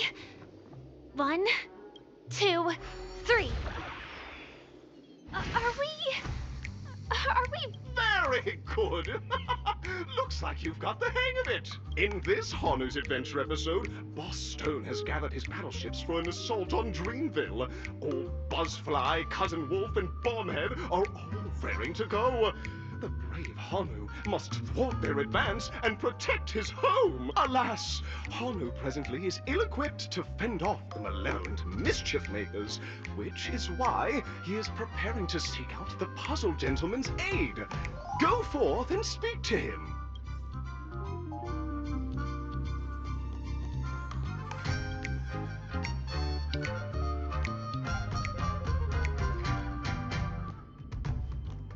Oh, brave Hanu, you look like you could really use some help. Long time no see, Hanu. You look pretty stressed out. How about an intense and thrilling game of Dream Jigsaw to blow off some steam?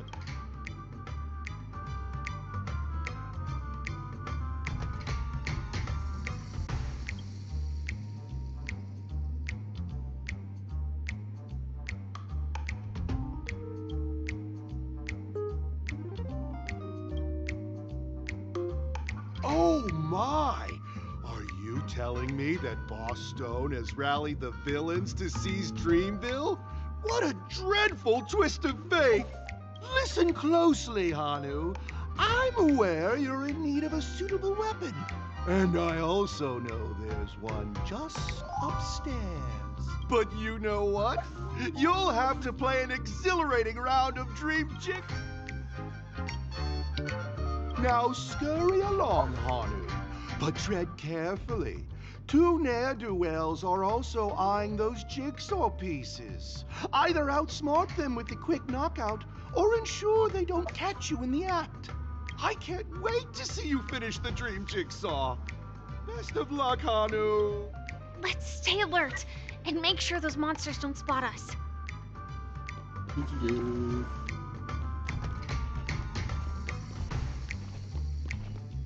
Look up there! If we can push that thing down, do you think that would do the trick?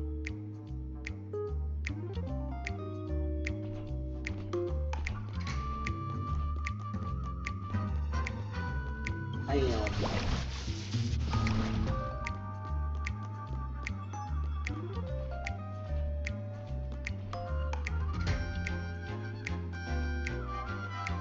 Ooh, there's a treasure chest up here. Who put that there? So I think I need to knock this over.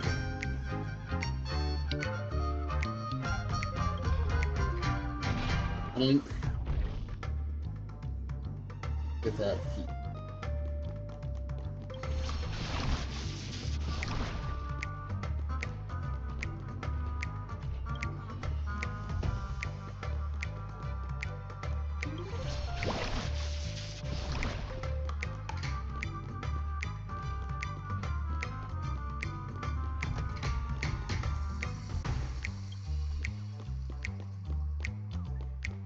Ooh, birdie.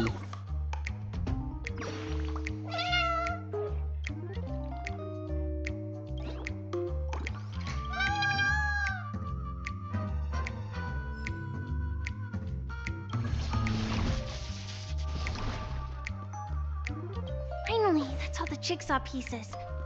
Let's hurry back.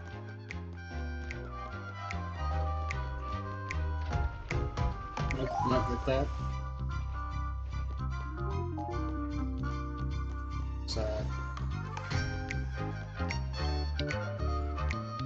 Oh, look, I've always been really good at jigsaws. Maybe, sometimes. Not really.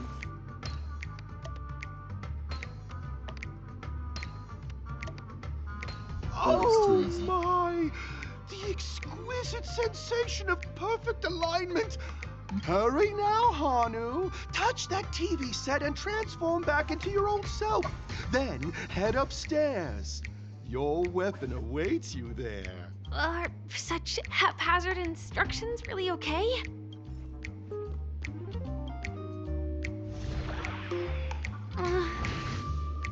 Disconnecting from that thing so suddenly has left me feeling slightly disoriented.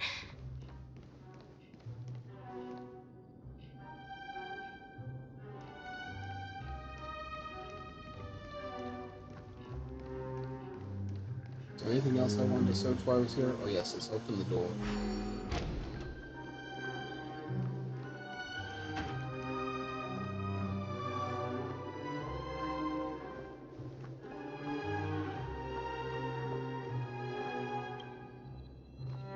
Is that Hanu?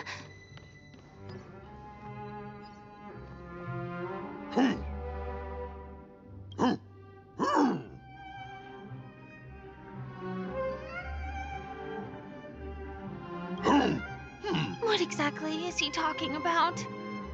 Tick-tock! It's time for me to make an appearance! Clocky? I can also see him.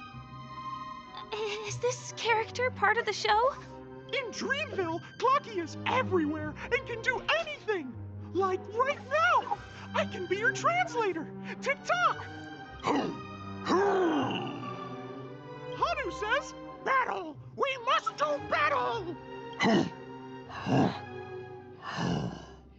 The enemy is at our doorstep, and we have no path of retreat for the future of Dreamville! Touch that suspicious-looking TV right now! So they just jumped inside that TV. Sheesh. Logic in this plot and dialogue is really being pushed to its limits. Really, you think?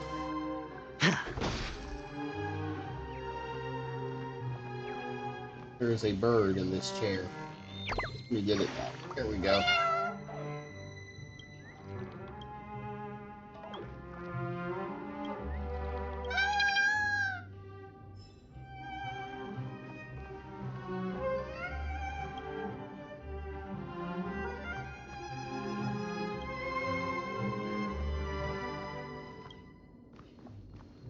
Ooh, a treasure chest right there by the door. I would have missed that. Well, here we go again. Ready? I am gradually getting used to this. Huh. Who knows? I might even be able to perform some high-level moves with Hanu. Oh? Did someone say high-level movies just now? That's right, pal. The upcoming script is just exploding with all sorts of high-level shenanigans. Last we saw, Hanu was preparing for battle. Suddenly, he hears heavy footsteps coming from the hallway. Malevolent mischief makers have broken into his home. But brave Hanu won't go down without a fight.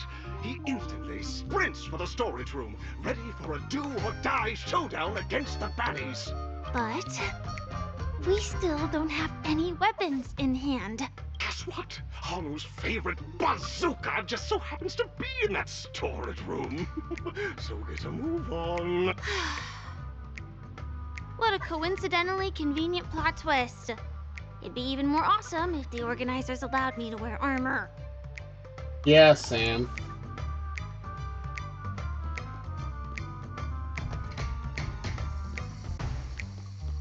I just want to get to the storage room.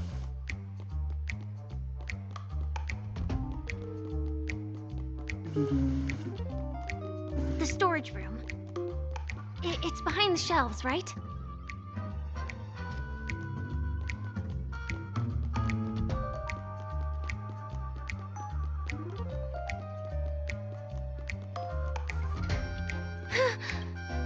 He wasn't lying. There's actually a bazooka here. Now we should have a way of dealing with those baddies. This thing feels just like the Soaring Locust too.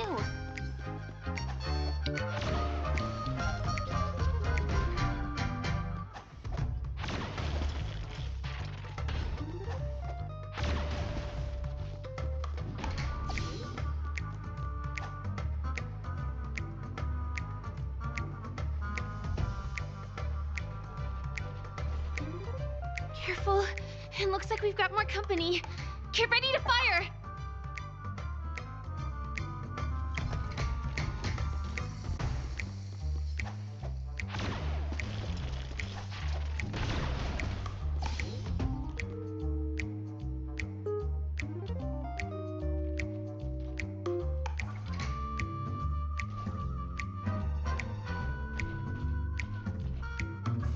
Here we go again. But no big deal. We're pretty handy with this bazooka now.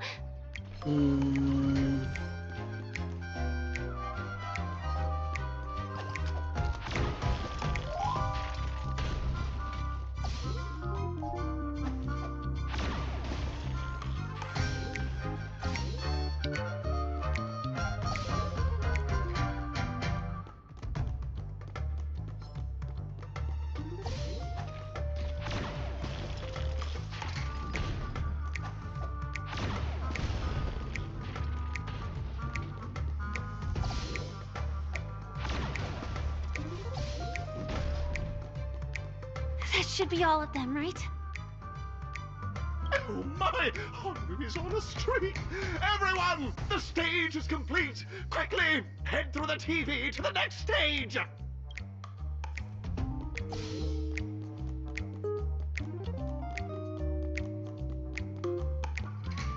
There's Hano vision.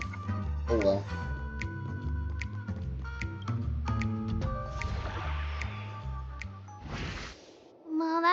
that. But it is gonna be hard to let go of this bazooka. Oh my lord! Never mind. Let's hurry over to the next stage. Your addiction to blowing things up, Sam.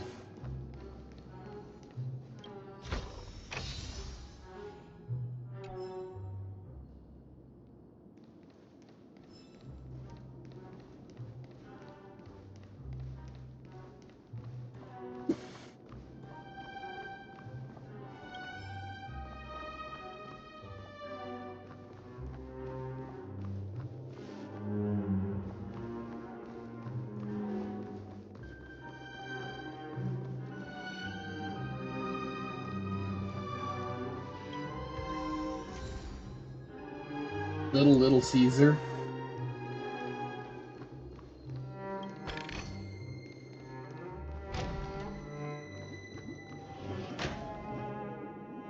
Congratulations to both of you! Oh, you've overcome all obstacles and proven yourselves.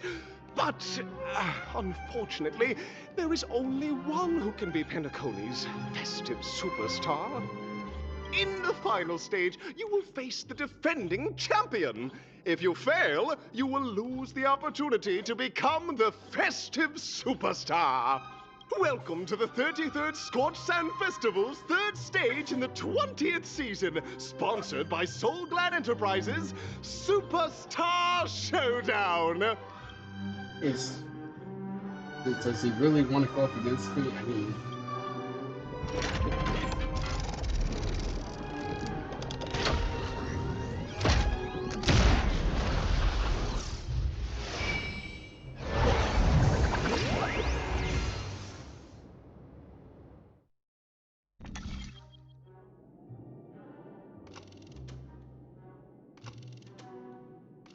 Arena 1 or Arena 2? We'll go with Arena 2.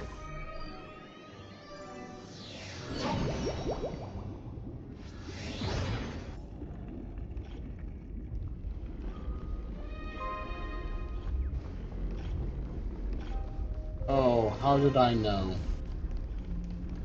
No way, I think I just saw someone. Someone extraordinary. Extraordinary, my ass. Time to stack the deck. So what are you thinking, guys?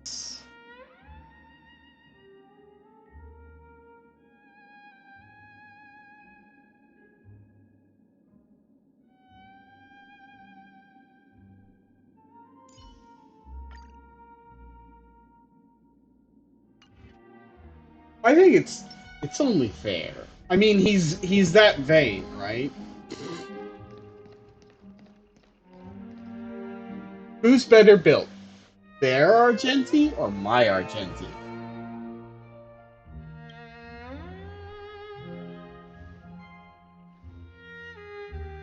This is not voiced, I'm very sad. Are you a Knight of Beauty?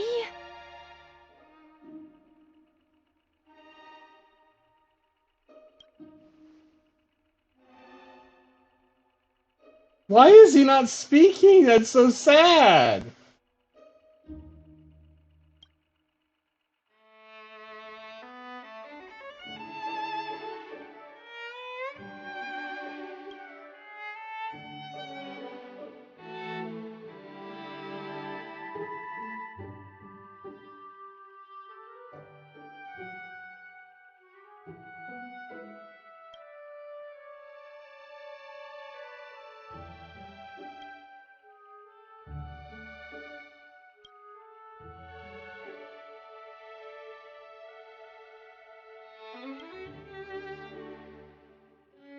That's right. This magnificent dream is built upon the Stellaron and the countless sacrifices of many people.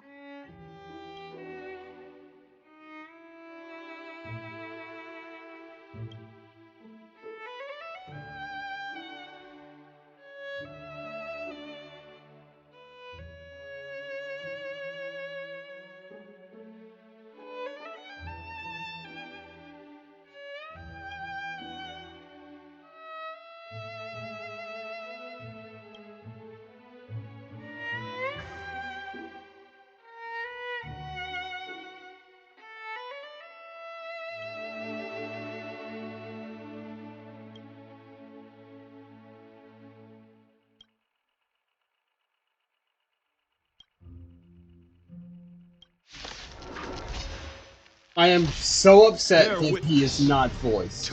I am so upset. Don't get complacent. Why are we not on auto battle? Oh, fine then. Who needs auto battle? Awaken, dormant scales. World-cleansing dragon.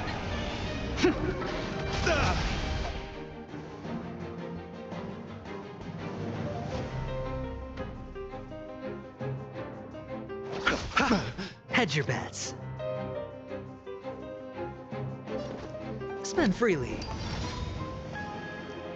The dice have been cast. Bust.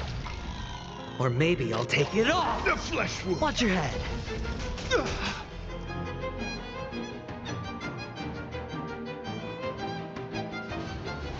Heaven's Surge. Break.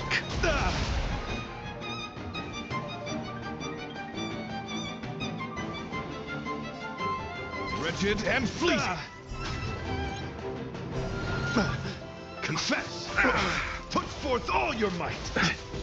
All in. The flesh All you wound. got? Grace. Pledge thine loyalty. Sure, I'll play along. It's on me. The strength. The My flesh guiding wound. light. Behold, this symbol of pure. I'll see you off.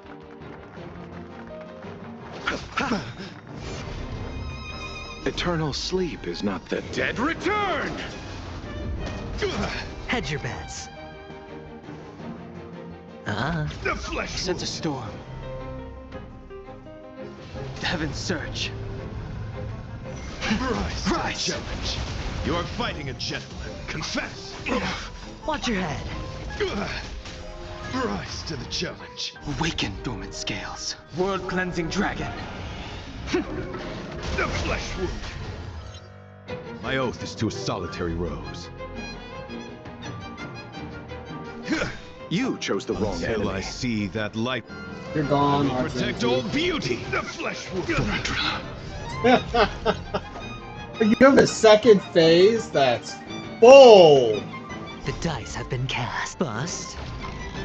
Or maybe I'll take it off.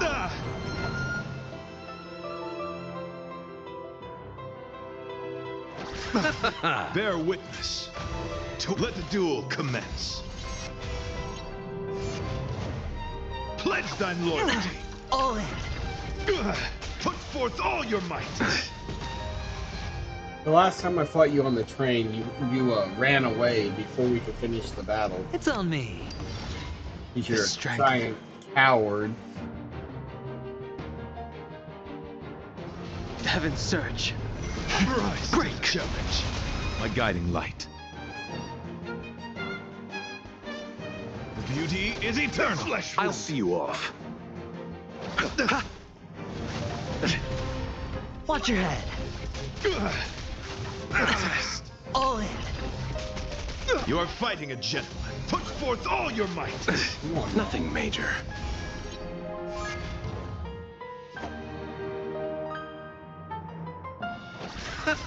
Sure, I'll play along. Spend freely. You're having a hard time getting my shield below. Watch your head. Eternal sleep is not the end. The dead return! Rise to the challenge.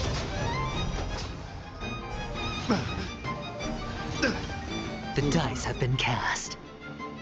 Bust. Or maybe I'll take it off. The flesh wound.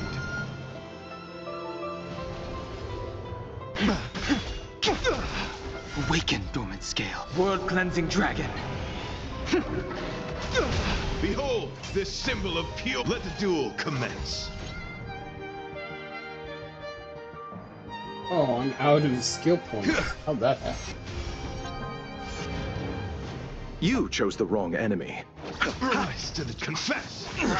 I gave him every chance to surrender before the battle started. Watch your head. I underestimated you. A test. All in. Uh-oh. Until I see that light, Battle's over. I will protect all beauty.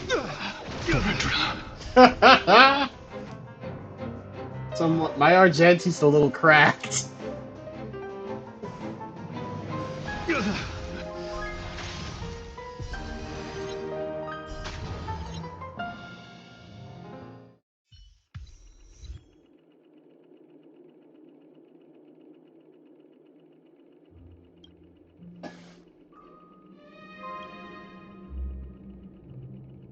I'm so upset you're not voiced. We don't have much time. May fate allow us to meet again, Knight of Beauty. In that case, let's make our way to the end. Penacony's really thronging with talent. So sad. I hope we make it in time.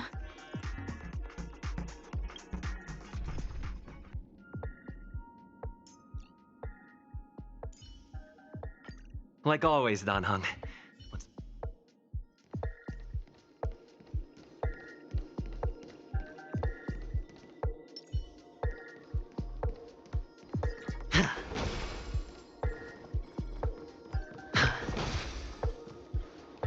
Is there no treasure chests around here? All that fighting with this man and no treasure chests. No stellar jades? What a ripoff.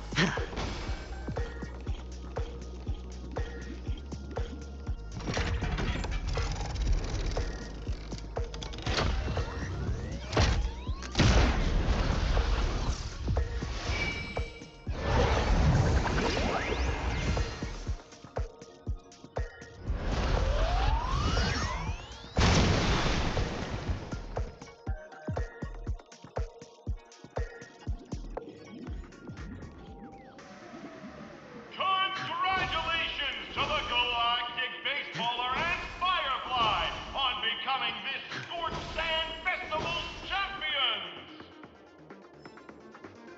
Still no treasure We chests. look forward to their amazing entrance in the Charmony Festival! Let's give a round of applause to our aspiring young guests!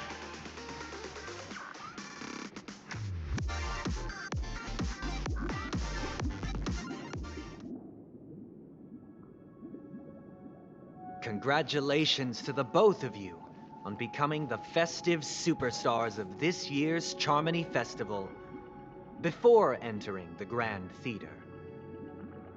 That sounds like Sunday. Is that Sunday? It is on behalf Sunday. of the organizers, extend my sincere congratulations to you, wishing you joy under their radiance.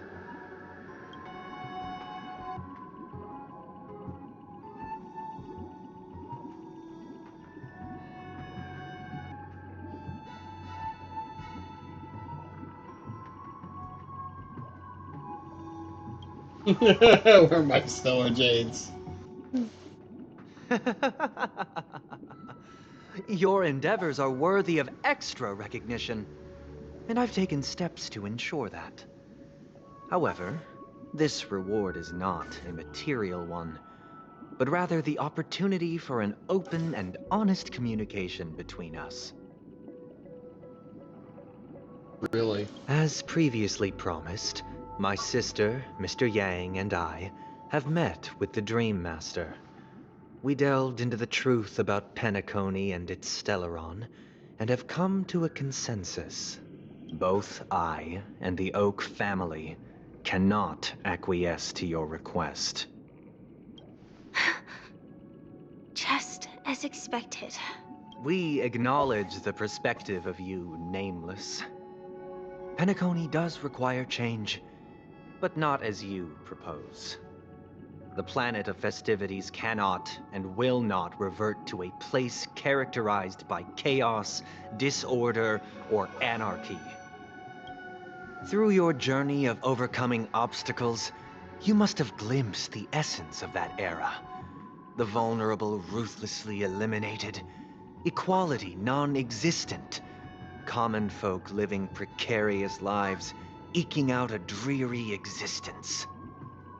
Ultimately, Only heroes like yourselves manage to achieve success. But I would dare ask, if you did not possess the special status of having a Stellaron, and you were but an anonymous and frail member among the masses, which Penacony would you prefer? A dystopia for the survival of the fittest, or a sweet dream paradise for all?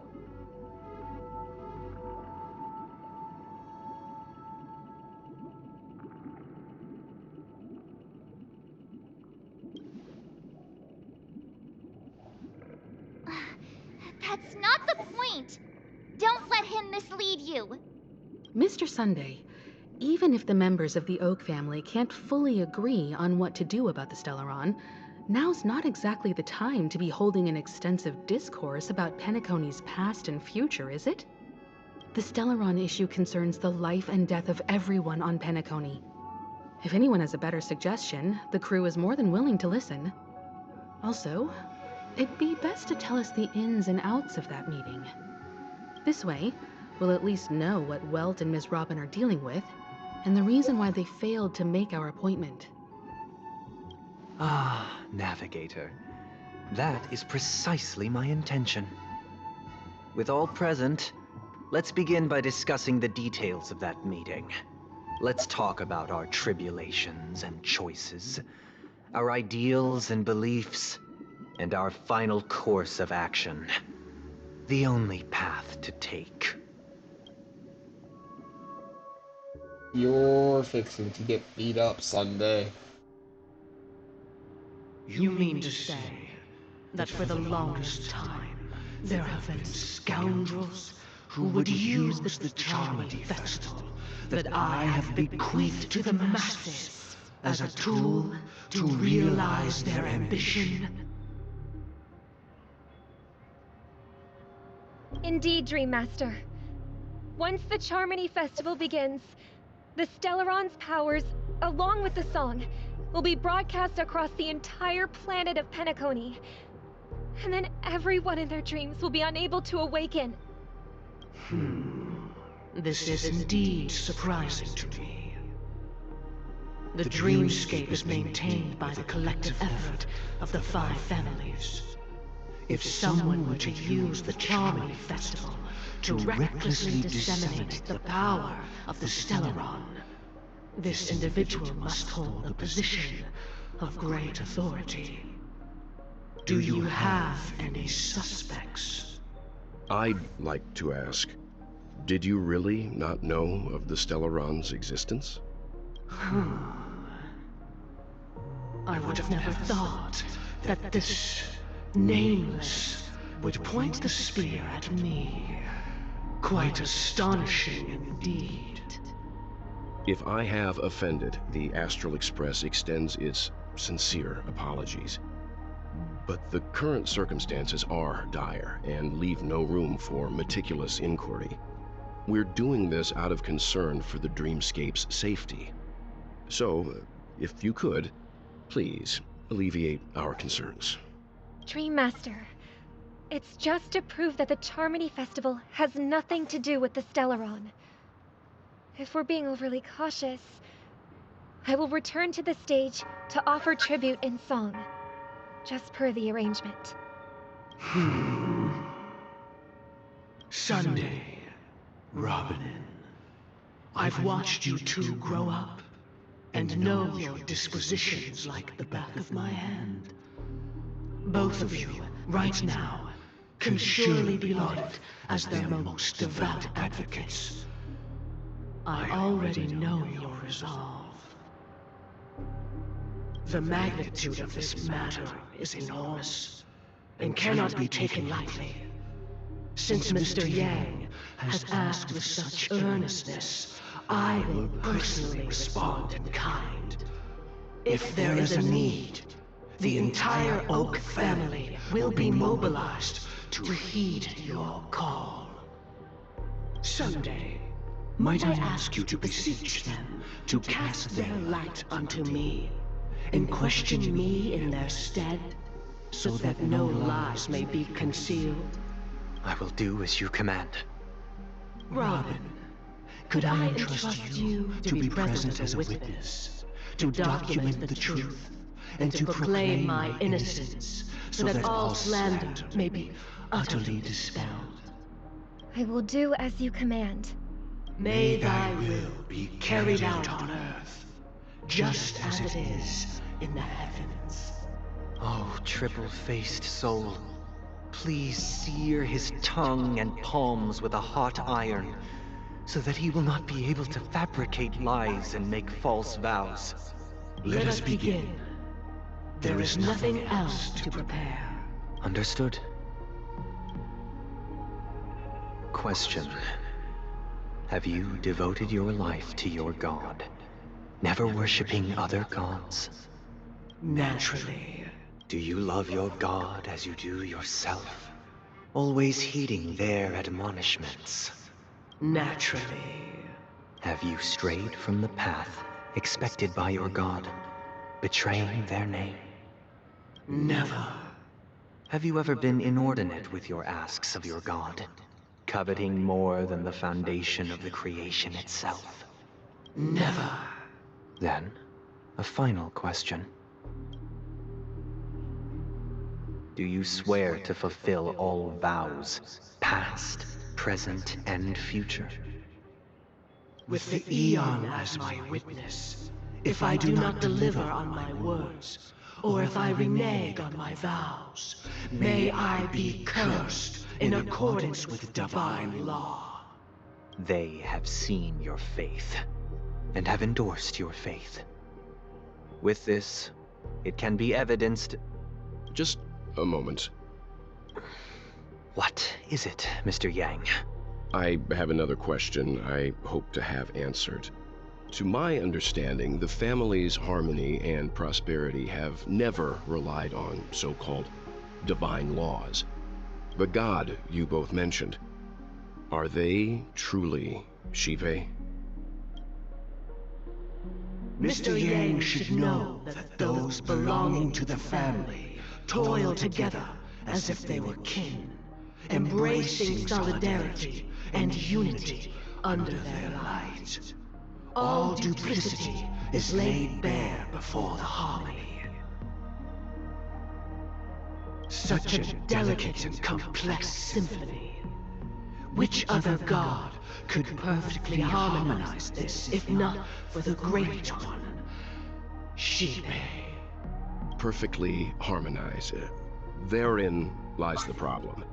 It isn't an outsider lurking in the shadows who changed the harmony, but a dissonance that has surreptitiously emerged from within this very symphony itself.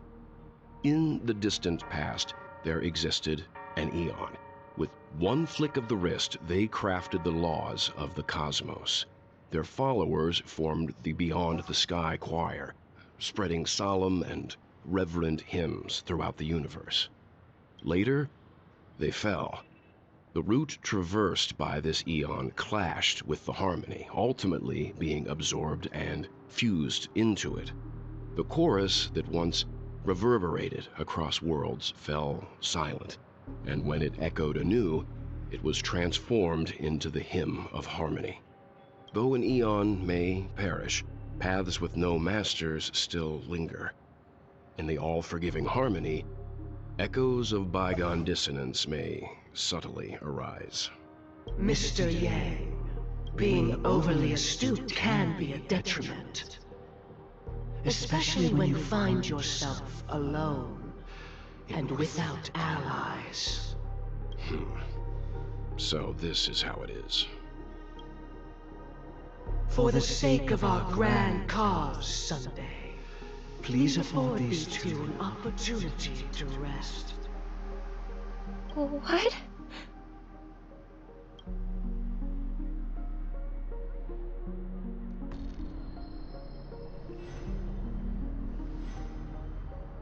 Sorry, Robin. It's just you. I did not wish for you to know this. It's a pity that things have turned out this way. So, this is the true reason I can't sing? The shadow that envelops Penacony is actually... We were never children of the Harmony. Our ideal paradise could not have been crafted by Shipe. True bliss can only be guaranteed by the one who transcends the many.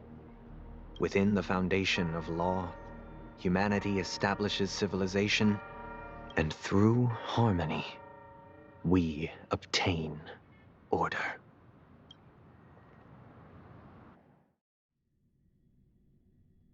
Unbelievable. To think that there would be remnants of the Order on Penacony. What have you done with Mr. Yang and Miss Robin? Don't worry. I just gave them some time alone to ponder their fates. You should know that these actions make you an enemy of the Astral Express. Should we need to stand against the Nameless, it would only be myself and the Oak family involved. But we haven't reached that point yet, have we?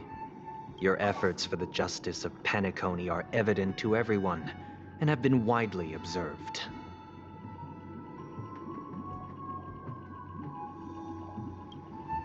Smart kid. You're just as sharp as the other one. If it is the Order that drove you to imprison Welt and Robin, and you're using them to coerce our compliance, then there'll be no point in entertaining any type of discussion. You're mistaken, Miss Himiko. They are in very safe hands, and just as the family has always proclaimed, no one can be harmed in the dreamscape, least of all in the beautiful new world belonging to the Order. Penacony and the entire universe have witnessed far too much innocent bloodshed. The strong wield their blades against the weak, and the victors push the vanquished to the brink of life. Natural selection. The world abides by this principle, establishing the well-being of humanity atop the corpses of the downtrodden. Only we, or rather, I, possess the power to put an end to this farce. So you've decided to resurrect a dead Eon? No one's ever done such a thing.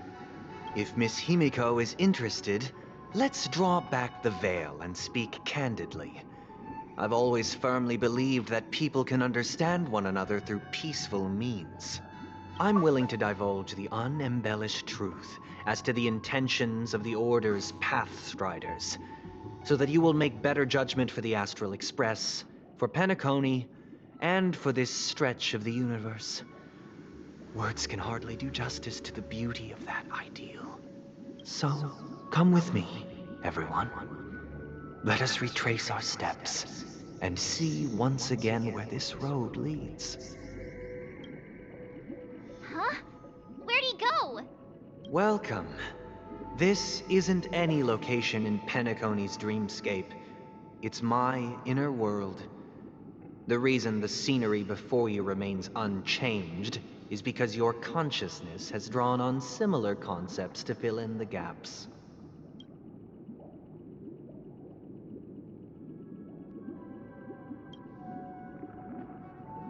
That means... Did you do the same to Welt? It's a tuning process, stronger in effect and more draining on the mind. The gray-haired guest has experienced it before, so he should understand what it entails. Tuning allows you to intuitively grasp my feelings, which also means that I cannot hide anything from you. Now, everyone, please look at the huge screen. The road we once took begins here. From this point on, you will witness the numerous decisions I've faced. I've selected a portion of these to share with you. I believe after going through similar predicaments, you'll be able to better understand my thoughts. Let's begin. The first decision. A story about a baby bird. This story happened when Robin and I were very young. We were victims of the Stellaron disaster, and the family's Mr. Gopher Wood, who would later become the Dream Master of Penacony, saw that we siblings had no one to turn to and took us in. Later on, Robin and I lived a time with nary a care in the world. One day, after dinner, while my younger sister and I were lounging about in Mr. Gopher Wood's yard, we spotted a fledgling Charmony dove all on its own. That baby bird was tiny. It didn't even have all of its feathers, and it couldn't sing. When we found it, it was already on its last breath, having fallen into a shrub, probably abandoned by its parents. We decided to build a nest for it right there and then. However, thinking back, that winter was unusually cold, with fierce winds at night in the yard, not to mention the many poisonous bugs and wild beasts in the vicinity.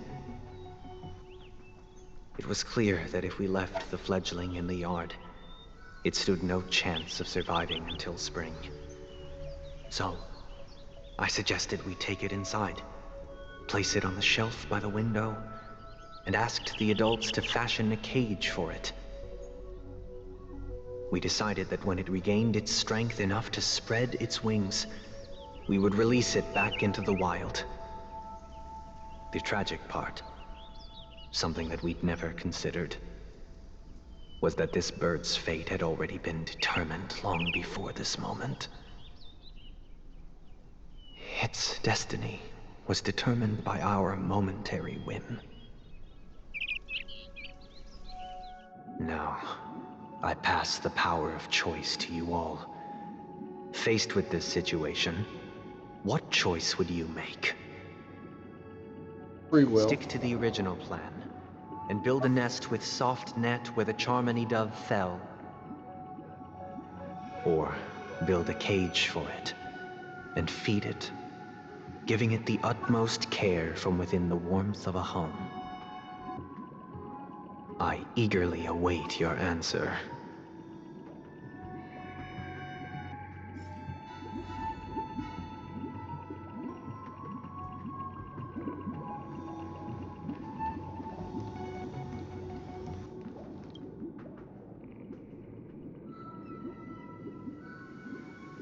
Interesting. Since you've made up your mind, allow me to reveal what fate this choice will bring to the fledgling.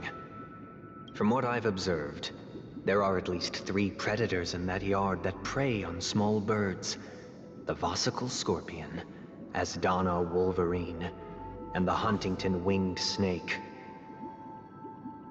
Even if they shy away from humans, these animals are still near apex predators in a fenced location like a yard. In such a location, only one fate awaits that little Charmony dove: a painful death. As for the choice you made, I am deeply sorry. Now, let us advance to the second decision. This time, it's the story of a dream chaser. This story happened when I was appointed as Bronze Melodia, a position exclusive to the Oak family, charged with listening to the problems and vexations of Dreamscape residents, and providing them with the relevant guidance. It was during that period that I had the opportunity to hear voices from all corners of the Dreamscape. Joy, sorrow, arrogance, regret. The complex tapestry of human nature that formed the world.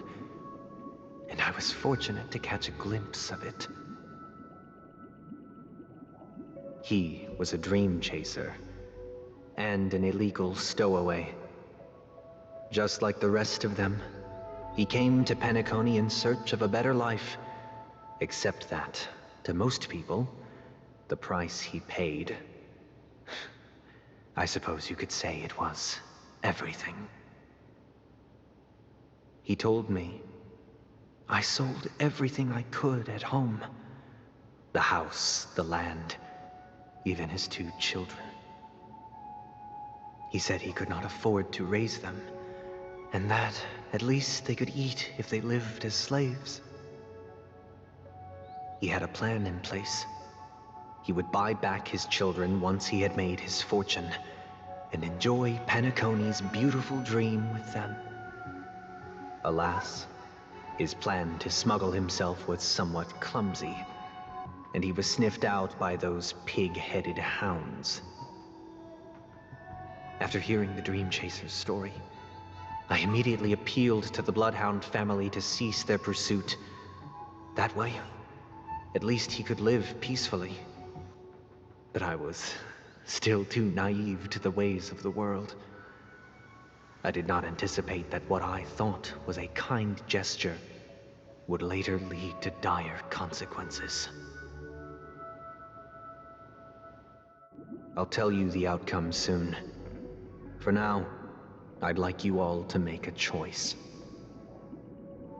Will you do as I did, and try to convince the Bloodhound family to stop their pursuit, so that the Dream Chaser may live peacefully and realize his wishes? Or will you remain silent, leaving him to languish while the hounds are hot on his heels, until his inevitable judgment arrives? I look forward to everyone's decisions. Who knows? Perhaps they might even alter the outcome of this tragedy.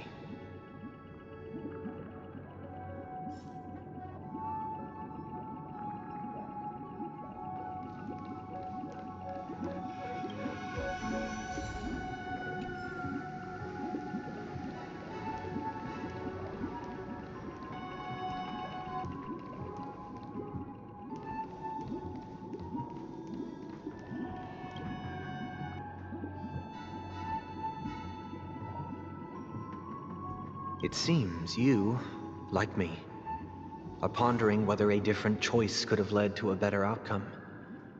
Sadly, his fate would only be more tragic. Say he never gets caught.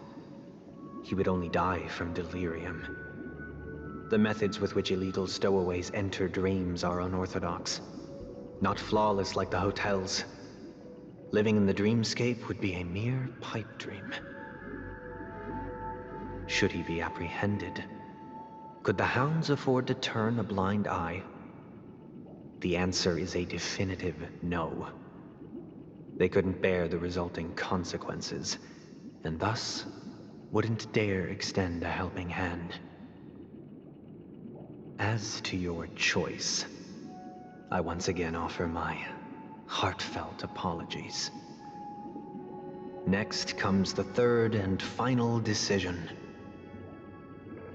And the story this time is my own. This story happened the day I was appointed the Oak family head. At that time, Mr. Gopherwood was the current Dream Master, and as per his wish, we had a private conversation. What surprised me was that the Dream Master had only come to deliver a letter to me. He let me read its contents, and it was a letter from my sister. The letter contained the usual pleasantries, anecdotes from her travels, nothing out of the ordinary. Just as I started wondering how this letter related to our discussion, the Dream Master began to speak. Do you know who wrote this letter? My sister, of course. But why would you personally visit me to hand me a letter from my sister containing mere trivialities? To help you grasp the full scope of this issue. Do you know where Robin is at this moment? From what the letter indicates, she must be in Caspelina 8, correct? She's touring there right now. Correct. Has she mentioned anything about a stray bullet? A stray bullet? What? A war has broken out on that planet. It is because of this very reason that Robin chose this destination. To spread the word of the Harmony.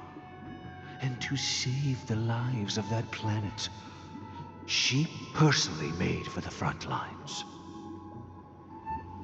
She hoped to ease the people's suffering with song, and was willing to brave mortal danger to deliver the IPC's medical supplies. Unfortunately, stray bullets show no such compassion. Is she all right?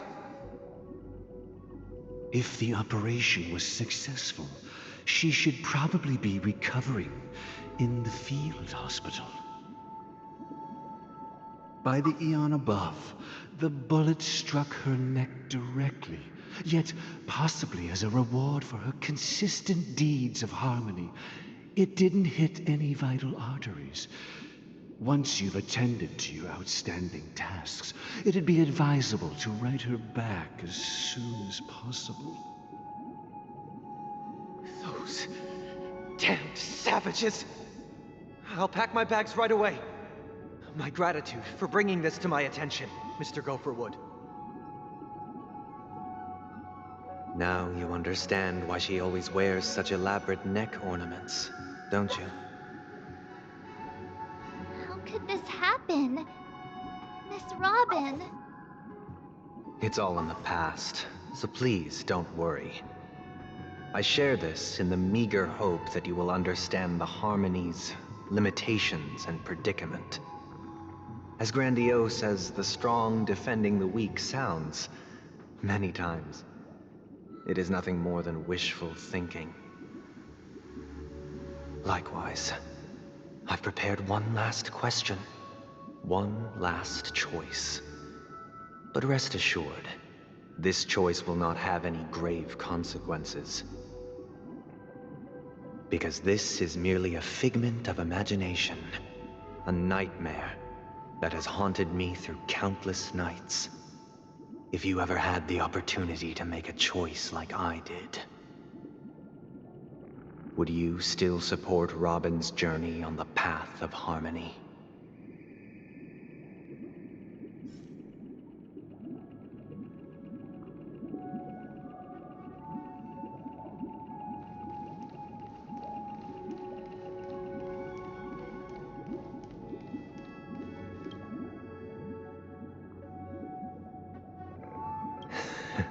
Free will. I see.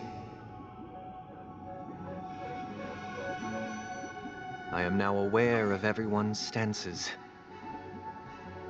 Raising these questions merely serves to illustrate one point. The plight of Penacony cannot be salvaged by the harmony. The true foundation for a sweet dream paradise can only be established through the order where the strong govern the weak. I know the suffering of being tormented, the turmoil of losing your way, how sorrow and even despair set in when matters don't work out. All of this causes me unending pain, because this is not what happiness is at all. We must teach the weak how to live a happy life. And this life isn't some noble propriety that the upper crust preaches, but in definitive terms, a way of survival that belongs to everyone. So what is your definition of living a happy life? Good question. Human consciousness is fundamentally an illusion, a cage known as self-worth. People lured in by this illusion make mistakes, yet still ask that external influences bear the burden. When one mistake after the next permeates the masses, they become impossible to trace. Thus, the amassing of these individual cages culminate to form a prison, a place dictated only by the rule of survival of the fittest. Nature is always accompanied by predation and sacrifice. Its antithesis is known as order. That is what I want to do. Unite people's happiness under the banner of order. They won't need to make bitter choices any longer. nor face the weaknesses of humanity. They won't have free will They can either. cast aside their primal instincts to build a haven for mankind. Simply describing thoughts is far too abstract, so allow me to provide a simple example. As you all may know, there are societal norms like weekends and long weekends that exist on some worlds. During these hard-earned rest days, people are given the chance to extricate themselves from the stresses of everyday life, allowing a certain tranquility to return to their souls. And it is only on these days that people do not have to adhere to the law where the strong prey on the weak. They can live out their lives happily during these brief intermissions. It's just a pity that 2 or 3 days are still too fleeting compared to the span of a lifetime. From where I stand, society's ideal system should be 7 rest days. Following Sunday, there should ensue a second, a third, and indeed an infinite procession of Sundays. This should be the face of the new world. Idyllic, eternal, peaceful days. And thus, every person can return to their base selves in this utopia. Some gaze in reverence at the stars, pouring their whole beings into calculating the distance between us and the isolated world of Pagana. Meanwhile, some seek refuge in quiet corners, holding one another, unencumbered by the chains of unwelcome obligations. There would be no need to bear the hardships of reality. Only in this way can humanity face the inevitable end with the purest of spirit, living a life of dignity. This is what it is to live in bliss. Miss Firefly, you who are stricken with entropy loss syndrome, you of all would surely understand this.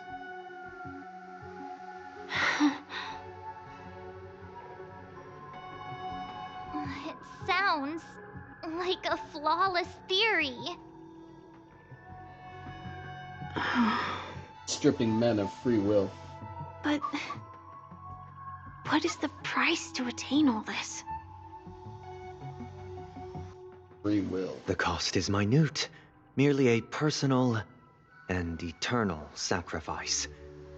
If this paradise is to be maintained for everyone, someone must remain trapped in solitary awakening until the end of the cosmos. Awakening. Which means that this so-called paradise is still a dream. Stepping into this paradise means forsaking reality, correct? It is not forsaking, but transcending.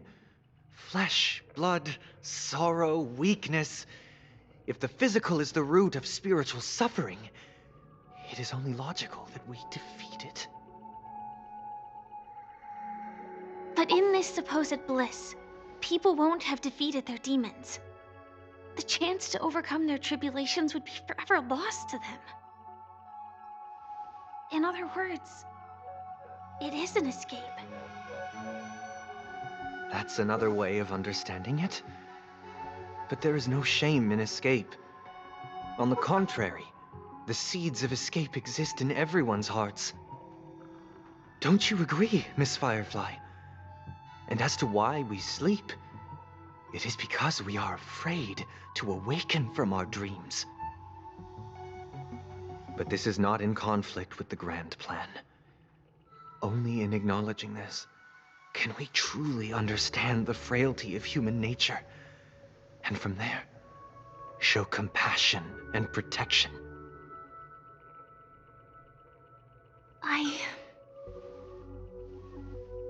I admit that you are a born leader. Your perspective on humanity brims with pessimism. Yet you express compassion for all, even when your heart pities them. But unlike you, I live for the self. From my perspective, individuals making choices for themselves is their birthright. The want to escape may be innate in the weak. But whether they are weak or not, it is not up to another to decide. Perhaps in your mind, you also view me as weak?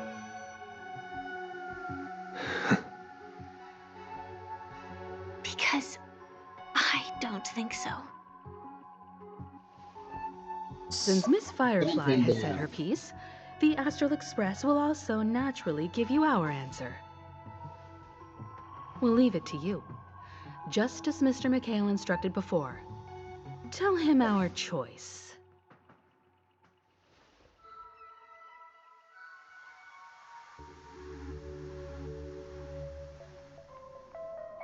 What is this place? Does this place ring any bells, Misha?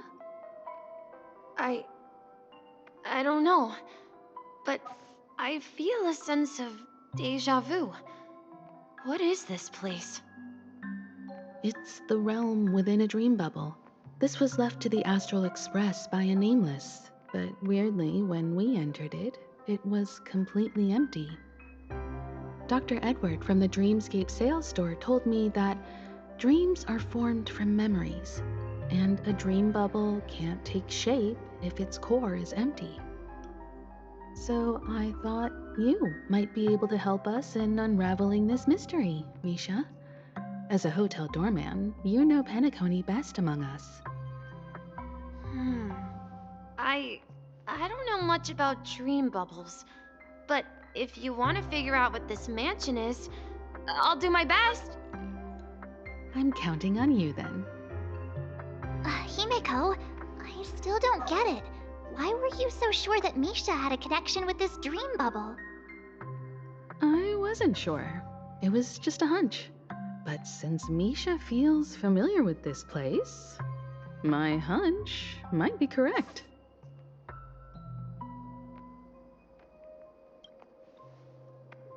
Exactly. This is where you and Firefly encountered death, which we now know as dormancy. Considering its connection to Dreamflux Reef, it's not surprising it appeared here. The question now is, who brought you here? Based on the clues we have so far, it's unlikely to be that masked fool. So identifying them is crucial to us. We're drawing closer to the truth once more. Let's give Misha some time, as I believe he'll unveil the secret of this dream bubble. All right, but there are doors all over the place. Which one should we choose? Do you have any idea, Misha? I guess... maybe this way?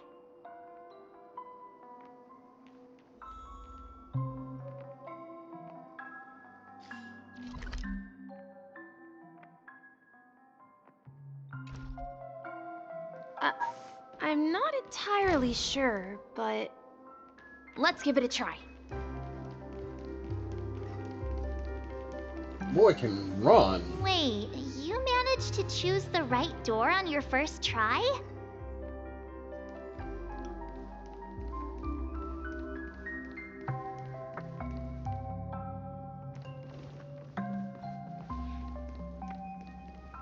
Of course, because Misha keeps calling for Mikhail all the time.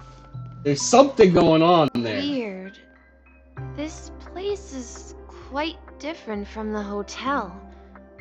But I feel like I've been here before, and even lived here for a while.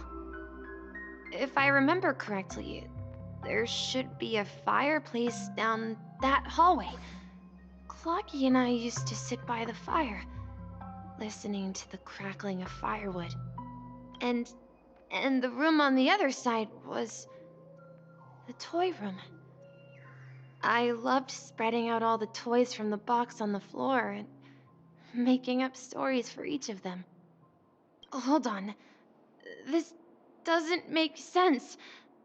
Didn't I grow up in Dreamflux Reef? So, what is this place? This could be a case of amnesia. Don't worry, Misha. It's common for everyone to forget certain aspects of the past. Those memories haven't vanished. They're just lying in the depths of your mind. We can surely get them back. Since this place seems familiar to you, why don't we explore a few more rooms and see if you can recall anything more?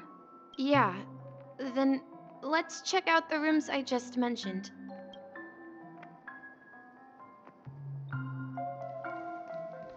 Tick-tock. Tick-tock. I heard some noises from the room. Origami Bird? That's a friend of mine. You and Origami Bird are friends? Yeah. It's a member of the Compass crew, just like Clocky and Miss Mirror. And there's more than just one Origami Bird. They are a big family with lots of brothers and sisters who look the same. They follow Miss Mirror's orders and handle all sorts of jobs on the ship. They're the best sailors. Sailors? Can Origami Birds be sailors? Could you tell us more about the Compass, Misha? The Compass is a ship bound for the New World. Clocky and his partners travel through layers of fog to the depths of the sea. Whenever there is danger, Clocky will use a compass and guide the ship in the right direction. That's a great story. But in the Penacony cartoon, Clocky and his partners have always lived in Dreamville and never ventured out, right? Huh? Oh, that does seem to be the case. Weird. I clearly remember Clocky arrived in the New World in the end. Perhaps Clocky has a hidden past. So, where has Clocky gone? Did he leave to protect Dreamville?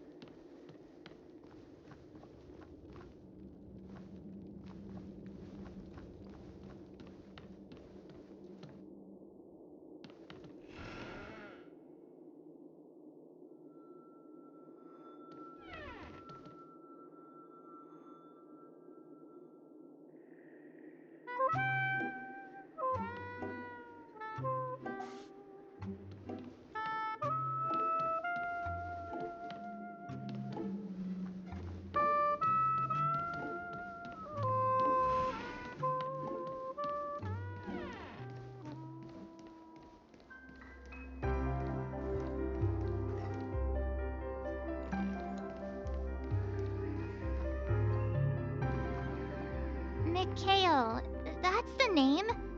Now we all know him as the Watchmaker. So, who is he talking to? Do you know anything about it, Misha? I'm sorry. I don't know much about the Watchmaker. But, Mikhail... Anything special about that name? Mikhail is Grandpa's name. Grandpa? Do you mean you're the Watchmaker's grandson? But we haven't heard anything about the Watchmaker having descendants. And the name Mikhail is not rare. Perhaps it's merely a coincidence. Could you tell us more about your grandpa, Mikhail? Yeah, sure. He was a seafarer who fearlessly ventured into mysterious seas and storms. He was always on the sea and had lots of friends who accompanied him on his travels. He didn't want me to call him Grandpa because that would make him sound old. He believed he was still young. The name Mikhail was given to him by his parents, Mihaly and Elise, both renowned seafarers. Every time he came back, he'd share his logbook with me and tell me about his adventures at sea. I want to become a great adventurer, just like him. It appears that the seafarer has nothing to do with the watchmaker. So, perhaps it's just a coincidence? So, where is your grandpa now? He went off on a new journey, and it's been quite a while since I last saw